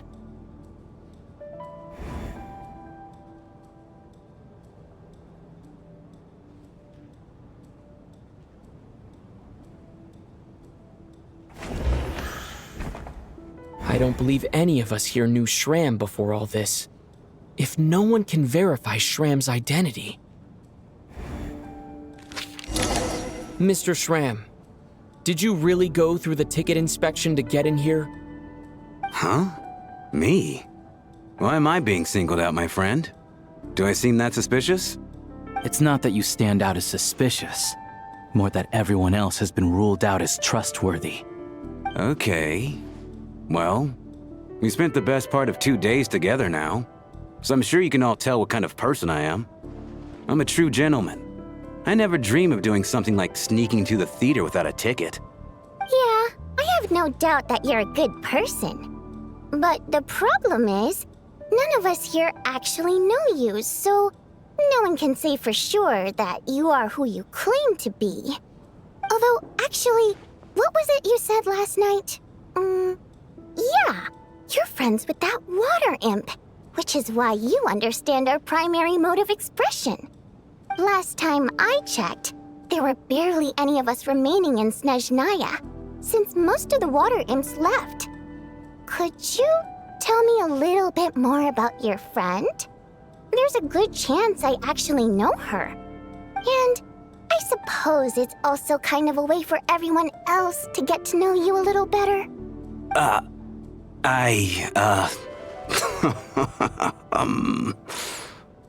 Good grief. Are you blushing? Pull yourself together, man. Stop giggling like a teenage boy. It's revolting. Hey, revolting is a little strong. All right, fine. I'll admit it.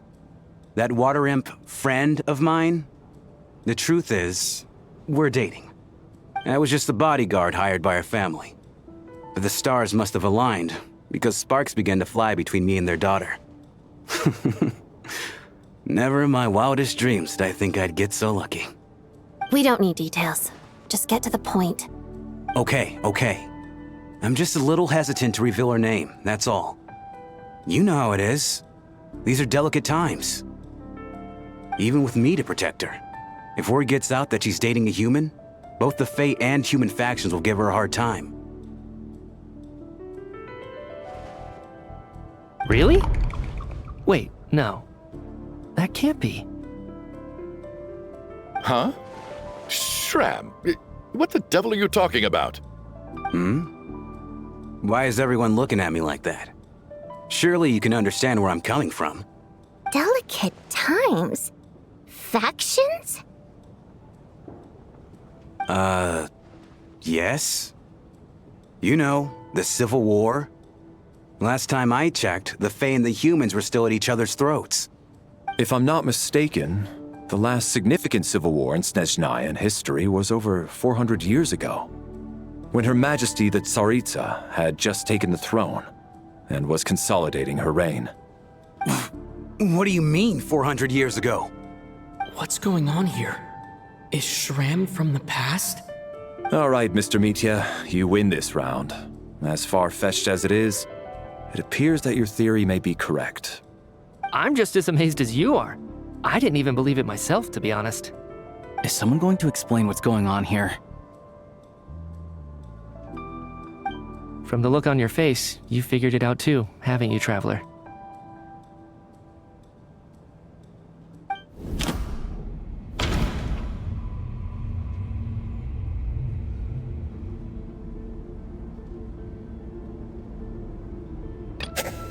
That seems to be the case. Shram's the extra person, but there's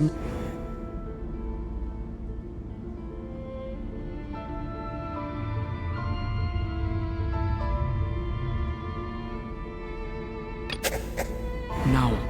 The truth lies within the clues we've already discovered. The theater's ley lines have been modified to block souls within its grounds from returning to them. Some souls can even wander this place forever. Mr. Schramm's statement proves he is from hundreds of years ago. And according to the investigation report on the theater hauntings, Mr. Schramm is very likely a lost soul wandering the theater.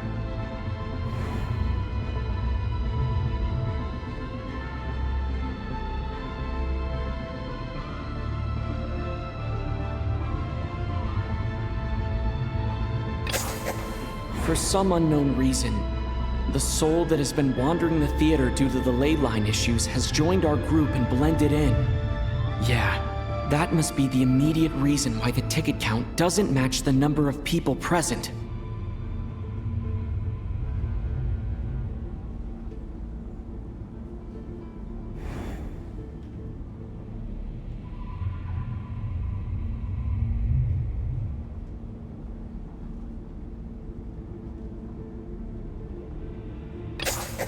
The contents of the investigation report have been verified. There are indeed ley line issues and wandering souls in the theater. Death likely symbolizes the deceased. Mr. Schramm, for instance. Death is near. That must mean that there's a dead person in our midst. That's the truth, isn't it?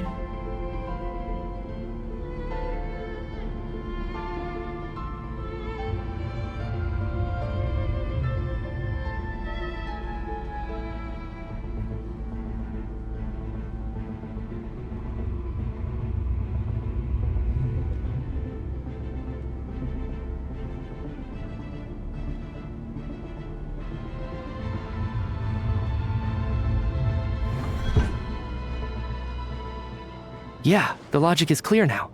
The investigation report said that there would be souls stuck wandering around the theater because the ley lines were cut off. Mr. Schramm must be one such soul who died in the theater a long time ago. In which case, that also makes him our extra person. So when the note said death is near, it must have been referring to death as in the deceased, people who died a long time ago. Someone who died a long time ago. In short, there's a dead person among us. The extra person we've been searching for is a ghost from the past. You mean I'm a ghost? No. Don't make jokes like that, my man. There must be some mistake. But even if I was dead, I know for a fact I didn't kill anyone these past 2 nights. Yeah, even if all that's true, the report also said the souls inside the theater can't affect reality, right? They're harmless. Then what if the problem isn't the souls at all, but the ley lines themselves? The ley lines have a powerful ability to attract and devour souls.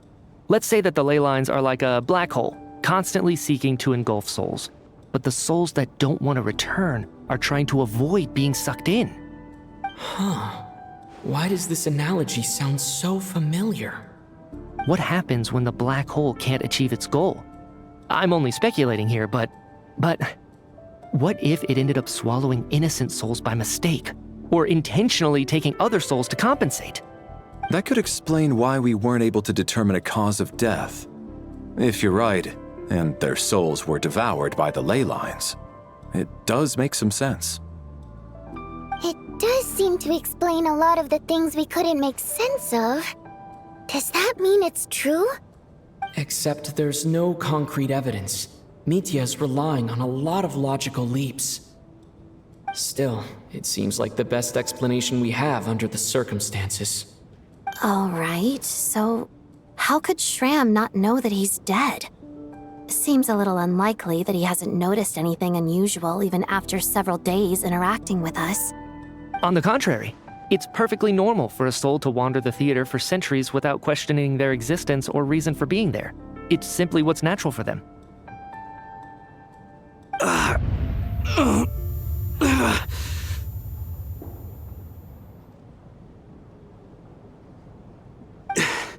You know what, Mr. Brainiac?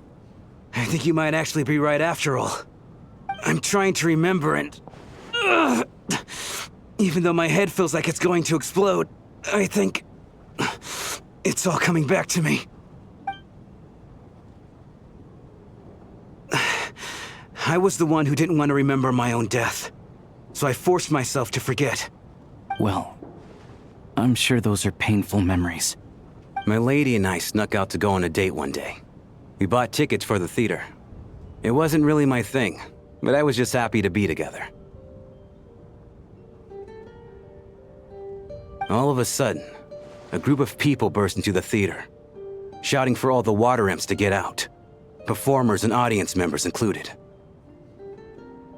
It was clear the conflict between humans and Fae had reached a boiling point. This time, the extremists were even coming after the water imps who had nothing to do with the war. I thought I could pull one over on them, so I took off my jacket, draped it over my lady, and tried to sneak out amid the chaos. But I got caught. They started shouting, calling me a traitor to humanity. But I was going to do whatever it took to buy her a chance to escape, no matter how many people stood in my way. I had to, both as her bodyguard and out of love. It's all right, friend. You can stop there if you want. You don't need to dig all that up again. It's just...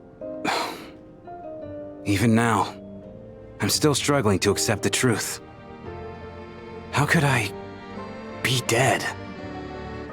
I'm sorry, everyone.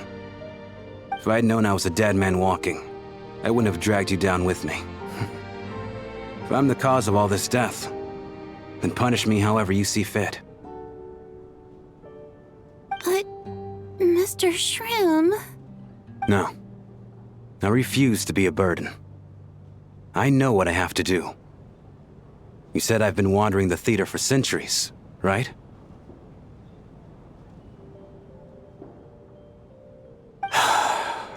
I guess it's high time I got a breath of fresh air. Out there, I mean. I'll leave this place and take all this death with me. Go out on my own terms. Mr. Shram, I'm sure we can figure out a different course of action. My good sir, we both know I'm not supposed to be here. I should have accepted my death long ago. One way or another, this has to end. Unless you're saying this goes against another one of your military principles somehow. No, I'm speaking on a personal level this time. Let it go, man. Oh, wait. One last thing. Miss Waterimp. My lover. Her name was Litia. Litia Ozarova. Do you know what happened to her? Ozarova. Oh, Auntie Ozarova. That's what we all called her. I remember her as a very kind elder. She had a bunch of kids, too. I'm so glad she survived. And she had lots of kids? Good. That's... good. I could hardly expect her to stay single just because of what happened to me, right? As long as she went on to be happy, that's all that matters.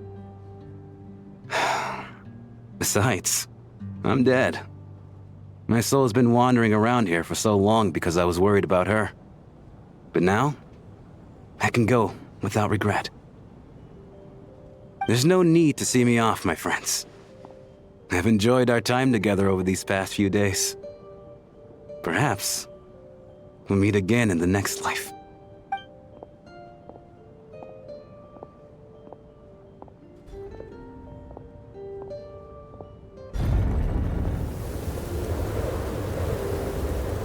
Take care, my man. I know Mr. Shram was already dead, but... I still feel so sad. Death is cruel, no matter how we might try to make sense of it. So, was the conflict between Fae and humans really that bad back then? I was only little, so I don't remember much. It's terrible to think that so many innocent people had their lives turned upside down. Even the historical records about that time period don't say much about it. All people know is that the Tsaritsa founded the Fatui, drove out most of the Fae aristocracy without explanation, then used her terrifying power to suppress the humans. It seems to me like the Tsaritsa chose to make herself the enemy. She downplayed the conflict, directing whatever animosity both sides had for each other at herself instead. That's also why, despite how brutal the conflict was at the time, there hasn't been much lingering tension between humans and Fae since. Things have been fairly harmonious for the past few centuries. So, the Tsaritsa banished the Fae to protect the Fae living in the city? She offered herself up to be hated in exchange for peace. Maybe it's not quite as bad as it sounds. I don't think Her Majesty is too concerned if mortals hate her or not. And besides, there are very few who truly do. All this time, I had no idea. All right. If Mitia's theory is correct, then I think we can consider this matter settled. Let's all take a break.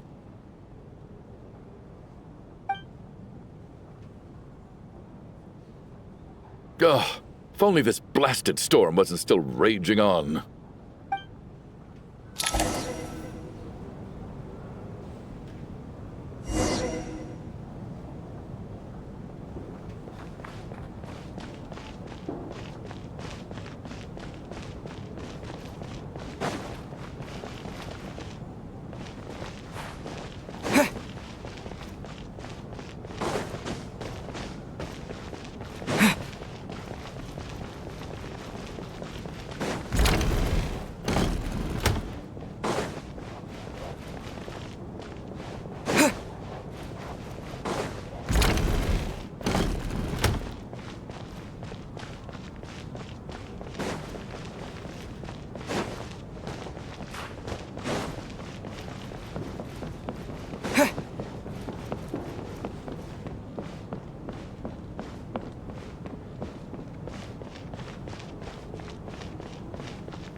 Looks like now we can just rest until the snowstorm stops. I still can't believe Shram turned out to be a ghost who'd been in the theater for hundreds of years. To think he was dead this whole time. What a strange turn of events. Knock knock. Huh? Knock knock.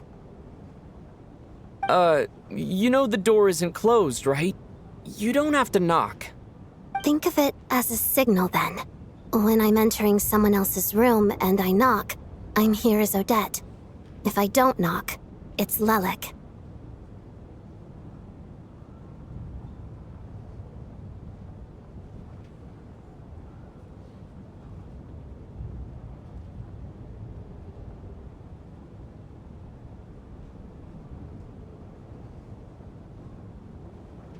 Thanks.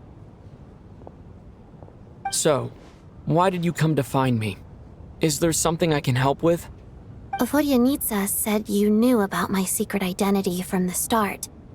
But when everyone was discussing who Lelik could be, you were worried that revealing what you knew would be unfair to me, so you kept it to yourself, right?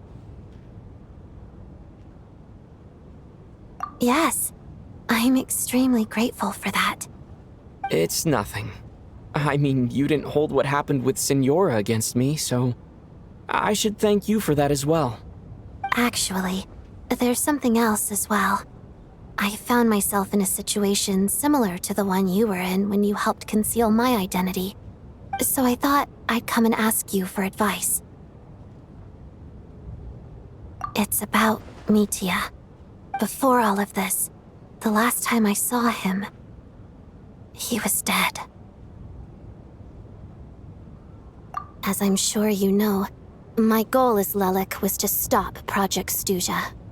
Well, when I found out the tech lead for the experiment behind Project Stuja was Mitia, I immediately started planning to track him down and threaten him to back out.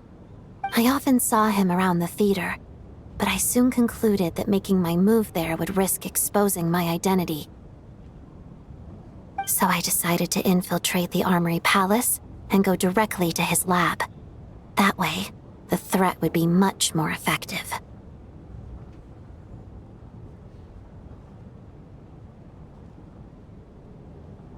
Well, I suppose there was a bit of luck involved. but I am a Fatus, so I already had some familiarity with the building's layout. But when I finally made it to his lab, Mitya seemed to be dead.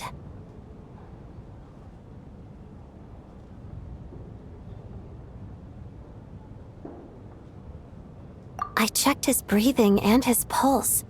He had no vital signs whatsoever. I'm certain of that. I thought maybe another anti-Project Stuja activist had beaten me to it, and chosen a much more brutal method. So I made myself scarce. That's why you were so on guard around Mitya that first night here. Yes. When I saw him sitting in the audience during the performance, I could barely contain the shock. To me, it was a miracle. Somehow, he'd come back from the dead.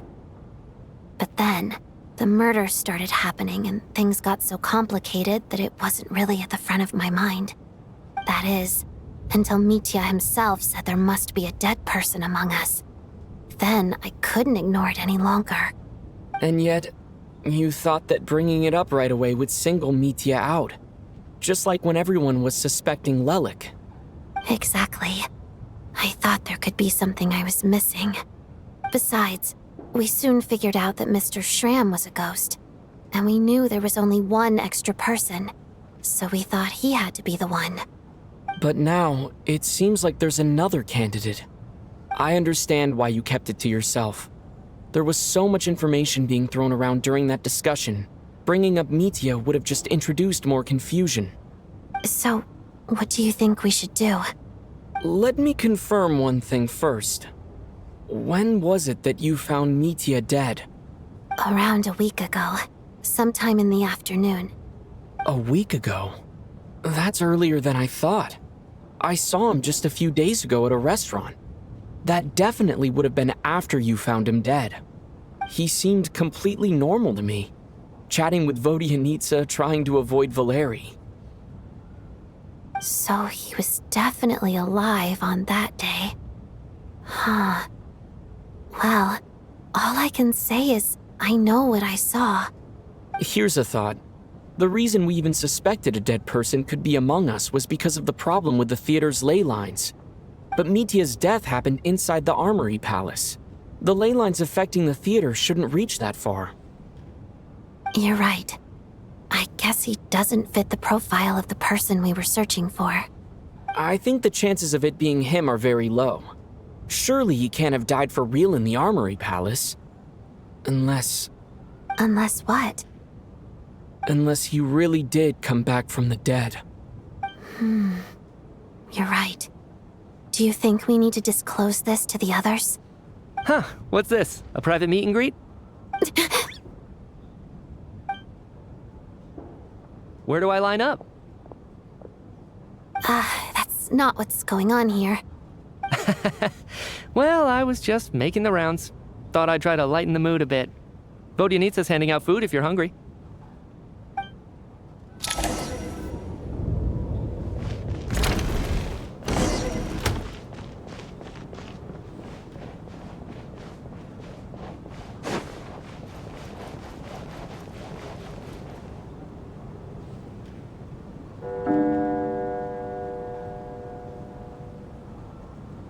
What is going on with this storm? Could it be connected to that monster that just arrived in Snezhnaya? I almost hope it is. Her Majesty the Tsaritsa left to vanquish that beast herself. We just need to wait for her triumphant return. Do you think people still feel the cold after they die? I'm wondering about Schramm. Oh, maybe we should have given him a coat before he went out there. Death itself is cold, isn't it? I'm sure the storm will embrace him. Well, I hope he has a safe journey. I'm going to miss him, I think. It's not like we can blame him for Rampana and Kulish's deaths. Thinking back on it, we barely made it out alive ourselves. Once we get out of here, how are we going to explain what happened to their families?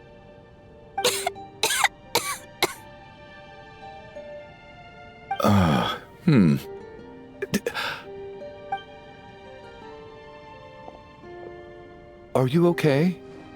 Here, take this. I've never used it.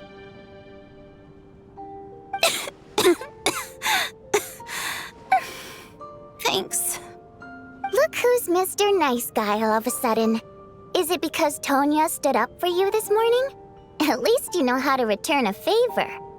Yeah, without Tonya, who knows how badly he would have been hurt. I told you already, I never intended to resort to violence. Duh, bunch of rascals. Little girl? I was rather surprised when you spoke up for me this morning. I didn't think I had many admirers here, so, thank you. Oh, no need to thank me. I said some bad stuff about you too. I've been, too embarrassed to admit it, but, you remind me a lot of my daughter. So kind to everyone, but never lets her old man off the hook. Unless my wife and I are having a fight, then she's always on my side. Especially when she was little. Every time I took her out...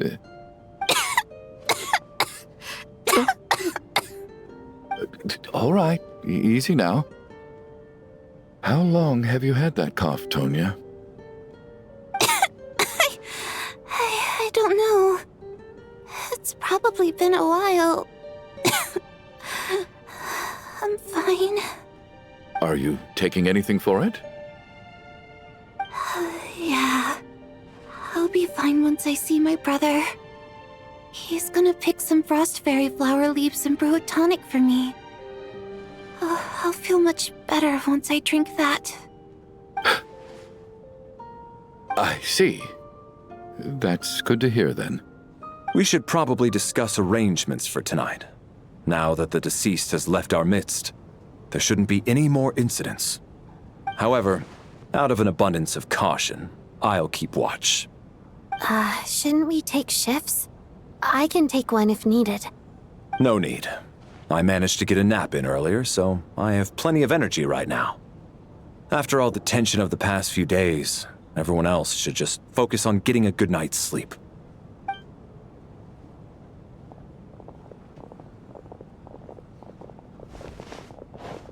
What a long day. This whole situation turned out to be way more complicated than I expected. But Valeri's right. I should just try to calm down and get some rest. The last thing I want is to give myself nightmares.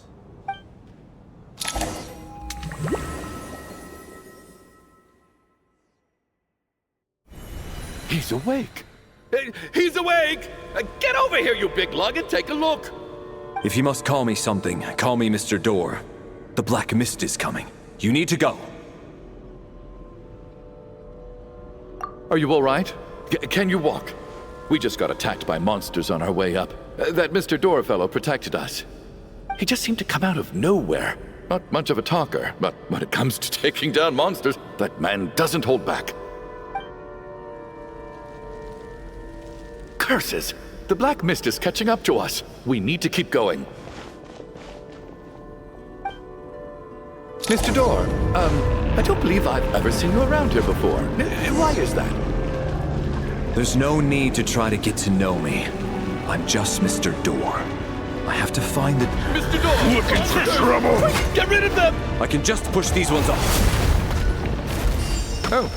Well, anyway, we're lucky to have you here. Thanks for saving us earlier. No need to thank me. This is where my duty lies.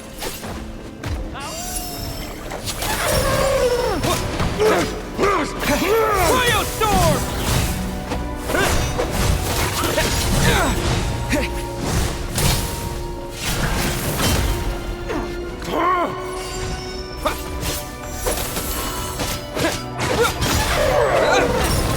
Having second thoughts?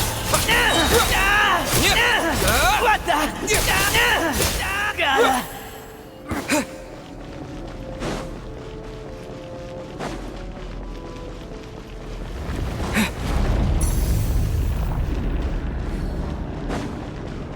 So we're doing this the hard way. Condense! Encase!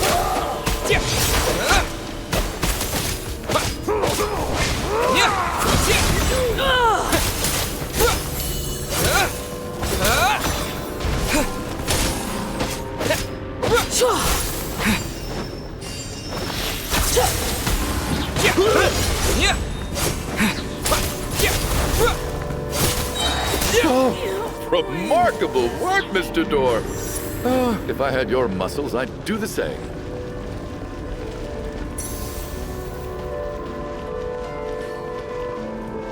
Are none of these doors the one you're looking for?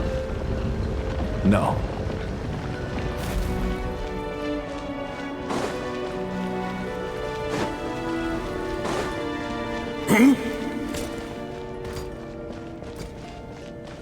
How about this?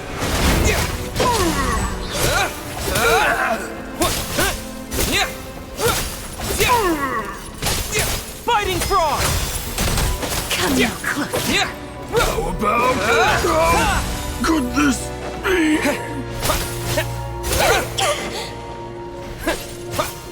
My command.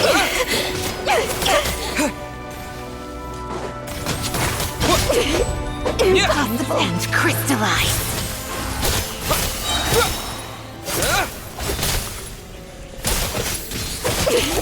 Impossible. I'm so exhausted. And the black mist is still rising. Oh. Wait, look! There's more monsters down there. Are they coming from within the black mist? No, no! They're gaining on us! Quick, keep going, or they'll be at our heels any second!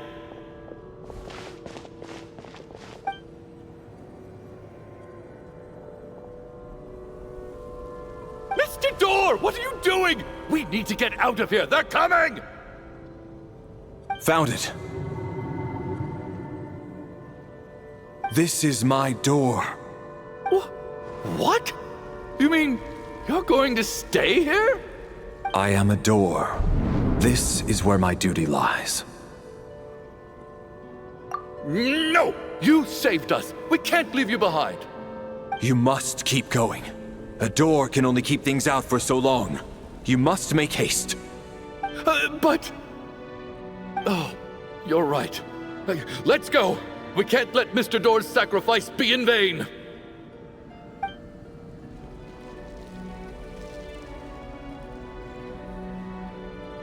The black mist isn't moving anymore. Looks like both the monsters and Mr. Door are gone. I didn't just imagine all that, did I? Surely I wasn't so scared out of my mind that I hallucinated a door as a human being. Oh, okay, good. There's no way we both hallucinated the same thing. Getting sleepy? Well, looks like we're safe for now. Go ahead. Let's get some rest.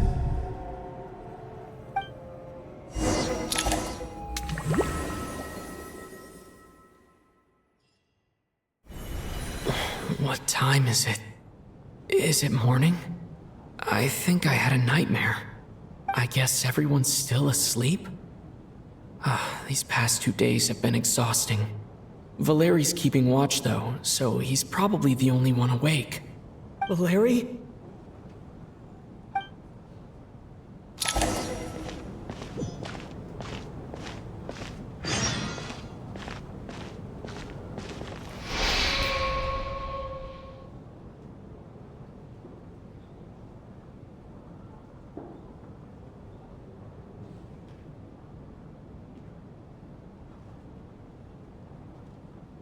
Wake up! Everyone needs to wake up!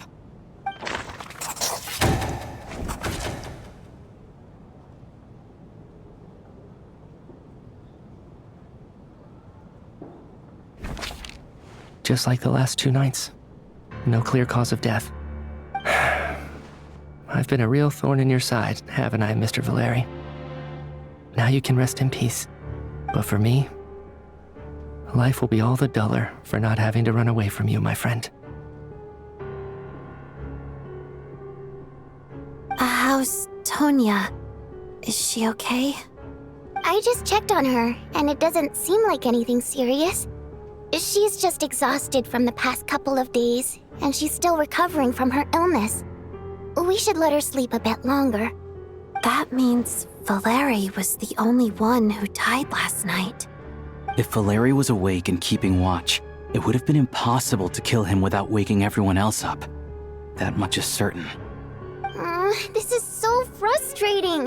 Why has nothing changed since yesterday? I thought we already dealt with the dead person causing all this. Actually, one thing has changed. There's only one victim this time, not two. Does that mean...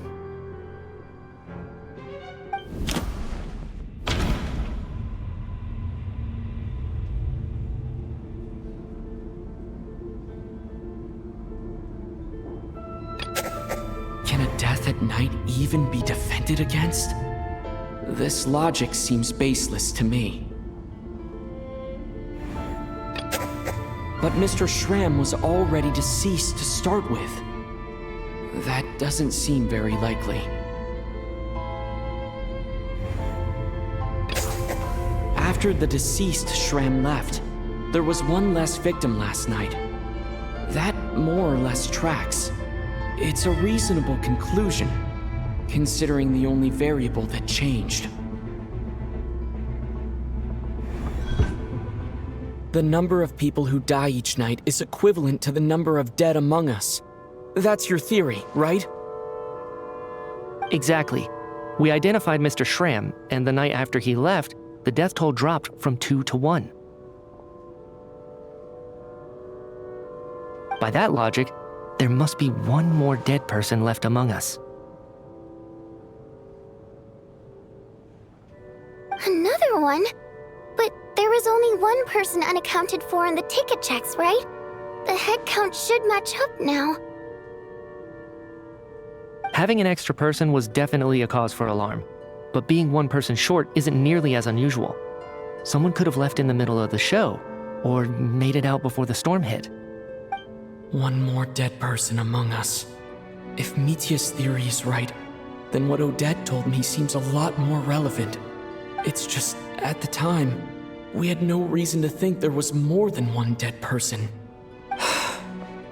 If only we'd taken it more seriously as a possibility. Maybe this could have been avoided. I'm sorry. This is my fault. I had information that could have been helpful, but I held back. I should have brought it up right away. I'm partly to blame as well. I was too quick to dismiss Odette's concerns. What is this about? What have you two been getting up to behind my back? Sounds like there's some big news you've been keeping from the rest of us. Well, we're all ears.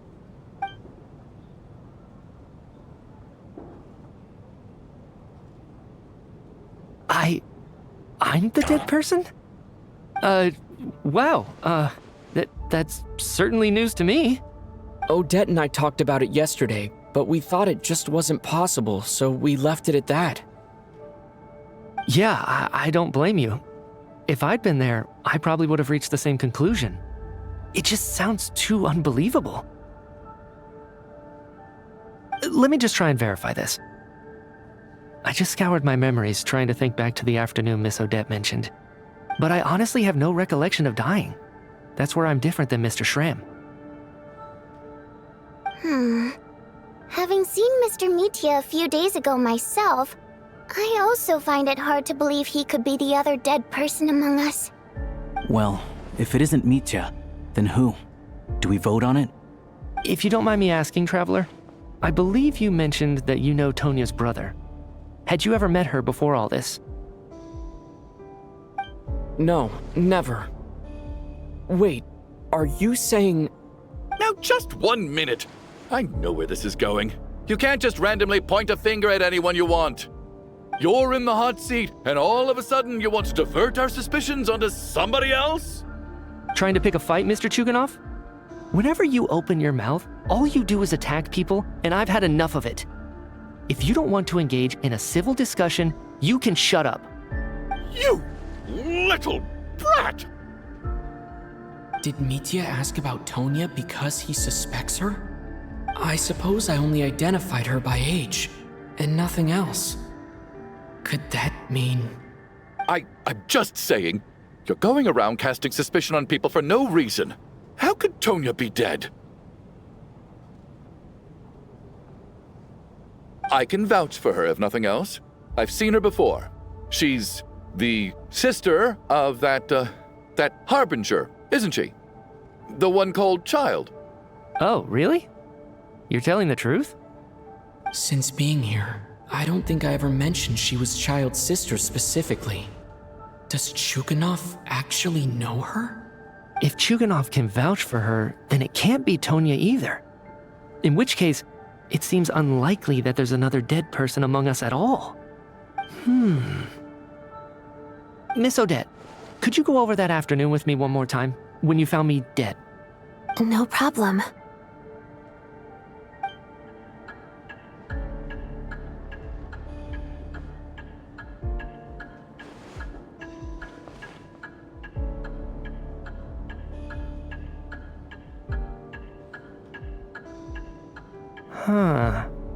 No matter how hard I try, I just can't remember anything about dying. But I do remember something else.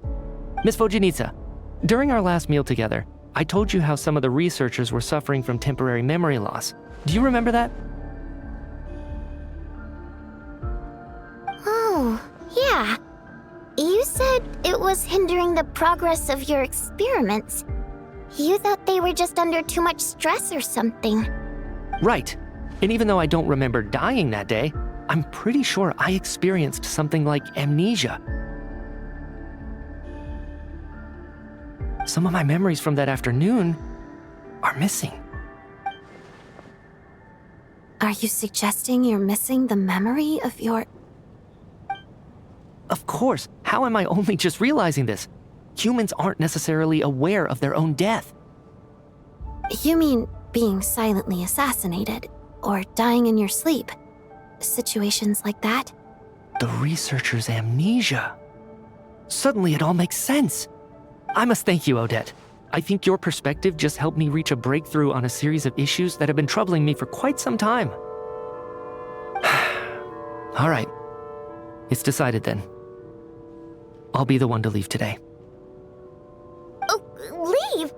Hey, wait a minute. Aren't you rushing into this? What if you're wrong? You'll pay with your life. Come on, kid. Aren't you gonna fight for your life? This seems like a rash decision.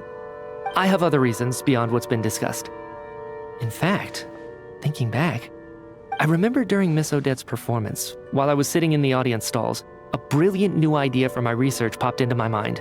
But then, my train of thought suddenly cut off. I can't remember it now at all, and I didn't take any notes. I guess that must be another instance of temporary amnesia. No. Hold on. I see where you're going with this. You're suggesting that each instance of temporary amnesia is a death, right? There's a glaringly obvious flaw in that idea, no? How can one person die so many times? I believe Miss Odette's account. During the period where my memory is blank, I must have been either dead or in a similar state. All it would take is for the same thing to happen in the theater, and I would come under the effect of the ley lines in this vicinity. This increases the likelihood of me being the deceased, does it not? But...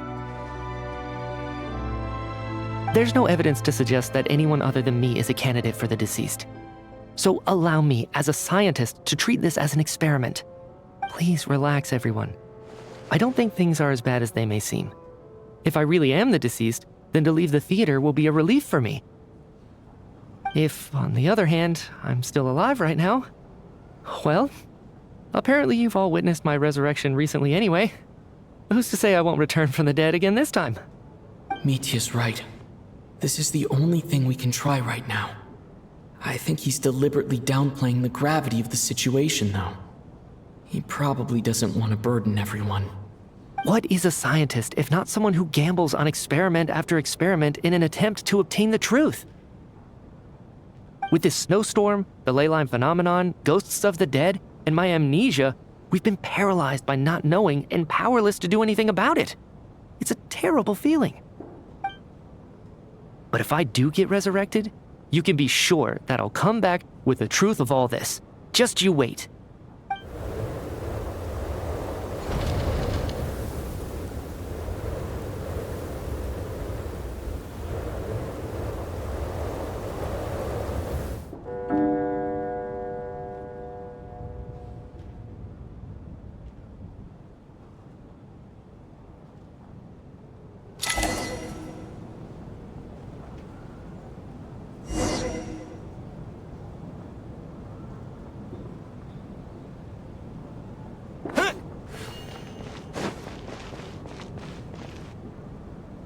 Poor Mr. Mitya. I didn't even get to see him one last time.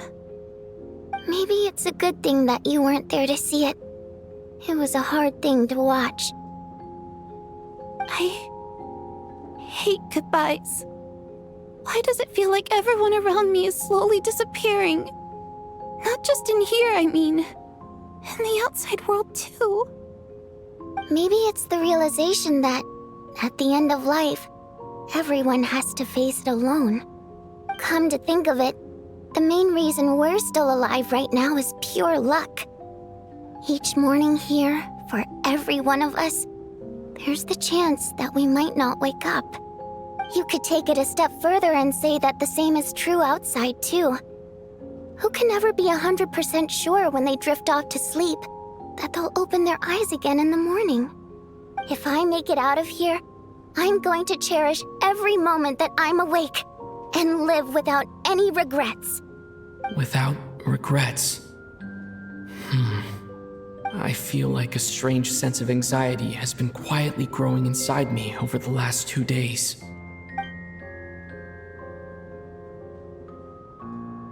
Are you okay? You look really glum. If something's bugging you, let's talk about it. There's only a few of us left here now. After everything we've been through, what's the point in keeping things bottled up? I have a travel companion named Paimon. Alosha and Odette have met her before. She's been feeling unwell recently. You're worried about her, aren't you? That makes sense. We've been trapped in here for days. To be honest, I used to feel like I was just a spectator in this world, watching everything that happens from the sidelines. Maybe it's because I'm a descender. A descender? But with Paimon by my side, over time, I slowly felt my connection to this world growing stronger. She loves eating, sleeping, and having fun, but she's also a great guide. It's her authenticity that makes this whole world feel more real for me. Over the last few days that we've been apart, I've often caught myself wondering, what would Paimon say if she were here right now?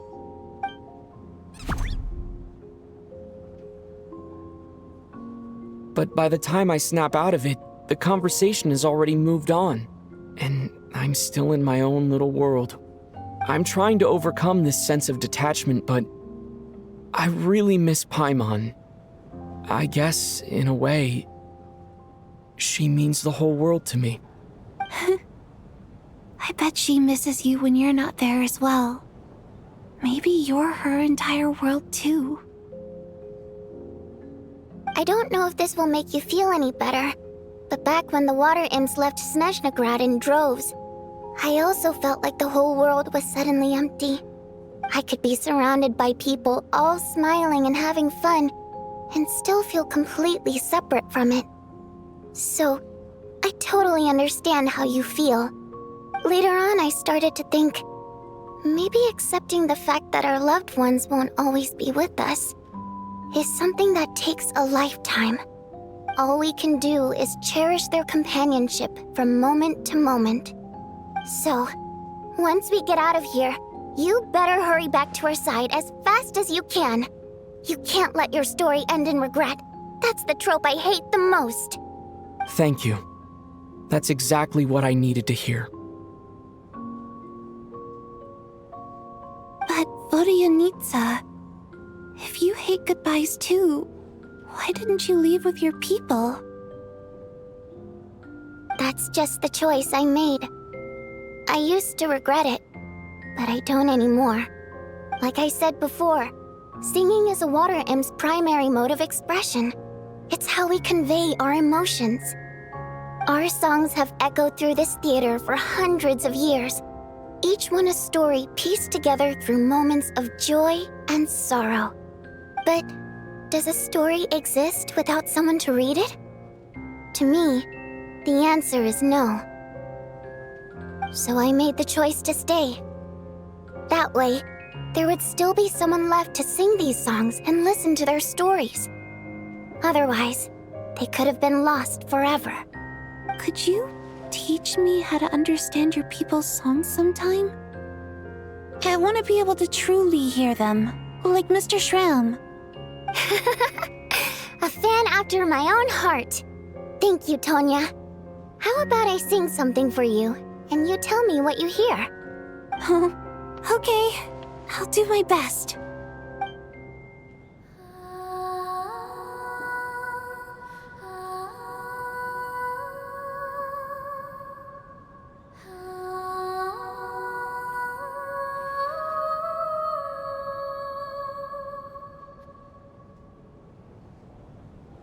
I've never heard that one before. I feel like I can hear a sense of longing somehow. I wonder why that is. Color me impressed, Tonya. You're a keen listener. Most people can only tell if a song is happy or sad. I didn't think you'd be able to pick up on such specific details. So, what's the song about then? Come on, tell me! I've actually never performed this song in the theater before, because it has more of a ceremonial purpose for our people. It's not meant for the stage.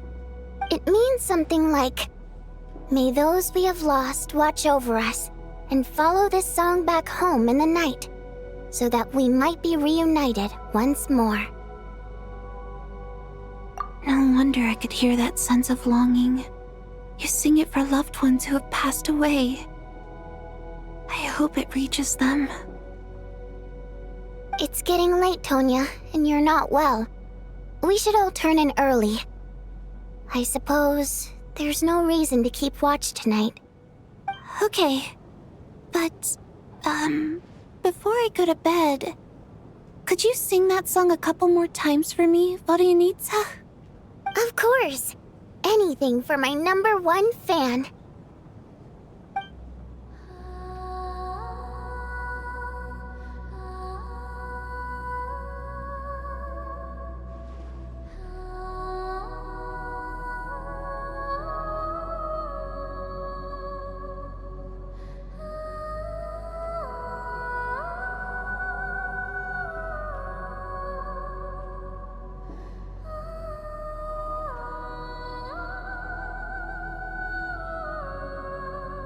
Once I get out of here, I definitely don't plan on ever coming back.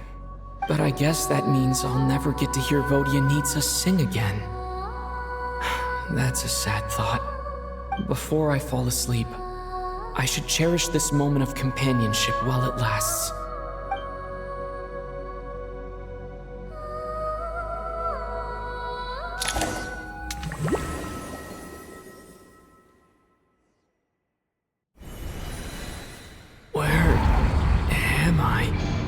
It's so dark in here, and I feel kind of dizzy. Am I alone?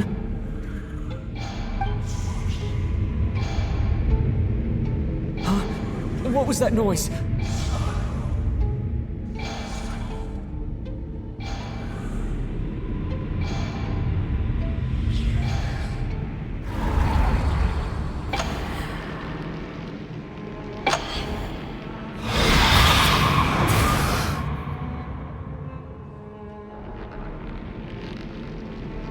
Return, O spirits. Fulfill your oath of protection.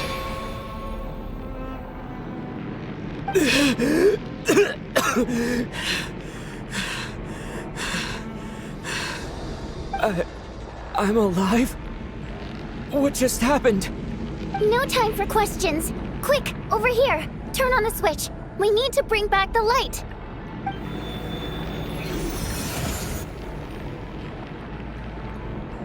All right, we're safe. The spirit just now is called Night Prayer. The light subdues her, but she'll attack without a second thought in the dark.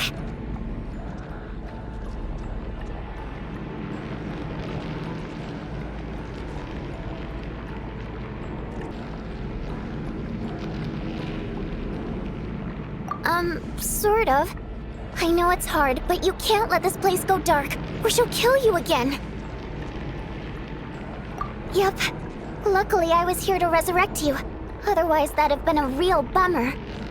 A bit more than a bummer, I'd say. Wait, so you have the ability to resurrect people? Sure I do. I'm your guardian spirit after all. I specialize in soul recall. Oh, it's nice to meet you, by the way. Thanks. It's nice to meet you too. Alright, there's no time to waste. The black mist is already catching up. We need to avoid it at night prayer at all costs. Come on, let's go. We need to reach the next switch before the place gets too dark. If we bring the light back, night prayer won't be able to get to us.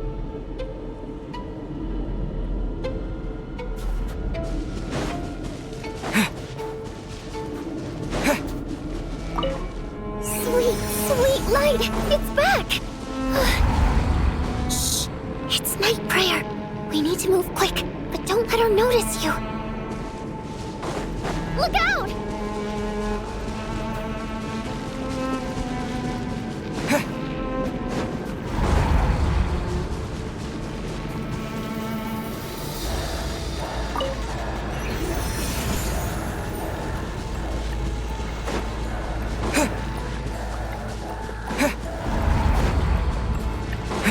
Which is over there.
The switch is just up ahead.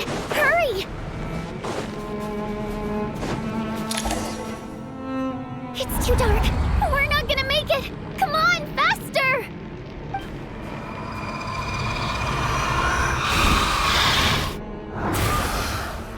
Traveler! I won't let you die like this. Not on my watch.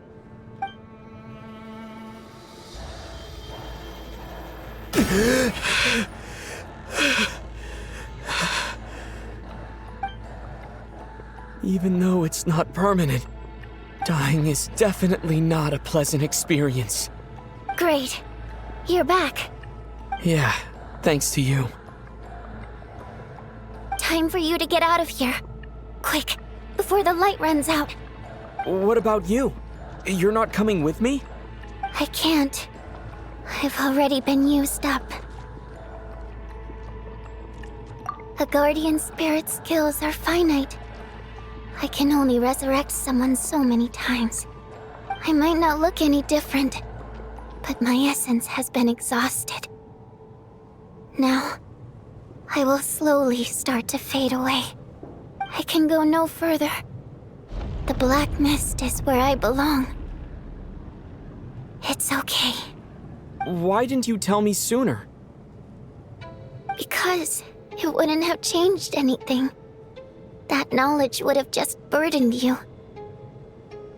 And a guardian spirit's role is to protect. But... Go. Now, before it's too late. I already hear night prayer approaching.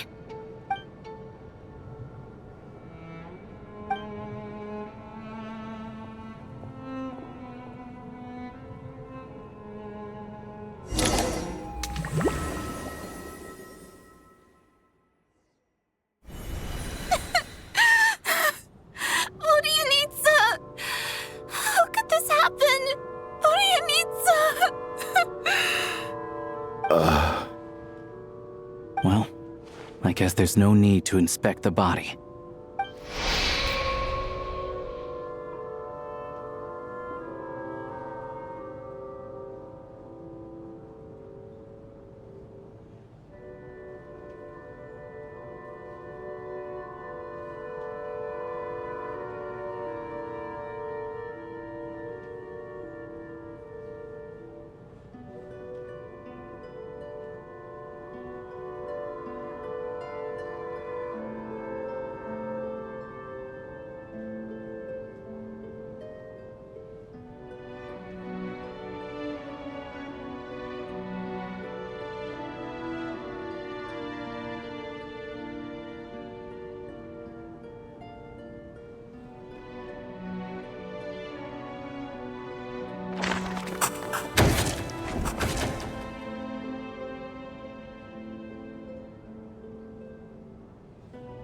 This wasn't supposed to happen.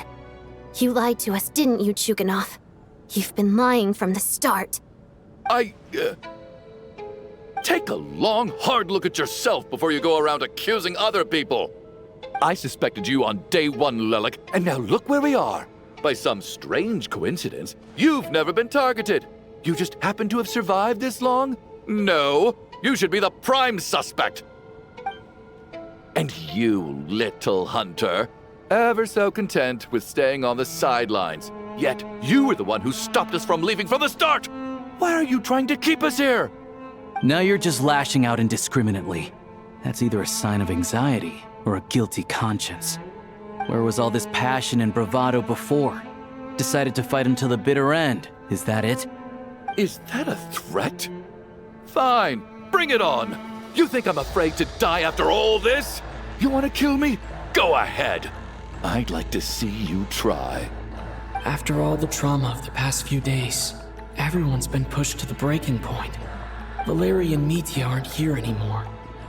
Someone else needs to step up and take charge. But first, I need to think this through.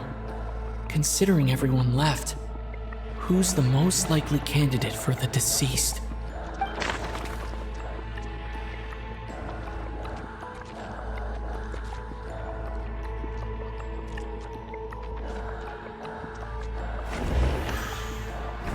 My memories are perfectly coherent. Even after racking my brain, I can't recall any scenes of my own death.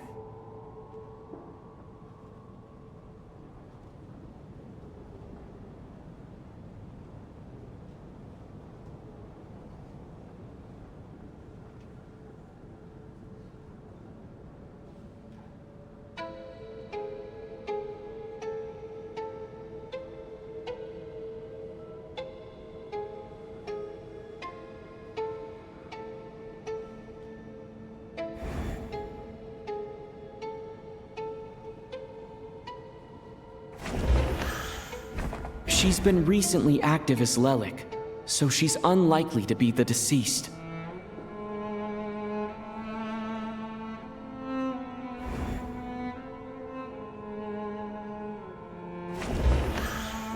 I clearly remember Mr. Chuganov from the first time I visited the theater.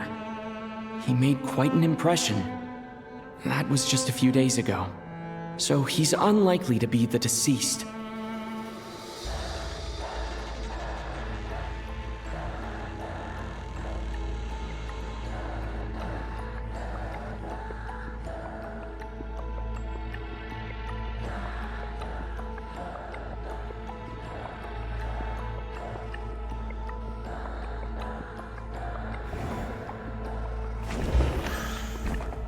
Of those who remain, the only person we've never met before is Tonya. There is room to doubt her true identity. People are easily misled by first impressions. Now that I think about it, Child's sister was in fact a label I imposed on her due to my own assumptions. But Mr. Chuganov vouched for Tonya's identity yesterday, with basically no other possibilities left. Could it be?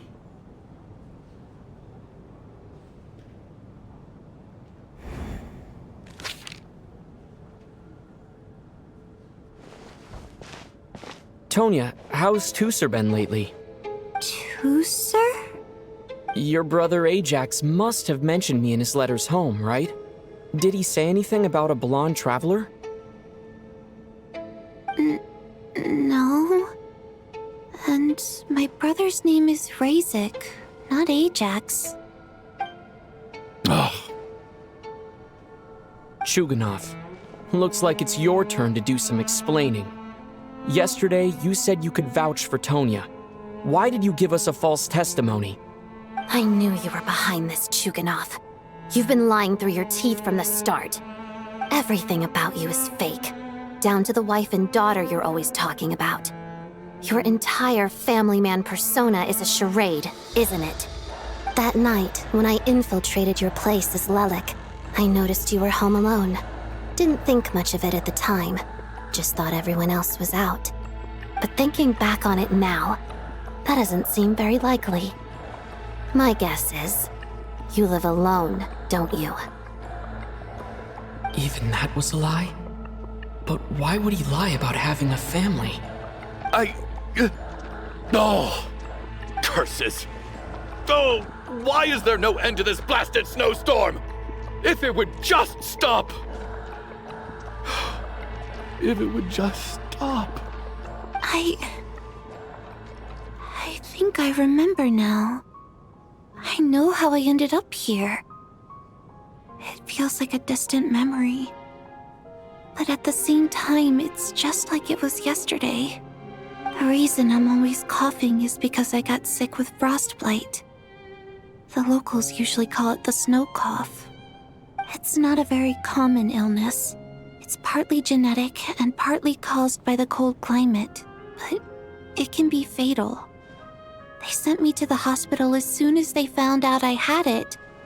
And I spent so long lying there in that hospital bed. After a while, I felt myself growing weaker and weaker. Nothing seemed to be working anymore. Neither the treatment that the doctors were giving me, nor the medicine my brother was brewing from frost fairy flower leaves. So one day, I told my brother that I wanted him to take me outside for once, so things could be like they used to, just for one day. I wanted to meet loads of friends, experience new things. He agreed. He snuck me out of the hospital, and we escaped. We got to the theater, bought tickets, and went inside. It was all so exciting. I remember the show very clearly. It was amazing. But I found myself getting sleepier and sleepier. Oh, Tonya.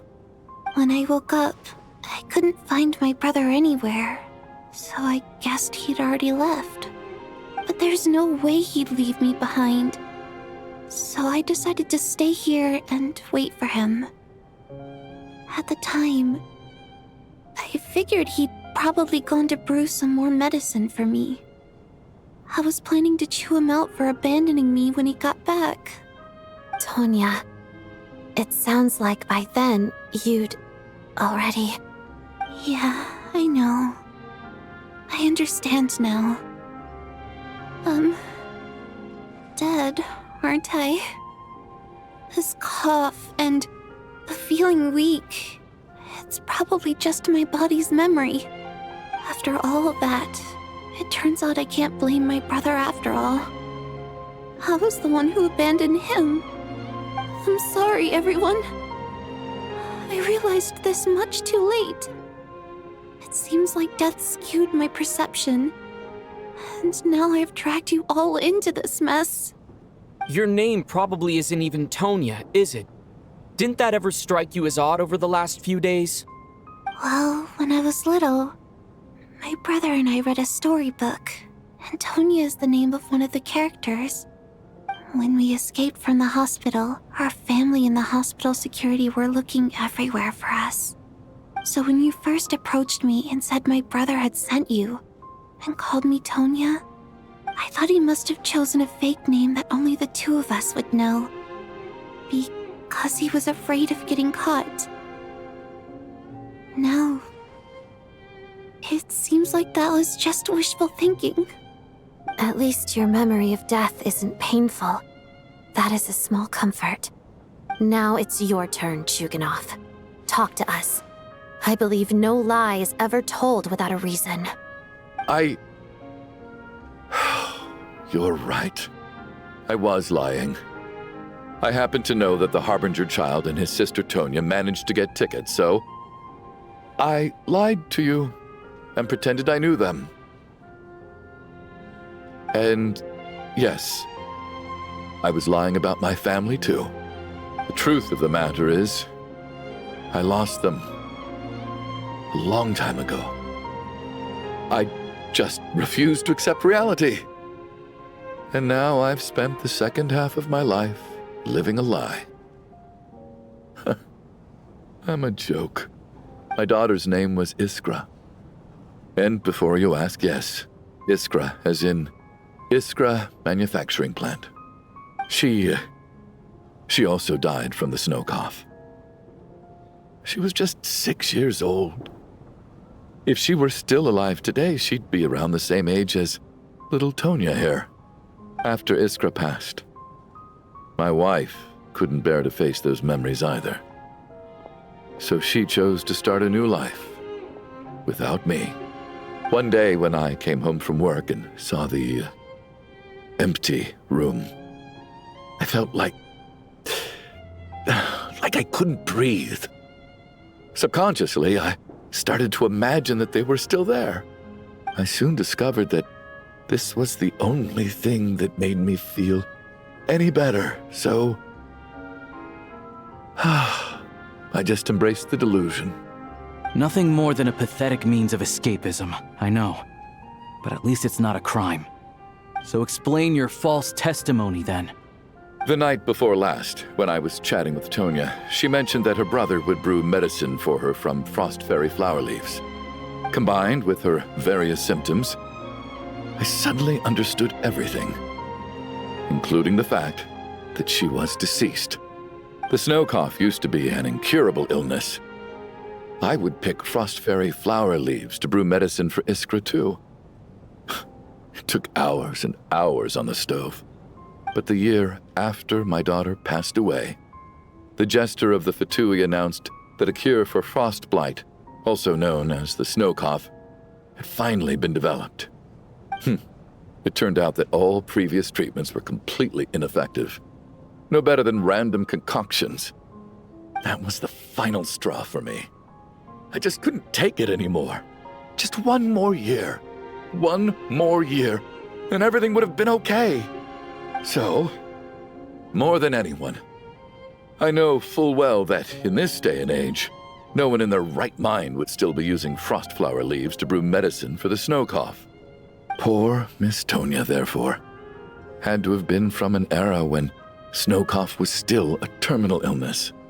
So, you projected your daughter onto her? Even though you knew she was one of the dead?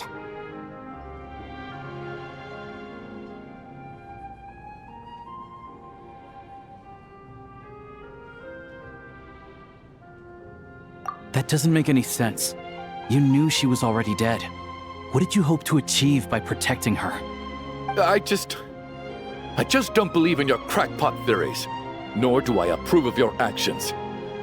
How can you just declare a living person dead and throw them out into that snowstorm? Nitia's gone. My good buddy Shram's gone. And now it's Tonya's turn, isn't it? The others I can make my peace with, but little Miss Tonya, here she is, standing right in front of us, alive and breathing, and fighting her own battles. Yet you're quite happy to say she's dead? I just want her to live. Once this snowstorm is over, the very moment it stops, I'm going to march out that door and find someone who can fetch the very best medicine for her snow cough. I'll be damned if I'm gonna let you cast her out into the snowstorm before I have the chance to cure her. Not again! Not this time! Not when the cure is right within our grasp! I'd never be able to forgive myself. Mr. Chuganov, stop. I can't let you do this. Tonya. By the sounds of it, you've known I was dead since the night before last, right? I really liked Mr. Valeri, Mr. Mitya, and Miss Vodyanitsa. And now they're all dead because of me. I'm not happy about that. The reality is, you've been trying to fight your own demons through me. But all you've really done is trap me inside your delusion along with you. No! Listen to me. I want to save you. I do! Well, at this point, I'm quite sure that I'm dead. I don't need to be saved. The time I got to spend with all of you is more than enough for me. Despite all the bad things that kept happening, I got to meet so many interesting people and spend so many days and nights by your side. Since the day I escaped that hospital until now, this has been an adventure I never even dared to dream of. I'm very fond of you all. If it were only possible, I'd trade my soul to bring back the ones who died. If it meant things didn't have to end like this. And that's why I'm not fond of you at all, Mr. Chuganov. I'm sorry. It's them that you owe an apology to, sir. Not me. Well then, I suppose this is it. It's time for my adventure to end. I've caused enough trouble. You're leaving already? It's still early. Don't you want to stay a little longer? No thank you. Oh, and by the way, my name is Patashka. It was nice meeting you all. Feels strange that we're only being properly introduced now that it's time to say goodbye. Patashka.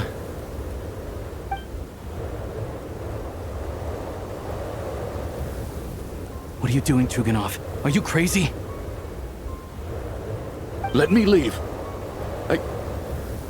I can't keep lying to myself anymore. In your dreams. Don't think you're getting off that easy when you had a hand in the deaths of so many people. The Fatui have honed quite an array of enhanced interrogation techniques since they were founded. Once we're out of here, Lelik will personally give you a taste of every last one.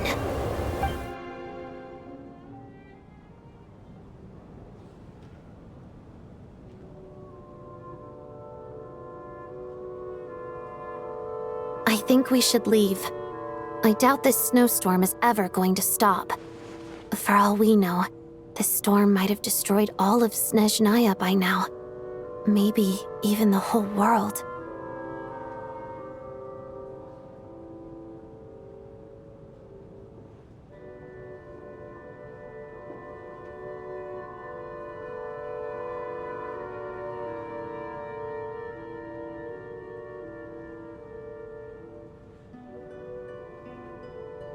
Wait, we finally solved the mystery of the haunted theater today.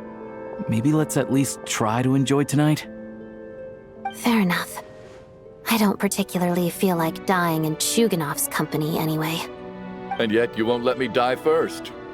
Hey, Chuganov, on a serious note, if we do make it out of here, you should close down that factory of yours.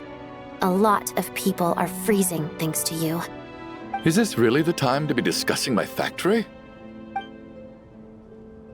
All right, fine. I'll shut it down. Doesn't matter to me anymore.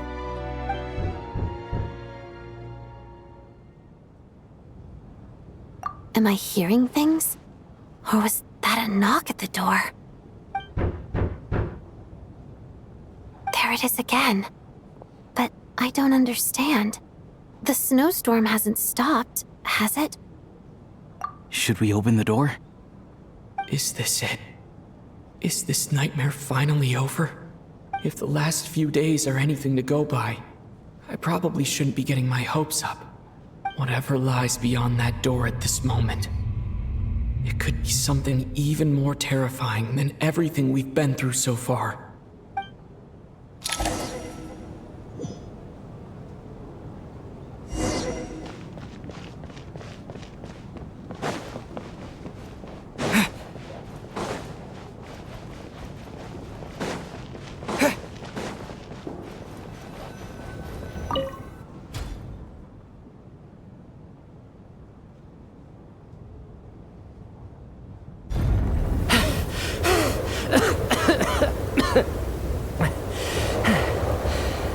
everyone.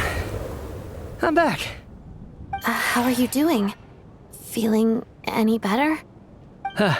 Much better, thanks. Whew, it is so good to have you guys here. I was a little worried that the theater would be empty by the time I got back. Let me see. Tonya and Vodyanitsa are missing, which means... Vodyanitsa died last night. And then you discovered that Tonya was the other dead person. Am I right? Not Tonya. Pitashka. First, tell us how you made it back here. Given the conditions outside, no one should be able to return alive. You're right. The thing that got me back safely was... a song. I heard someone singing.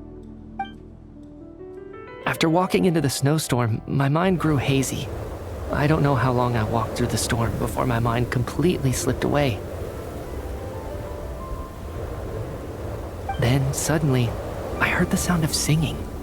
The voice instantly brought me back to my senses, and I regained consciousness. So I followed the voice, searching for the source of the singing. I searched and searched, until finally, just a few moments ago, there was the entrance to the theater, right in front of me.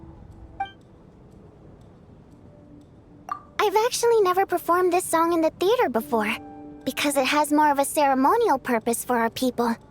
It's not meant for the stage. It means something like, "May those we have lost watch over us, and follow this song back home in the night, so that we might be reunited once more." That must have been Vodyanitsa's Requiem. Who knew it actually worked?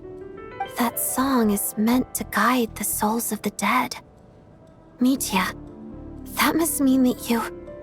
Huh. No kidding. Seemed like I guessed right then. This is what I've been so desperate to tell you about. When I first stepped out of the theater, I was still quite lucid. My memory of it is still pretty intact. I remember the outside world being completely different than what I'd expected. It was like this was a world where only the snowstorm existed. There wasn't a trace of any humans or buildings ever having been there.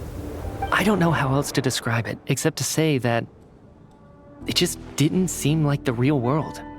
And as for the Requiem, if I was guided here by Vodyanitsa's song, it can only mean that I must already be dead. And this is my soul, not my body. But I didn't experience a clear moment of death while I was out there. Nor do I feel any different now than before I walked into the snowstorm. You don't seem any different to me either. In fact, this is something I've been wondering about for a while now. If souls aren't physical, shouldn't they lack tangible form? Both Shram and Pitashka were clearly deceased, and yet their souls didn't look or feel like ghosts at all. They were visible, tangible, no different than you or me. This raises a truly terrible thought. Is that really what Mitya is suggesting?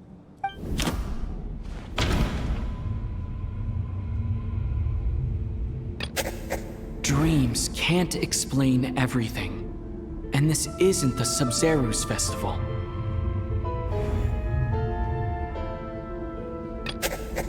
The Requiem calls to the souls of the dead. This is proof that Mitya is dead and has not... Mitya's soul was summoned back by the Requiem, confirming that he is indeed already dead. And yet, he looks no different from us.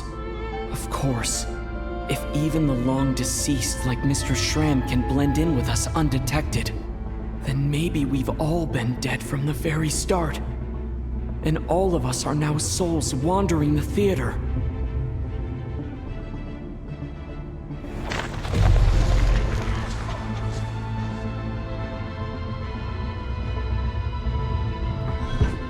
Yes. I think that this is probably the afterlife. What did you say?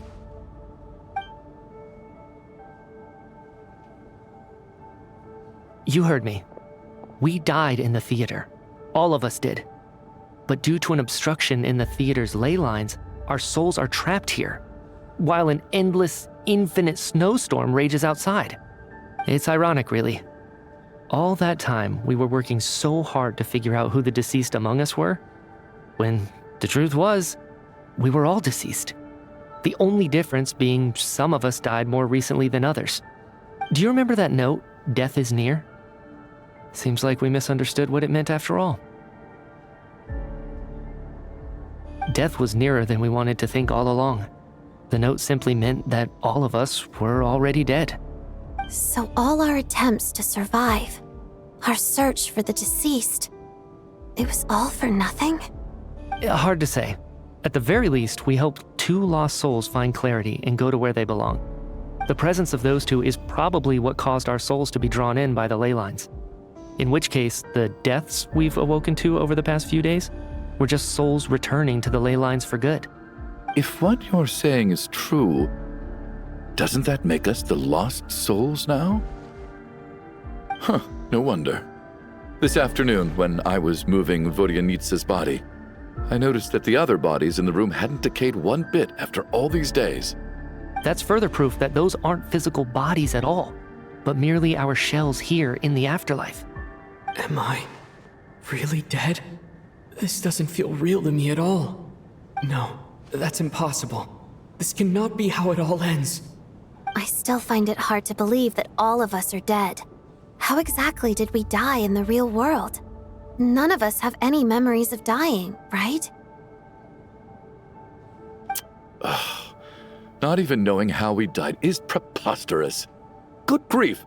Surely there has to be some reason. Exactly. It's hard to rest in peace when you don't even know how you died. It gave me lots to think about as I strode out into the snowstorm.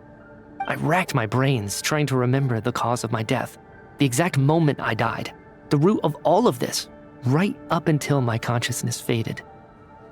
Wait. Hold on. Right before I lost consciousness, I think I saw something.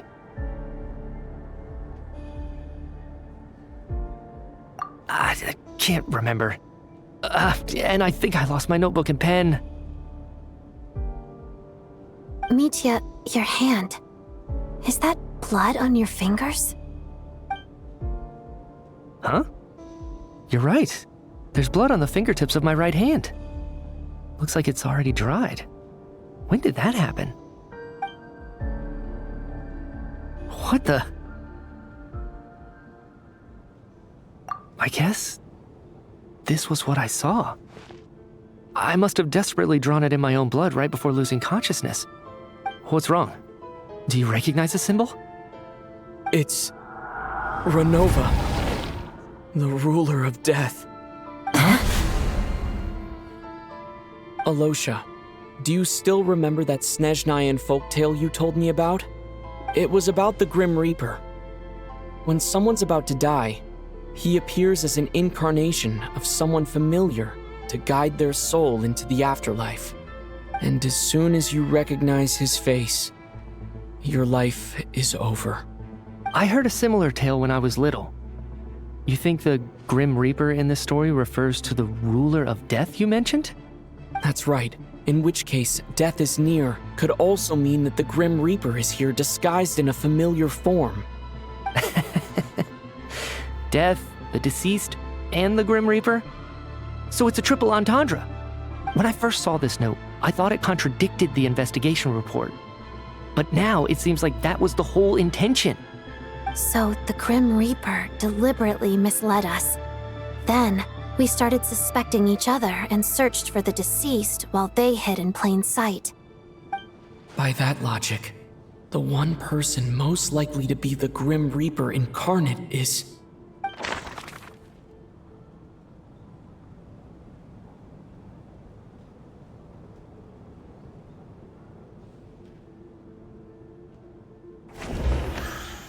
Identifying the Grim Reaper is a major decision to make. I should think it over carefully.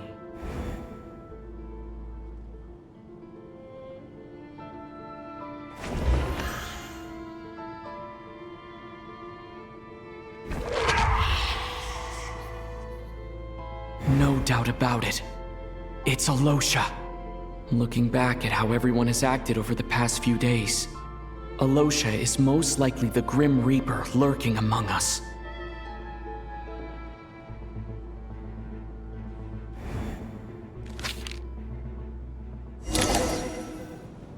Is it you, Alosha? You were the first to discover the investigation report, and you had plenty of time to slip the note inside to mislead us. So? Surely you can't suspect me based on that alone. What if someone else found the investigation report first, slipped the note inside, and then put it back without telling anyone? There's no denying it. The note could easily have been slipped in much earlier than it was discovered. That's not all. I've also noticed that although on the surface, Valeri, Mitya, and sometimes I were the ones taking charge of the situation. Looking back now, even though you didn't say much, you were always subtly guiding everyone from the sidelines. What do you mean? You were the one who emphasized how dangerous it was outside and insisted we all stay here. It was also you who suggested that we all sleep in the same place. And earlier today, you tried to convince Patashka to stay. I don't understand why, but it was out of character. So, you didn't understand my intentions, and now you're assuming the worst. Seems pretty unreasonable if you ask me. He still won't admit it. Fine. Let's see how he responds to the most damning evidence of all. The biggest question I have right now is, if the Grim Reaper is impersonating Alosha, then where's the real Alosha? When did they switch?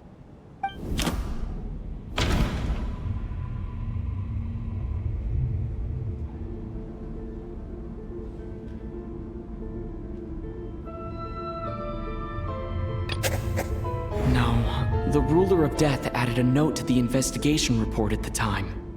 This indicates that Alosha had been switched out even earlier than that.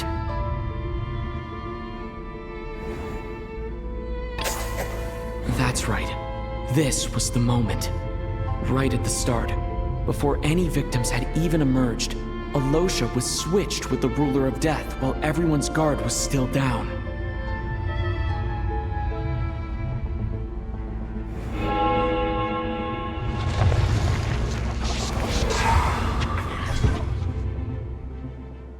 When all this began, right after the performance ended and the snowstorm began to pick up, no one suspected anything unusual. We just assumed we were snowed in. It wasn't until we discovered the bodies the morning after that we realized something out of the ordinary was going on. But it's clear now that the oddities actually started earlier than that, when Dimov walked into the snowstorm and never came back. Right. So Mr. Dimov was the first victim, not Sobolova and Torgov. And if we pinpoint that moment as the beginning of this incident, then one thing becomes clear. Alosha, you are the only person who walked into the snowstorm and came back without the help of Vodyanitsa's Requiem. More precisely, Alosha never came back at all. The one who came back was the Grim Reaper. Not bad. Well, since you've backed me into a corner, I suppose there's no point in keeping up the act anymore. Alosha? You're the Grim Reaper? I am no such tired cliché. Mortals should address me as the ruler of death.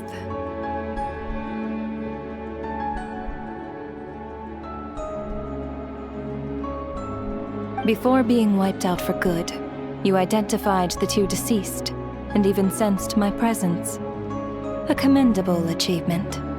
Far beyond what I expected. I heard you can ferry souls. Those deaths each night. Were they your doing? Your initial conclusion was correct. Due to the existence of the two deceased, the ley lines yearned to reclaim those long-lost souls. Every night, they devoured an equal number of souls to fill the void. This required no intervention from me. Though, of course, ferrying souls is indeed my authority. Here, take a look.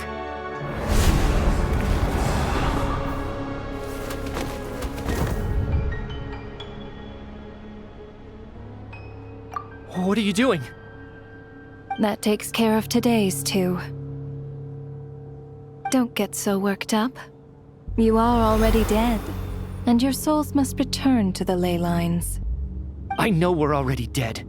You murdered us, didn't you? Murdered? No. Murder is when mortals usurp my authority. Death is my jurisdiction. If I require someone to die, I need not resort to such laborious methods as murder.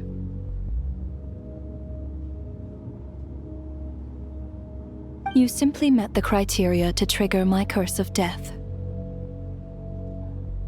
I know about the curse of immortality. So there's another death-related curse too? You cursed us? When? And why would you do such a thing? So often, humans pray to me, begging to know when their death will come and what form it will take. But few people ask why. If you must have an answer, know that death comes simply because one's time has come. So you're not gonna tell us the truth? Hold your tongue. By all rights, you shouldn't even be allowed to speak with me. Those angels from the past are to blame for the reckless renovation of the ley lines here. It's made my work on this occasion infuriatingly complicated. Work? So trapping us here, making us watch our friends die, that's just another day at work for you? You clearly have a lot of questions. Fine. As a reward for your remarkable accomplishments over the past few days, I shall answer a few of your inquiries, provided they aren't too unreasonable. After the physical body dies, the soul must return to the ley lines for that person's death to be considered complete. My work encompasses the entire process of death, including, naturally, the guiding of souls into the ley lines, with which you are now so familiar. You must also be rather familiar with Natlan's Night Kingdom, I presume? It was I who supported the creation of the Night Kingdom. It provided a convenient means of guiding the souls of Natlan. Here, too, the ley lines connected to the theater underwent some modifications. The angels hoped to make them capable of accommodating the souls of some special creations. But this actually hindered their ability to accept ordinary souls to some degree. This effect manifested itself after you died from the curse in the theater, leaving you stranded in the afterlife, unable to achieve a complete death. But if souls who die from the curse of death fail to return to the ley lines within a short window of time, they will miss their chance for good. Then, they will remain forever suspended between life and death, no longer subject to the authorities of either. So if you don't resolve this matter soon, and see all our souls return to the ley lines before long, we'll escape your control. Mitya is sharp. This must be what Renova was worried might happen, and the reason she got involved to begin with. But if you have the authority to guide souls, why didn't you just show yourself and get it over with? Why hide among us in the form of a Losha? You seek to understand the mind of a god. Very well. I'll tell you. This is a theater, and I decided I wanted to watch a show about death. That's why I encouraged you to take the events to the stage. I found myself getting quite immersed. I suppose the entertainment you provided makes up for all the trouble you've caused me by being so defiant in the face of death. There. Are you happy with my answer? Can't say I am. Really? But it fits the stereotypes you humans have about gods. Just moments ago, you were complaining about how infuriatingly complicated your work here has been. Work is work, I get it. There are times when it's a huge pain, but you just have to get it done, right? That's a rather unique perspective for a human. You are in fact correct. There is a pain point in this case. Due to the obstruction in the theater's ley lines, there is a hard limit on the number of souls they can receive each day, making it impossible for me to ferry all your souls at once. Revealing my identity too soon would inevitably have led to futile resistance. and there was a risk that any souls who chose to run would disappear. Then there was the issue of the 2 lost souls you called the deceased. The way you resolved that quandary was all part of my design. That's what I don't understand. If all of us were souls of the dead, what made their presence among us special? For centuries, they have refused to return to the ley lines, exploiting the issues created by the angel civilization to resist being drawn in. Centuries of obsession accumulated during this process. You may think of this obsession as the resentment of the dead, and in this quantity, it was a bomb that could have detonated at any moment. It reached the point where I could not afford to leave it unchecked. But the only way to fix it was to help them acknowledge their own deaths, make peace with their regrets, and willingly walk into the snowstorm. Only then, with my guidance, could they finally return to the ley lines. Otherwise, you would not like to know what the consequences would have been. I vaguely remember seeing Batashka, but in the most terrifying form. Was that in a dream? Is that what would have become of her if she hadn't returned to the ley lines? I see your dreams brought you many revelations. So you see, death in fact grants wisdom to mortals. Souls connect to all things in the world and see the chain of cause and effect between them. It's nothing unusual. Anyway, giving psychological counseling to lost souls is not my strong suit. That is more of an angel's role. It was something I could not resolve directly using my authority, so I decided it was easier to leave the bomb defusal to you. Meanwhile, of course, their presence caused the souls of other members of your party to return to the ley lines each night. From where I stand, that was killing 2 birds with 1 stone. As both issues slowly resolved one another without me having to lift a finger, all I had to do was stay close by and keep the situation under control. Then use my authority to wrap things up at the end. And, of course, while I was at it, I thoroughly enjoyed watching this drama, dealing with death from a mortal perspective, play out on the stage. Sounds like you had it all figured out, Grim Reaper. I just did the math. You said there's a hard limit to the number of souls the ley lines here can receive each day. It's 2, isn't it? That much is obvious, even to a fool. It's time to review this whole affair. If the ley lines can only take in 2 people per day, I need to go over the deaths from these past few days again.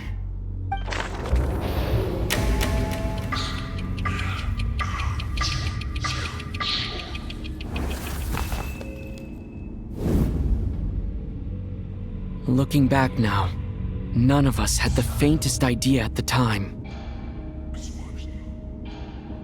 From the moment that staff member named Dimov walked into the snowstorm, the incident had already begun.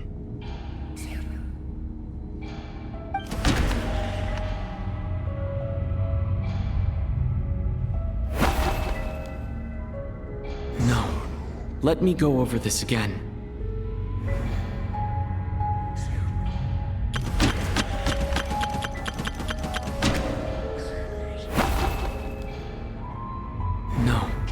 Let me go over...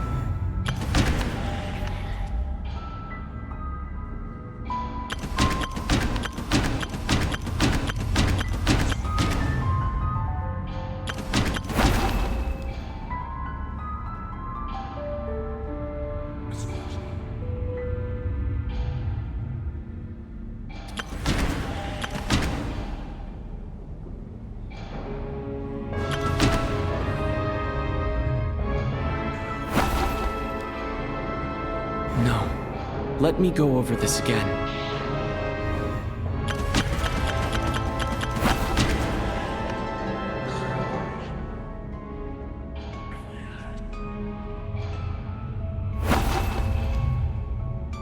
No.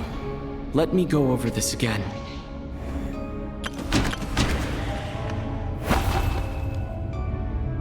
No. Let me go over this...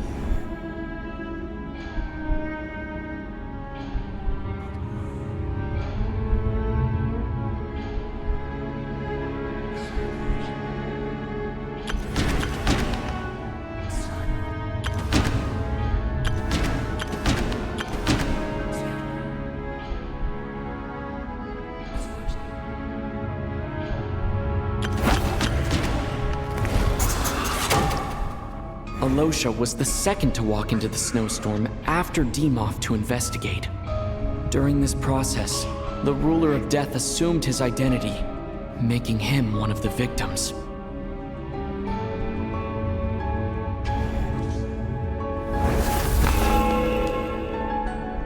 During our first night in the theater, everyone was caught up in the novelty of it all. No one could have expected there would be victims the very next morning.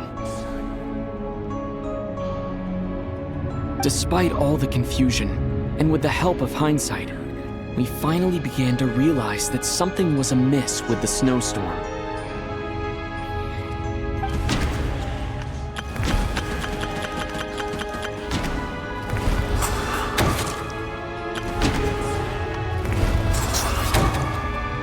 The ley lines devoured Torgov and Sobolova on the first night. At the time, we thought this might be a murder case connected to Lelik.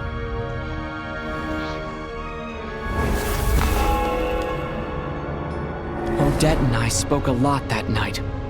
3 people were on watch, but in the morning, we discovered that someone had fallen victim all the same.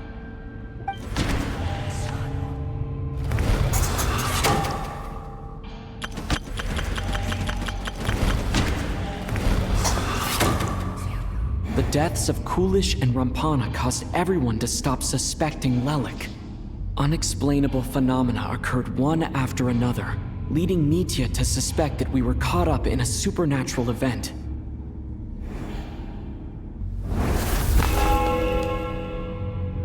Later, we discovered that there seemed to be an extra person among us, and subsequently discovered the existence of the deceased.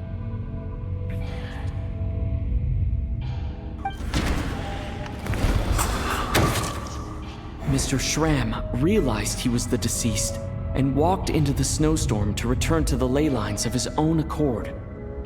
It turns...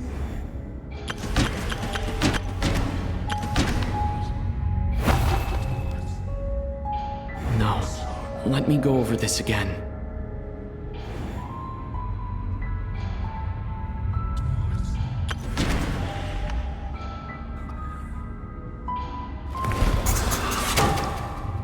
We thought it was all over.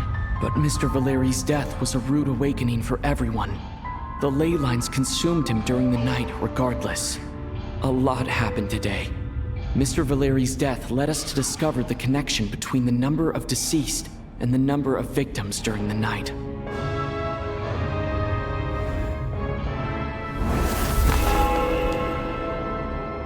The fact that there was more than one deceased seemed to bring us back to square one. Odette revealed some information she had been keeping to herself.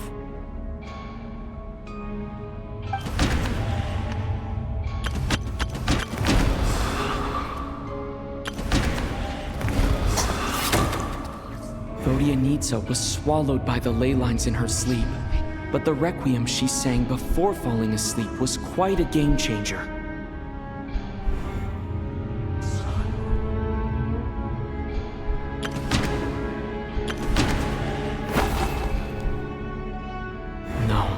Let me go over this again.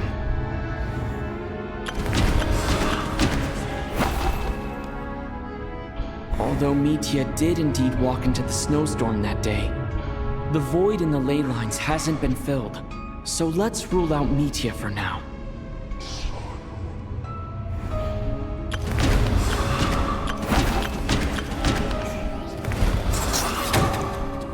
As it happened, Patashka filled the void left by Mitya's return from the ley lines by walking into the snowstorm this morning.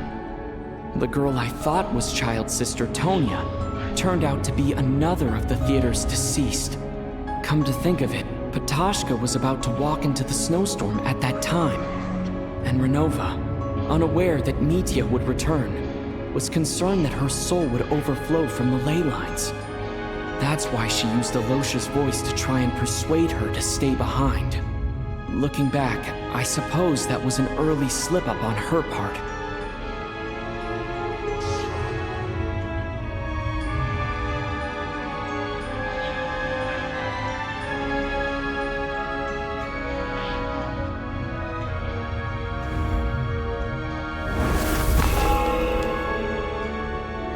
one could have expected anyone who walked into the snowstorm to return.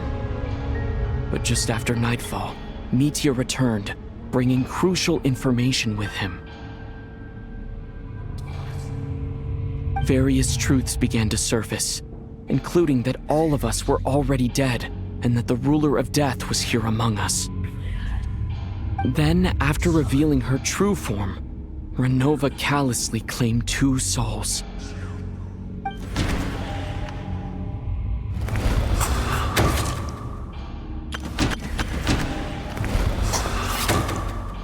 In fact, everyone was already dead by the time we took the photo. And in the days since, we've experienced many more partings in the afterlife. Now, only Mitya and I remain. And the true culprit behind everything still stands before us. In Mitya's eyes, I see the same anger and frustration that I feel.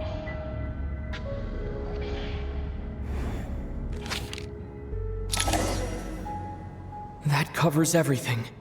It's all clear now. Your work isn't finished here yet, is it? The Traveler and I are still standing here, safe and sound. The Water Imp's song threw things off a little, but it is of no consequence. The ley lines have already anchored your soul, and the first ray of light tomorrow morning will take you back. I, meanwhile, need to review my attitude towards the Water Imp race. So the reunion in the night that Vodyanitsa mentioned, I suppose that was never meant to be a permanent reunion.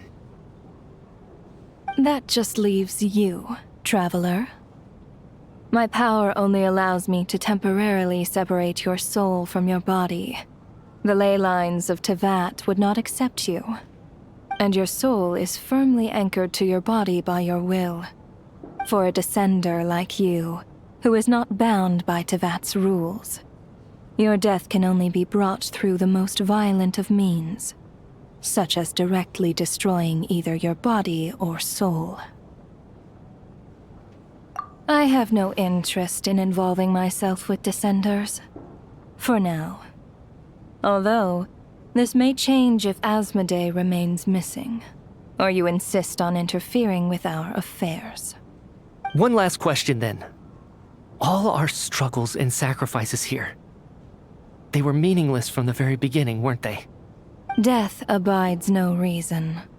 Besides, what you call sacrifice is merely a concept created by humanity. To me, it is nothing more than a self-indulgent charade in the face of death.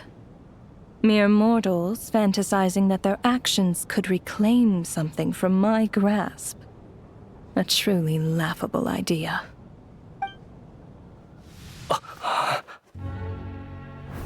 Grim Reaper, you really know how to get on my nerves. I'm not here to ingratiate myself with you. I kill merely because your deaths are necessary. Oh, you've made that quite clear. But humans don't take well to being scorned. Not even by the gods.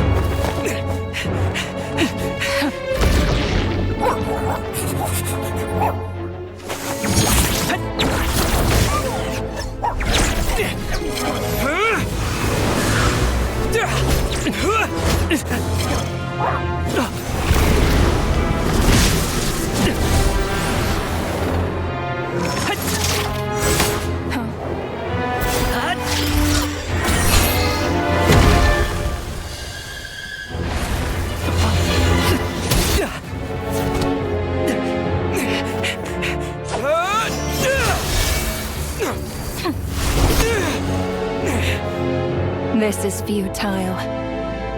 You must know that you are powerless against me in my own domain. I suggest that you save your strength. For what? Maybe we can't change it.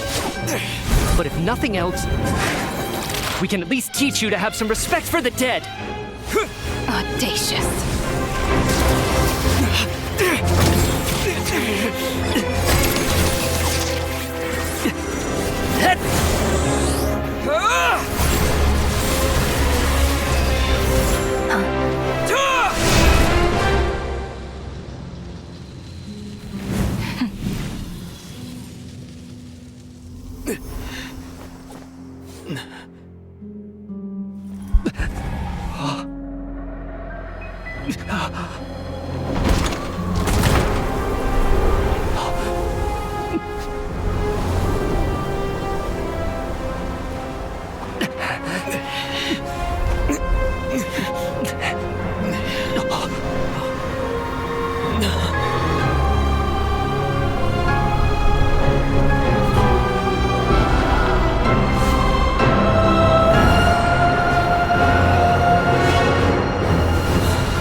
How are you holding up, Odette?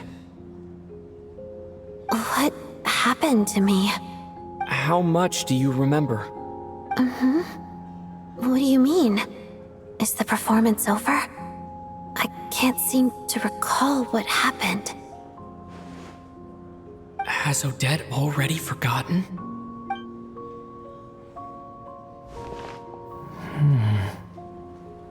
Mitya? Oh, I'm sorry. I guess I spaced out there for a second. Remind me who you are? Don't you remember anything?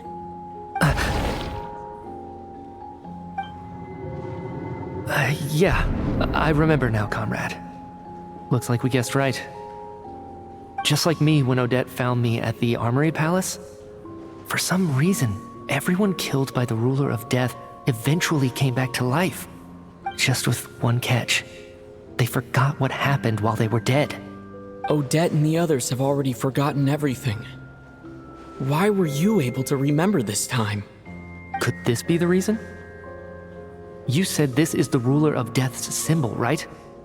I don't see anything there. You don't? Huh. Okay, I guess that makes sense. I carved this into my hand in the afterlife, so it's not visible in the physical world. Does that mean I carved this symbol into my soul? What an unsettling thought. Still, at least I get to remember what happened. I suppose it's a blessing in disguise. What about you, though? The ruler of death mentioned that you're a descender? Is that why you can remember? A full explanation would get complicated very quickly, but that's essentially it.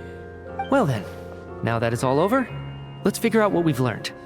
The first thing I notice is that everything here is precisely as we left it, right before our deaths.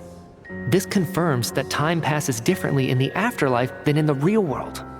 They say that right before death, time slows down, and your whole life flashes before your eyes. That must be how you know you have one foot in the afterlife by that point. Anyway, clearly the few days we spend in the afterlife probably only amounted to a few short minutes in the real world. This also aligns with previous reports of widespread temporary memory loss among the Armory Palace personnel. Now it seems likely that those were all brief deaths caused by the Grim Reaper's so-called curse of death. To those unaware of the truth, dying and coming back to life must feel similar to a short bout of catatonia.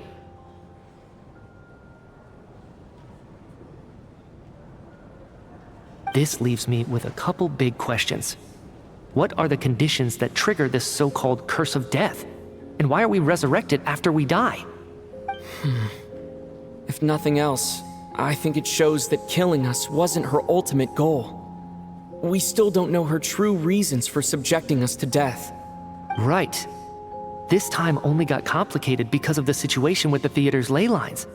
That's why she had to approach it differently.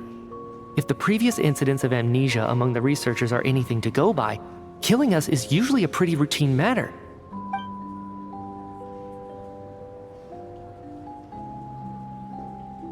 Come to think of it, wasn't I about to note something down before I died?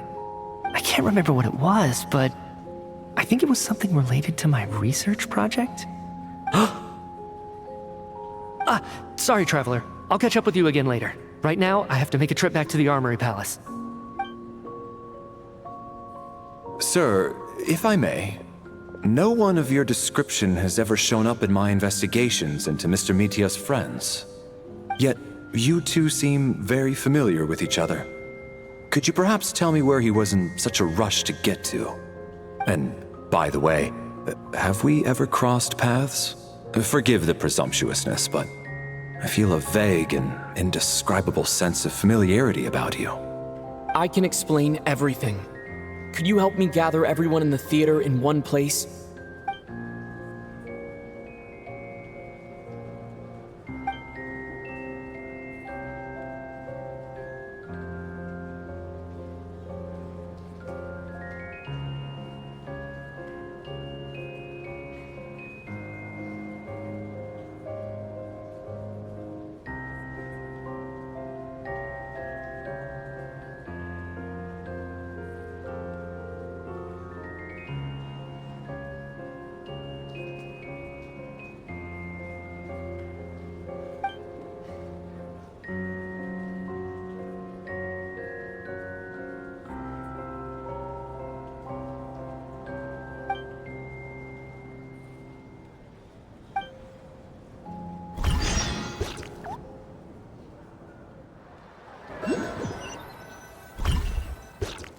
So, Chuganov really is going to shut down the factory.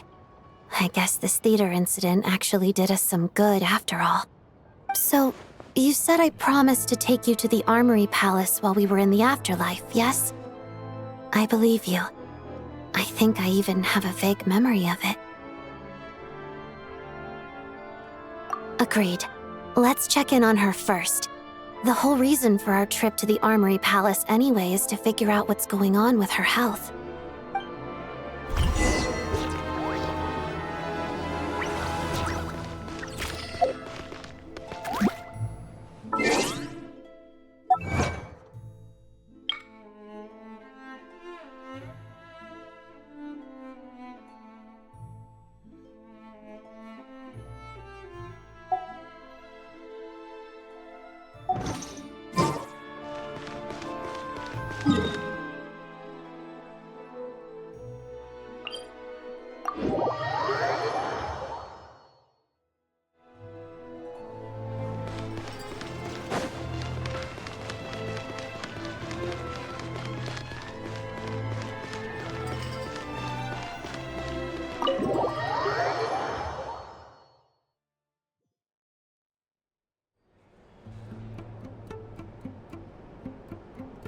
I'm finally back, even though a long time has passed from my perspective.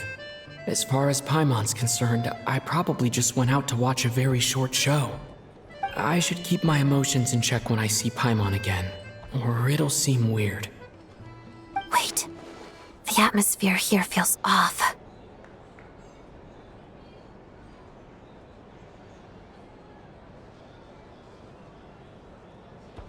Shh. Stay quiet. Let's go inside and take a look. Have we still not been able to notify Child yet? We need new orders. What if that person comes back again?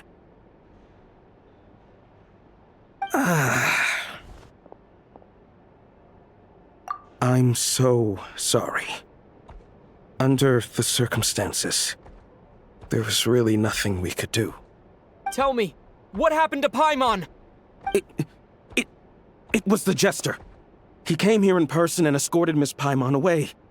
He's the director of the Fatui. His authority supersedes all others and cannot be questioned. There was nothing we could do. How long ago did he leave? And what was Paimon's status? It was about an hour ago. Miss Paimon was fast asleep at the time. The Jester simply walked off with her as if It was only natural. I assure you, he absolutely did not use any force. Do you know where they went? The Armory Palace, most likely. Lord Piero, the Jester, has been overseeing the experiments there lately, keeping a close eye on their progress. Everyone in the Fatui has heard about it by now. I'm surprised he came in person.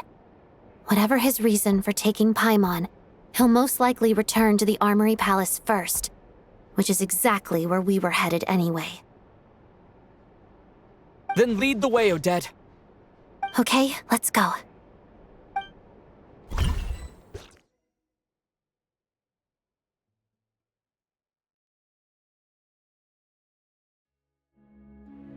It's just up ahead.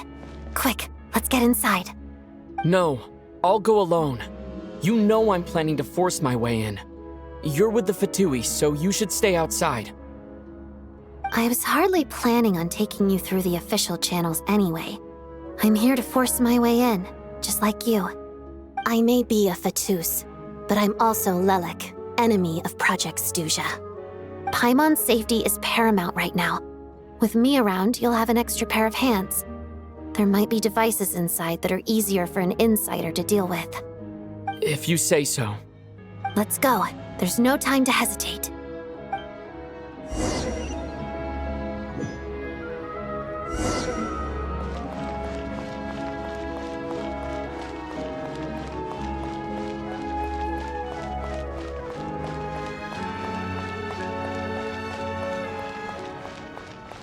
Hey, who are you?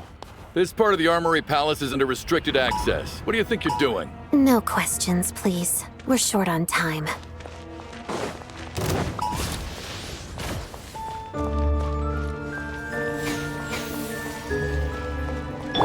Fire rate Wait. maximum. Forest, protect. Leave this. This is Jammed. mission over.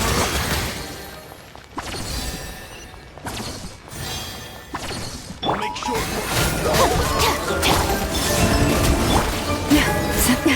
Aggraved, you poor lost lamb. The mystery unravels. Can't hide the truth. No more lies. Shadow me.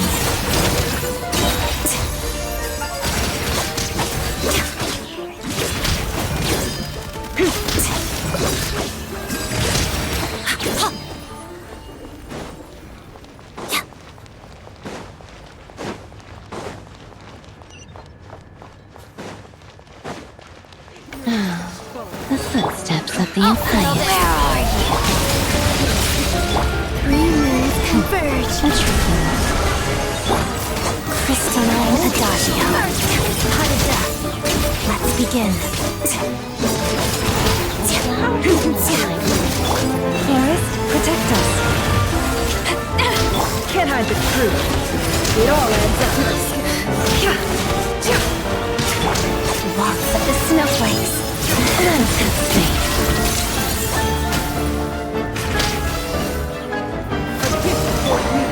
The bond is strong.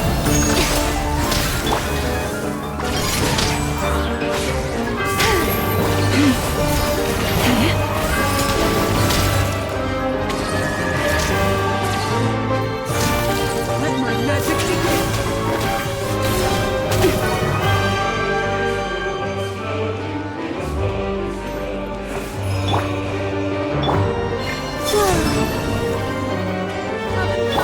Stand with me. Now I'm mad.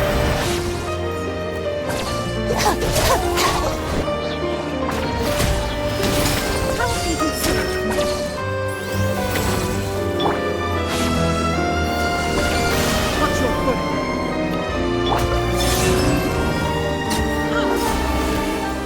Impossible.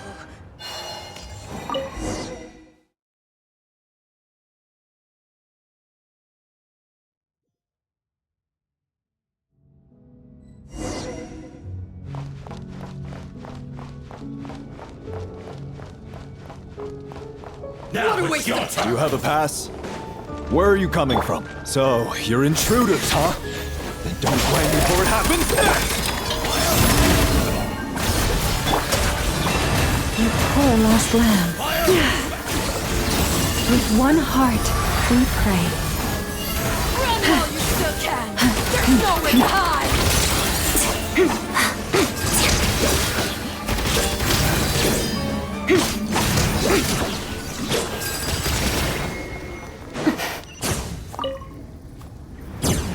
The Armory Palace is hidden this deep in? This place is much bigger than I imagined. They're conducting top-secret research after all. The deeper it's hidden, the better, is standard Fatui logic.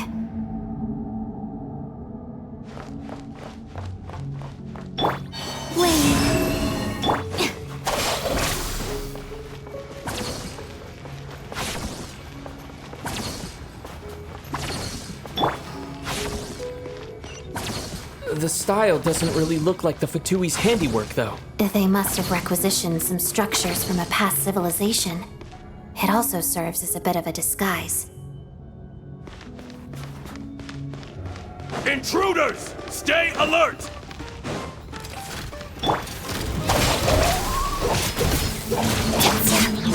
Together, pirouette. A moonlit night for all.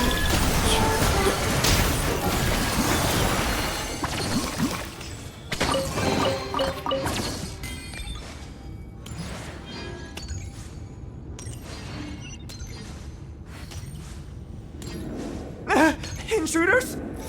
Don't come any closer!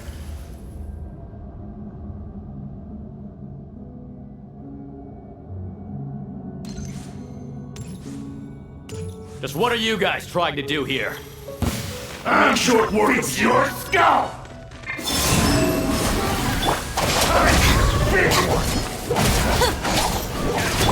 Forest, protect us. You can't hide the truth. It's your skull! Couldn't! Lightning terrified! A new moon rises. By the frostmoon of old. Forest? No one interferes with a jester's work!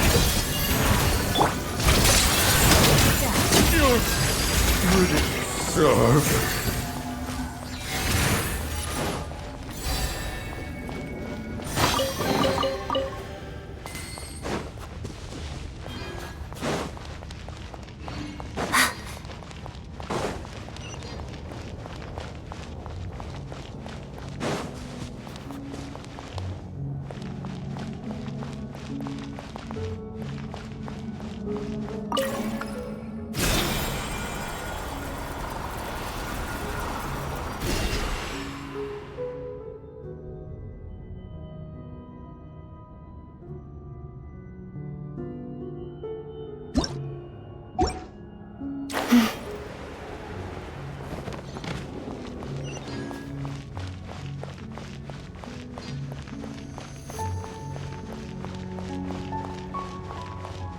Looks like no one's guarding this place. There's something off about that decoration over there. Look out! Let's deal with these before we move on.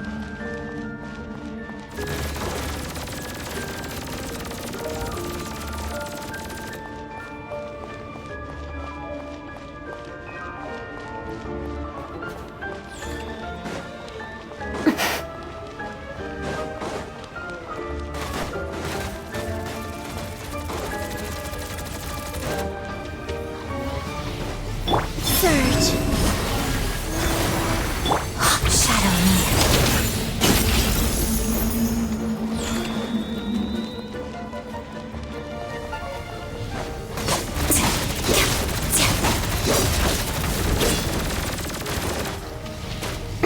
Let's begin. Pirouette.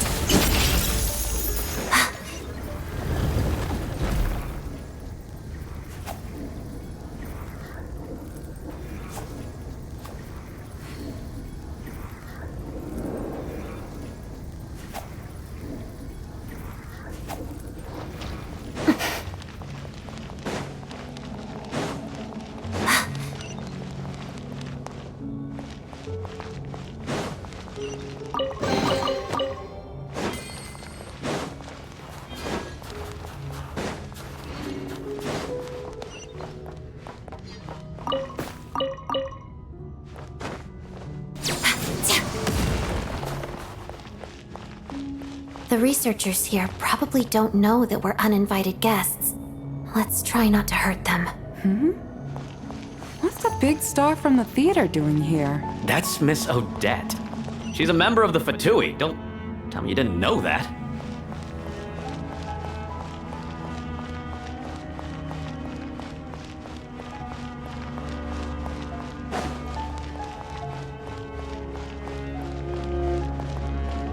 Was the whole reason for Project Stuja to support the research here at the Armory Palace? Just what are the Fatui and the Tsaritsa planning?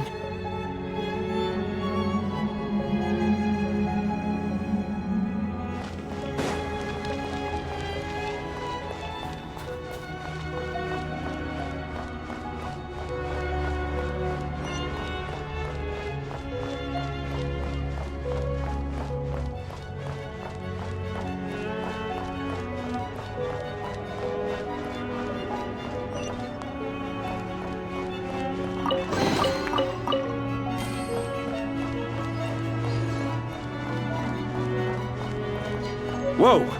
Who are you? Never seen you around here before.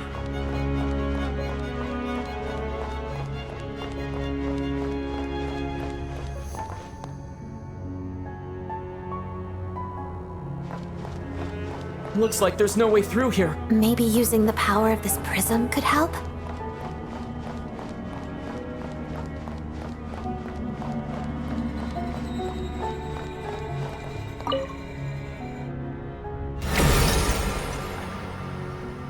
I think I see some images. It's the prism's power at play, causing images of the past to reappear, albeit only as illusions. Let's make our way through here.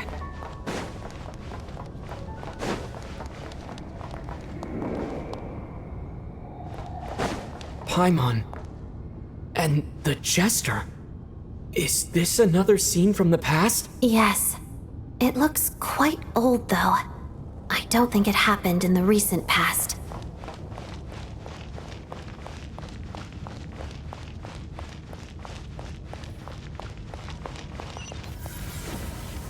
What's going on here? What happened? The source seems to be the Armory Palace. They must have started some large-scale experiment. Wait, what if this has something to do with Paimon? We need to hurry!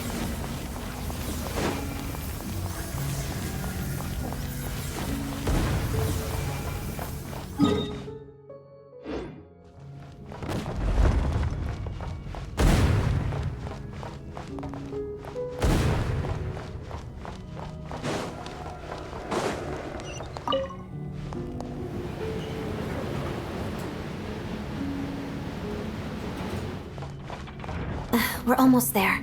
The Armory Palace is just up ahead. Paimon, please be okay.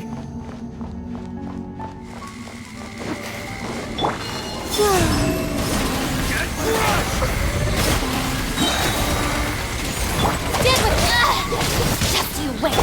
Three moons converge. Witness the snow swarm's race. Shadow me.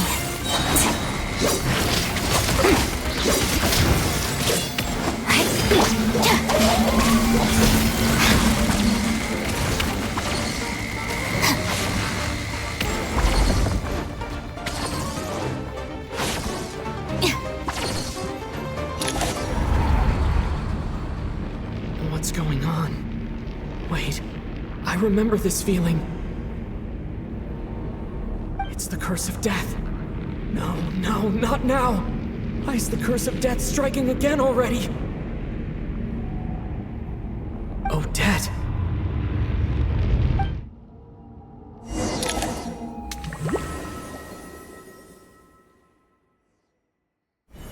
Is this the afterlife again? I need to find a way back to reality. Is that Odette's core Ignis? Could that be what just woke me up?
Odette? Odette! No signs of life. But past experience says that she should be resurrected before too long. Right? Did Odette intentionally use her core Ignis to guide my soul? I feel like something similar happened in a dream I had before. Thank you, Odette. If not for you, my soul wouldn't have found its way back to my body so quickly. And I might not have woken up so soon. But I'm sorry. I don't have time to protect you. I have to use the time you bought me to get Paimon back.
Sure enough, everyone here has been affected by the curse of death.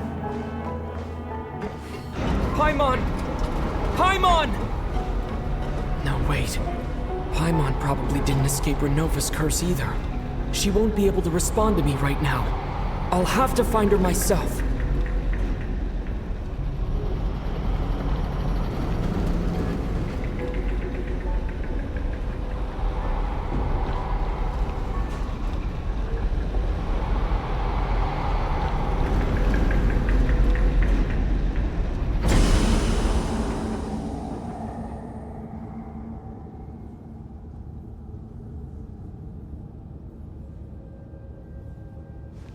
Mitya! Is this the laboratory he works in? What happened here to trigger the curse of death again so soon? I'll have to ask him when he wakes up. Finding Paimon has to take priority now.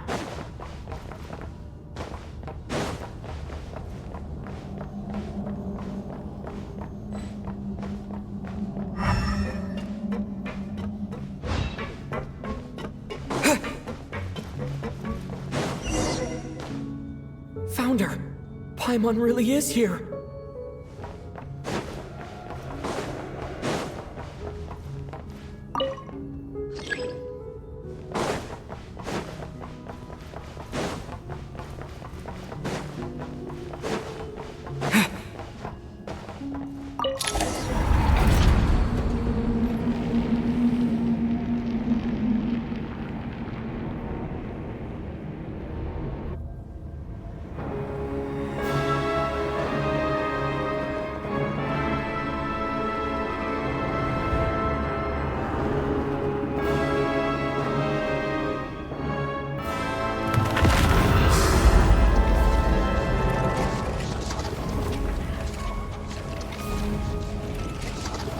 You don't learn, do you? You've already been involved in one mass death, and now you show up at the scene of another. This might have passed for a coincidence the first time, but a second time? Am I to assume you are intentionally interfering in Snezhnaya's affairs? Judging by your expression, it seems that you understand little of what is going on here. In that case, a word to the wise. Do not interfere in Snezhnaya's affairs. A civilization that fails to learn its lesson constantly depletes its own worth. It will one day lose any reason for its existence. And as a descender, you are perfectly suited to be the lifeline to which a dying civilization might desperately cling. Consider your position carefully. No advice needed. I'll make my own judgments. Suit yourself. When the day of reckoning arrives, not even a descender can hope to escape unscathed. The time for resurrection fast approaches. The mortals here are not yet worthy to behold my form. So that will be all for today.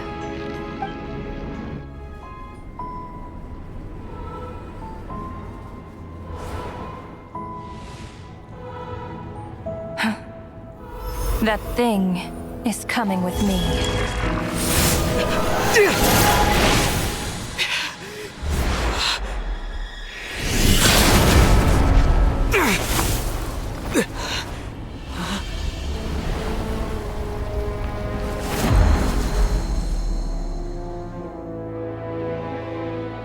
You awoke sooner than I thought. The curse of immortality is stubborn, unable to enter the ley lines, yet not content to remain a spirit. Ruler of death, what do you want? You perplex me. Both you and you. That thing may be a creation of Celestia, but it possesses none of Celestia's power, let alone authority. Your obsession with it baffles me. No matter, the resurrection will soon begin. It's worthless anyway. I'll reclaim it next time.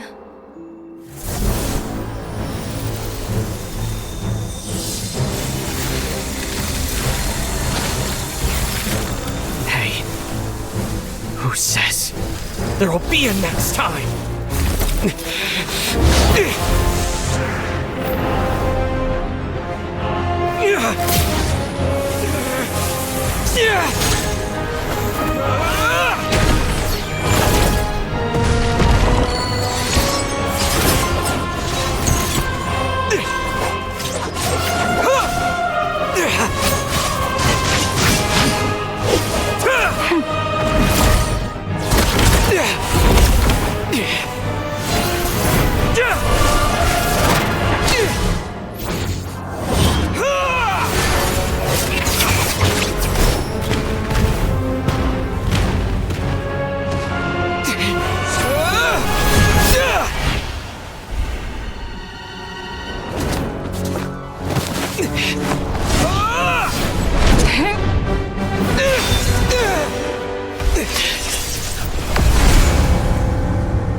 I missed you, Paimon.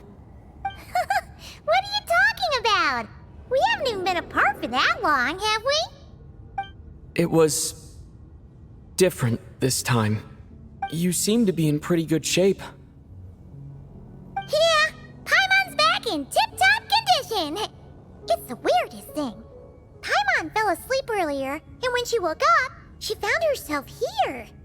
The jester and that guy talking to him used some kind of energy on Paimon, and she could kind of feel it canceling out that other thing that was making her feel unwell. So, Mitya helped too? Apologies for leaving in such a hurry at the theater earlier. I was in a rush to verify some theories. Rest assured that your companion is perfectly safe. We reversed the effects that the experimental energy had on her. The jester specifically instructed me to do so. I suppose this is our first official meeting, Traveler. I could not let Paimon suffer in her condition for a moment longer, and so I simply took her without explanation. I hope you do not mind. But why would a big shot like you care about what happens to Paimon? As I said when you first arrived in Snezhnaya, we once spent some time together in the distant past. Oh yeah! You did mention that! And Paimon did think you seemed strangely familiar the first time we met. I'm afraid the reminiscing will have to wait. Mitya, let us continue with the report. What conclusions, if any, did you reach from conducting the final experiment of our energy research ahead of schedule? The good news is, my hypothesis regarding the Ruler of Death has been verified. As for the bad news, I recommend we suspend the experiments and Project Mistleton until further notice. Currently, we have no means with which to make a breakthrough. I say this purely as a scientist, guided by reason alone. I will trust your judgment. We shall put the project on hold until the Ruler of Death has been eliminated. Wait, what are you guys talking about? You want to get rid of Renova? Like, how? By killing her? By whatever means necessary, so long as it removes the threat she poses to us. Until then, everything we do will be in vain. After what just happened, I've ascertained Renova's goal. Or rather, the trigger condition for the Curse of Death. Okay, let's hear it. What she's doing is blocking Snezhnaya's technological progress, preventing us from possessing any means with which to threaten the heavenly principles. Just like the little lapdog she is. So, any ideas, research, or experiments that lead to technological progress can trigger the curse. Just now, for instance, I was set to launch a final phase energy experiment ahead of schedule. If the experiment was successful, we could have achieved a crucial breakthrough. As expected, though, the moment the experiment began, all the researchers, technicians, and witnesses died from the curse. All that effort, not to mention the energy and materials we relied on Project Stuzha to gather for us, went to waste. In the end, nothing was gained. Does that mean something similar happened when we were at the theater? That's right. During the performance, I thought of an important breakthrough regarding the experiment, and wound up dragging everyone into this. So the nature of the curse seems to be something like, when moments of technological progress occur, all life in the vicinity is taken away. What a violent method! Of course, that meant the curse was normally limited to the Armory Palace. Since outsiders are forbidden from entering, this mass death phenomenon went unnoticed, until Odette came along. I believe she was the first witness. The Curse of Death was triggered just before she infiltrated the Armory Palace that day. But you mentioned something about a final stage experiment. Doesn't that mean you've actually made some progress? That's right. Even with the gods locking certain key components out of reach, humanity can still advance technology in incremental steps accumulated over time. But, as I'm sure Renova anticipated, even incremental progress has its limits, a point where the truth you're seeking must be put to the test in an experiment. You mean the experiment you were just about to do? Yes, we were at a critical juncture, a moment where the quantitative was about to translate into fundamental qualitative change. With this single experiment, we could have brought everything we've worked for to fruition. But now, after already being forced to fumble around in the dark all this time, it feels like we've truly hit an impenetrable wall. As long as Renova's Curse of Death persists, we won't be able to advance the experiment or obtain any results. And with Project Stuzha having been in effect all this time, at our nation's current strength, repeated trial and error is simply unsustainable. Only by eliminating Renova first will it be possible to continue advancing our plans. But she's the ruler of death! She can just kill whoever she wants, right? That's gotta be the scariest power ever! Is it even possible to beat her? We'll see. But one thing's for sure. She definitely can't just do whatever she wants.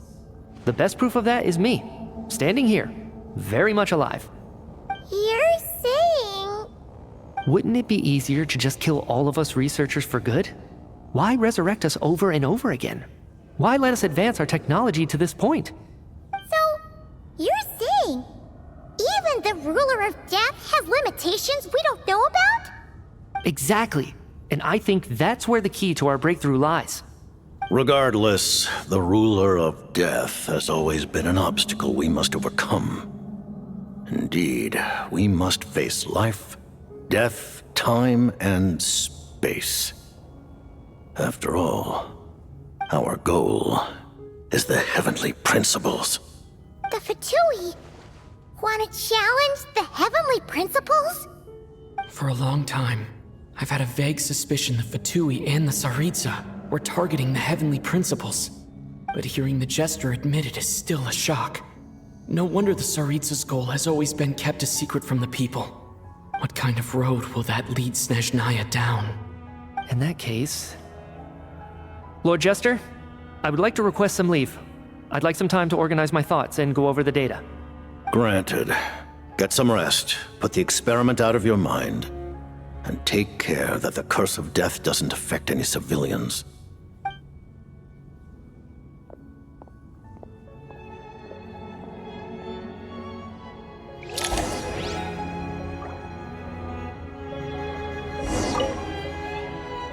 While there is yet time, allow me to offer you my hospitality, honored guest of Snezhnaya. Is there anything you wish to know?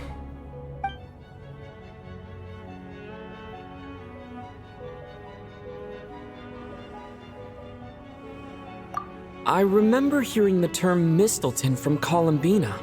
Yeah! Paimon wanted to ask about that when the name came up just now. What is it? Paimon's heard of Project Stuja, but not this one.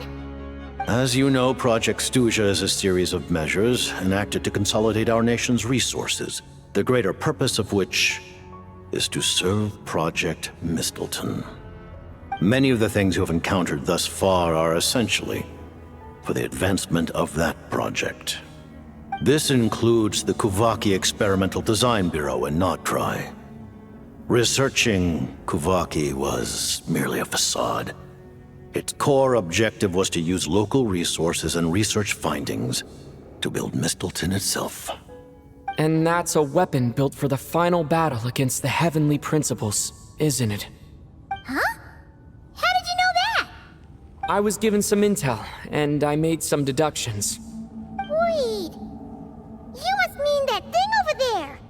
Oh, Paimon's gotta take a closer look at this thing. Especially after you guys sent so many people to Notdry to work on it. Kuvaki alone will not break through Celestia's defenses, let alone challenge the heavenly principles. The heavenly principles are no doubt accustomed to combating the power of the light realm, and elemental energy is simply the power of the human realm, converted to that form by the heavenly principles themselves. Any attempt to use this power against its creator would be a futile endeavor. For now, therefore, we have set our sights on the form of energy associated with the third descender and the stellar linchpins.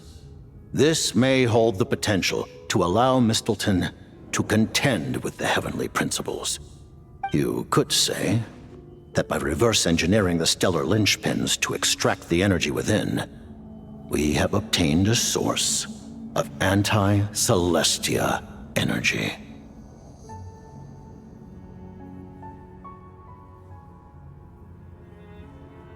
The Kuvaki Experimental Design Bureau, Project Stuja, and the new energy experiments. Huh. So, Project Mistleton is what ties it all together. And it looks like your plan is almost complete. No wonder the ruler of death came after you.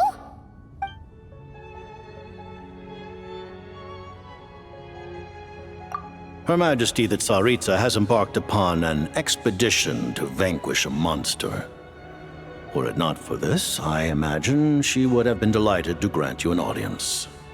Seems like the powers that be in Snezhnaya don't intend to hold my past conflicts with the Fatui against me. The Harbingers have been granted significant autonomy in retrieving the Gnosis. But by the same token, they do not completely represent Snezhnaya's official stance. You read my mind.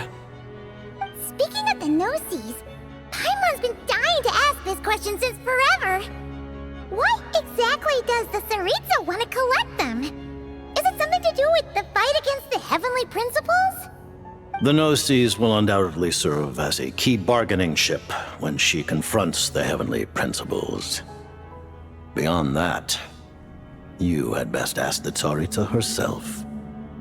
I am not sure if this information is mine to disclose. What do you mean, not sure? Don't you make the rolls? You're the highest-ranking Harbinger! Ugh, never mind. Taking on the heavenly principles is something most people wouldn't even entertain in their wildest fantasies. Why is the Tsaritsa so fixated on this? In Tevat today, civilization is nothing but an illusion. Something whose very existence can be negated at any moment. Our civilization may very well be destroyed in the struggle, but as things stand, the heavenly principles could choose to negate our existence on a passing whim. And we must not sit back and accept that fate. Only by changing the state of affairs, only by overthrowing the heavenly principles, can our civilization truly be said to have taken root. Otherwise, the fate of the people of Conria and Hyperborea is a cycle doomed to repeat itself. Accepting potential destruction in return for getting to control your own fate. Furthermore, perhaps this is still somewhat difficult for you to understand. Are you aware that all the rules of this world are made up of curses? Huh? All of them? Paimon knows about the curse of death you mentioned, and the curse of immortality that you and Dainsleif have. Then the birth of the Hilichurls, the rules of Natlan's Ode of Resurrection. Those are curses too? Farina's long life seems to stem from a curse placed on her by Focalor as well. Yes. Even a god's love for humanity is a curse the heavenly principles inflicted upon the gods. What? The Tsaritsa has always had ample reason to hate the heavenly principles. If she can seize their authority, she will reconstruct the entire world, and when that time comes, humanity will be completely liberated from curses and lies. Look forward to it. It will be a world beyond your imagination. Though the ordinary people of Snezhnaya may not understand these details, in this frigid land locked in a ceaseless struggle against the environment, in this nation to which the gods have never shown favor, we all believe that standing in solidarity with the Tsaritsa in our shared struggle will surely usher in a new and better world.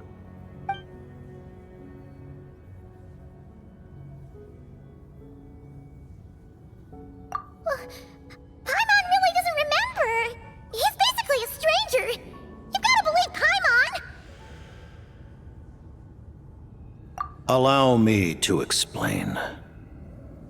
The reason Paimon reacted to the anti-Celestia energy developed by the Armory Palace is because she comes from Celestia herself.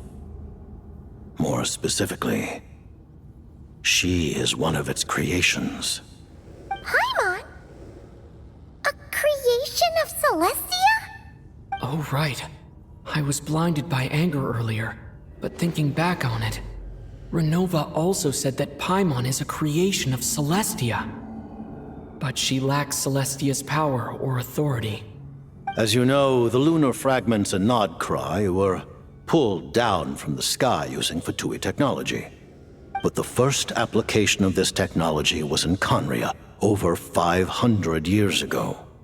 I used this technology upon the heavens, and the response I received was none other than Paimon descending from Celestia. I presented her to the Vinster King, But he took no interest in this gift, nor did it satisfy him. Paimon then took up temporary residence in my palace until, of course, the arrival of the Cataclysm. Wait, Paimon's a little confused. You're talking about things that happened in Conria 500 years ago. You're saying Paimon was there for that? But Paimon doesn't remember any of that. Falling from the sky? Being given away as a gift? None of it. Having lived through the Cataclysm, perhaps you too were burdened with some manner of curse. Although, losing your memories would indeed be the smallest price I've ever seen paid. But it's not just her memory from Conria. Paimon doesn't even know how she spent the last 500 years. She only has memories from the past few years. No matter how hard she tries to remember. What was Paimon like back in Conria? Did she know a whole lot because she came from Celestia? Was she super smart? Unfortunately, when you arrived in Conria, your consciousness was like that of a newborn infant.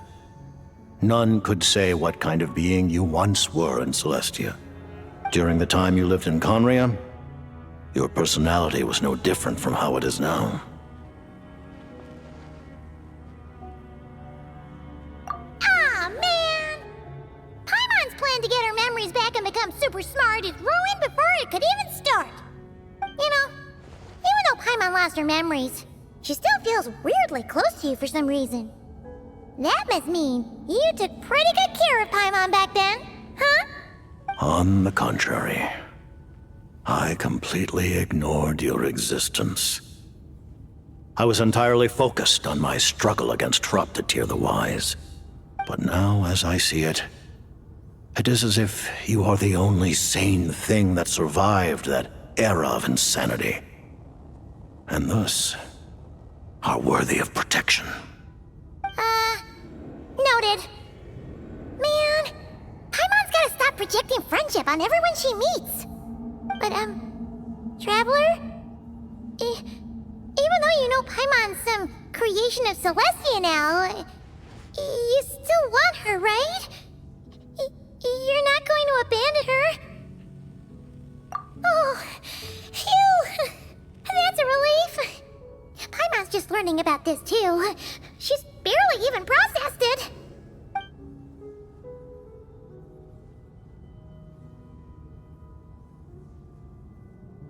Thank you for telling me so much.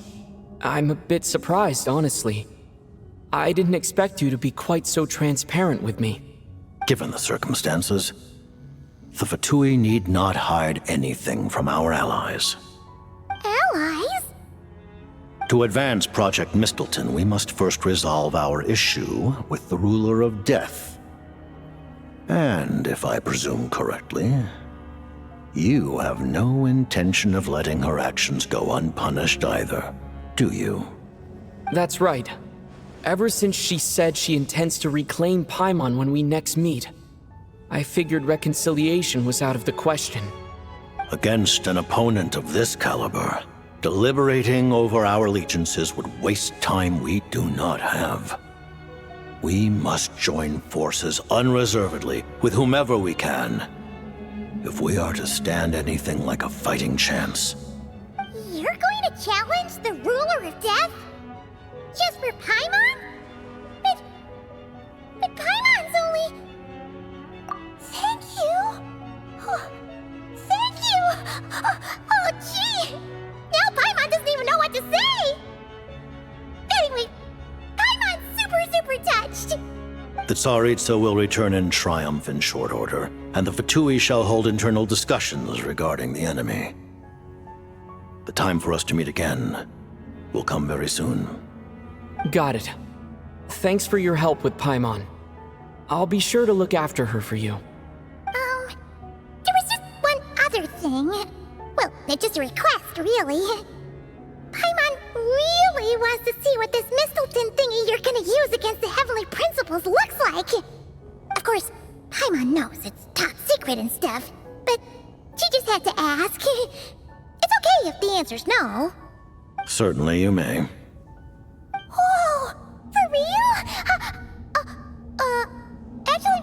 Maybe it's best not to. What if her nova suddenly pops up again? She might take this chance to... While the technology is not yet fully developed, it has nevertheless reached the stage where Celestia's creations are unable to damage it. In that regard, you may rest assured. Oh. Wow. No wonder Paimon felt so out of sorts recently, even though it was super far away. Alright then! Paimon's ready to take a sneaky peek at this top secret super weapon!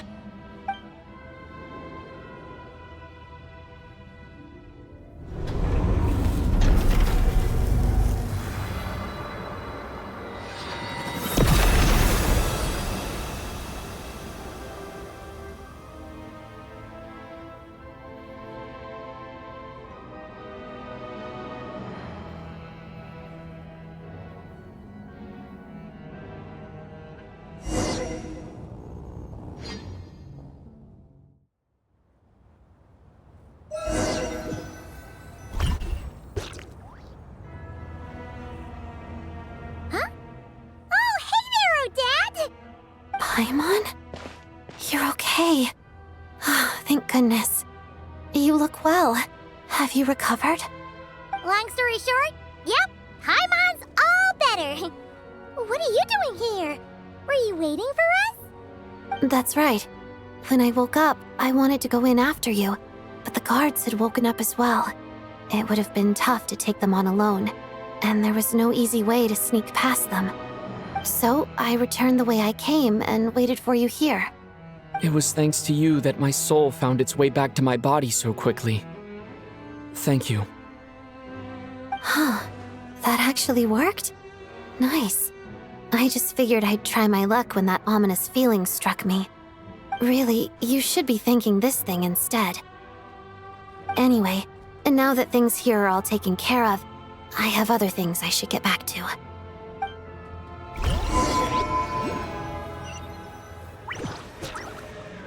Ah, Director Chuganov, you're back. We just received notice that Project Snezhnaya has been suspended, so we've convened an emergency meeting. This is the preliminary plan. In addition to expanding production capacity, we've also discussed feasible layoff plans to optimize revenue and expenditure structure. Our calculations indicate that the factory's profits will increase by at least 30%. Just give the word, Director. That won't be necessary. Leave the energy for those who need it. Whether they use it just to get by or to run a business, that's up to them. Start preparing to halt production and lay off the staff. Make sure the workers are able to land on their feet and that they are duly compensated. Thank you all for your hard work during this time. Am I hearing you right? Why? After all the tough times we made it through, now is exactly when we should start to turn a profit. I just suddenly don't want to do this anymore. Huh. Does there have to be a reason? Iskra, it's time to rest. Dear esteemed members of the Rokot, given the effects of Lelic's radical actions upon our organization's reputation and social stability, a decision has been made to permanently withdraw this codename from use. Considering that Lelic did what they did for the benefit of the people, the Rokot has nevertheless negotiated with the authorities, ultimately securing a waiver for all penalties due to them. Lelic will be suspended for a period of time. Depending on their future performance, they may be allowed to adopt a new codename and continue acting as part of the Rokot. The purpose of this notice is to remind everyone once again that motives and methods are equally important when one operates in the shadows. Even with Project Snezhnaya's suspension and our interim operational victory, we must guard against complacency and rashness and work to consolidate the progress we have made so far. We act only for the greater glory and solidarity of our nation. May the aurora shine ever on, and the tundra always stand firm. We act only for the greater glory and solidarity of our nation. May the aurora shine ever on, and the tundra always stand firm. Looks like it's finally over. You mean for us? Just thinking out loud.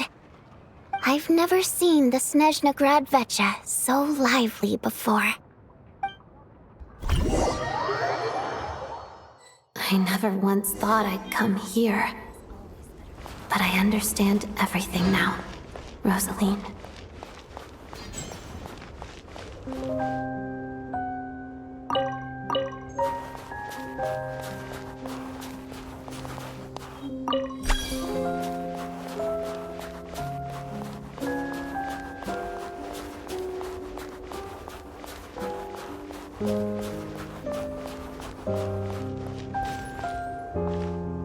I've seen Spirit Seeker performed many times, including by your mother.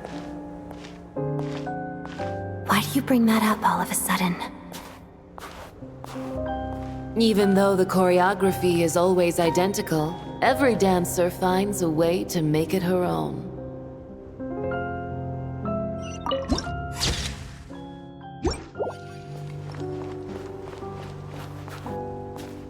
So you actually want to talk to me about ballet? I just think it would be a pity if the dance was lost to history. She didn't teach it to you, did she? That was an unusually subtle taunt for you.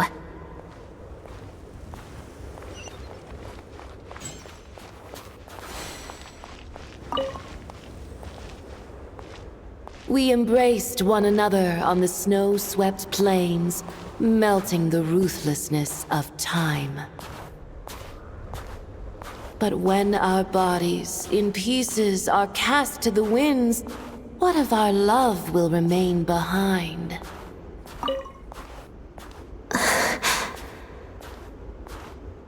Don't tell me you can't sing. Shush.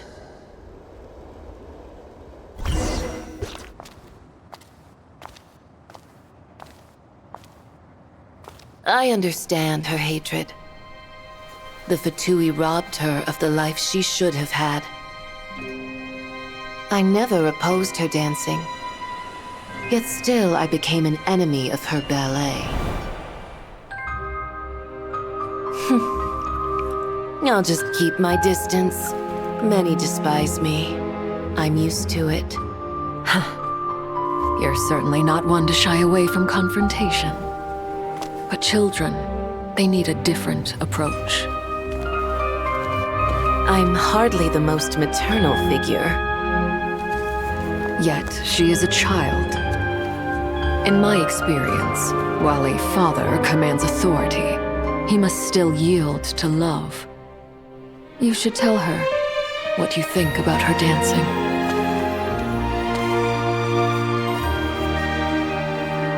Odette will soon take the stage at the Koralyevsky Theater. This could be your chance. Geonosis secured. It went smoothly. I'll be there. Have them send me an invitation.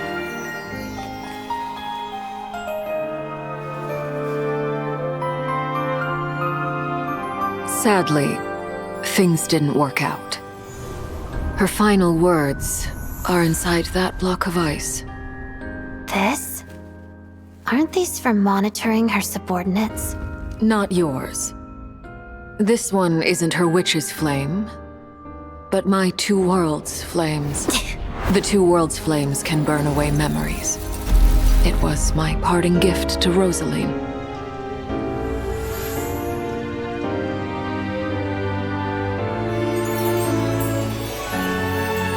If all goes to plan, she and I will both live to see the Tsaritsa succeed. I believe she'll find peace. But if anything happens to me, she needn't follow in my footsteps. The cryo-energy will fade away in time. Then the two worlds' flames will burn away all memories of the Fatui. She'll be free to dance. She deserves this. I will handle the aftermath.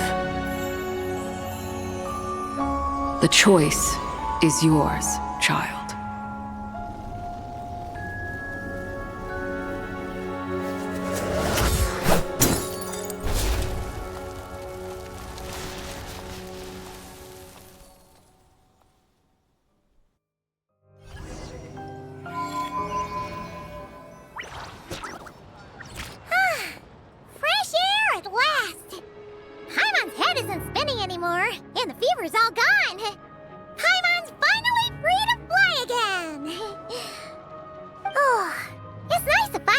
where Paimon came from, too. It did make Paimon a little nervous at first, but it's such a relief now. Like, who cares if Paimon's a creation of Celestia? She's probably not anyone that important.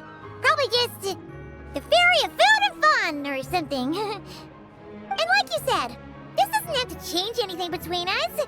You're not gonna just... Hey! Hurry up! Why are you walking so slowly? You've spent the last few days lying in bed and stuffing your face. I didn't think you'd be able to fly this fast. Says who? Paimon's as agile as ever. They don't call her White Floaty for nothing. Paimon originally wanted to check out the bookstores in Snezhnaya, but she's more in the mood for flying around right now, so let's save that for later. Wait, they've got light novels from VII Publishing House here too. Huh? And this is Paimon's favorite mystery story from Fontaine! Wow! They got a sequel! The local Snezhnaya books look pretty interesting too, but also kinda heavy. Not the easiest things to look around. I thought you were in the mood for flying around. Paimon can read while she flies. Hey! Look at these two dolls! Which do you like better? Alright! Boss, we'll take both. Paimon will have the other one. Oh, I thought we were only getting one. All right, fine. I'll pay. There you are. Thanks for visiting. Paimon will grab this and then... Huh? Huh? Huh? How many layers does this thing have? And what are you laughing at? Huh. You knew all along, didn't you? A whole bunch of people are gathered over by the plaza. Hey, look! That looks like Tartaglia! Hey, Tartaglia! I know that voice. Of course. If it isn't Paimon and my old comrade. You're looking well, Paimon. All better? Yeah! The jester knew I was wrong and fixed Paimon right up! Thanks for sending someone to keep Paimon safe, too. Oh, yeah. About that. That was... kind of embarrassing. Who could have known that our director would go looking for you in person? So sorry for the misunderstanding. Oh, right. Let me introduce you. This is my little sister, Tonya. Hello, Tonya! Hello. Firstly, I'm really sorry about my brother. Sounds like he's caused you no end of trouble. Hey now, why'd you have to start with that? Not that it isn't true, of course. So she's the real Tonya. She said you two didn't manage to meet up at the theater. She waited ages for me, and when I didn't show, she got a little worried and went outside. I know, right? He didn't bother to say a word to me. I searched up and down the city for him, and he only told me about it when I finally caught him at the gates of Glupov. I've been rushed off my feet lately, so I didn't get the chance to go home. I just figured the Traveler would fill you in when he got there. Well, the snow was bad, and you're never late. So I was really worried about you. How was I supposed to know that you'd stood me up? I'm sorry, Tonya. I really am. I'll make it up to you somehow. Just... please don't tell Mom and Dad. Although the mix-up led to a series of misunderstandings, it's probably for the best that the real Tonya didn't get caught up in that mess. Besides, it's obvious that Tartaglia isn't usually one to break a promise. He only gave his ticket to me because he had to look into Lelik. No, it's fine. It just meant I didn't get to see the show in the end. By the way, what did you think? You were one of the first people to see it, you know? I would say... the best is yet to come. Huh? What kind of review is that?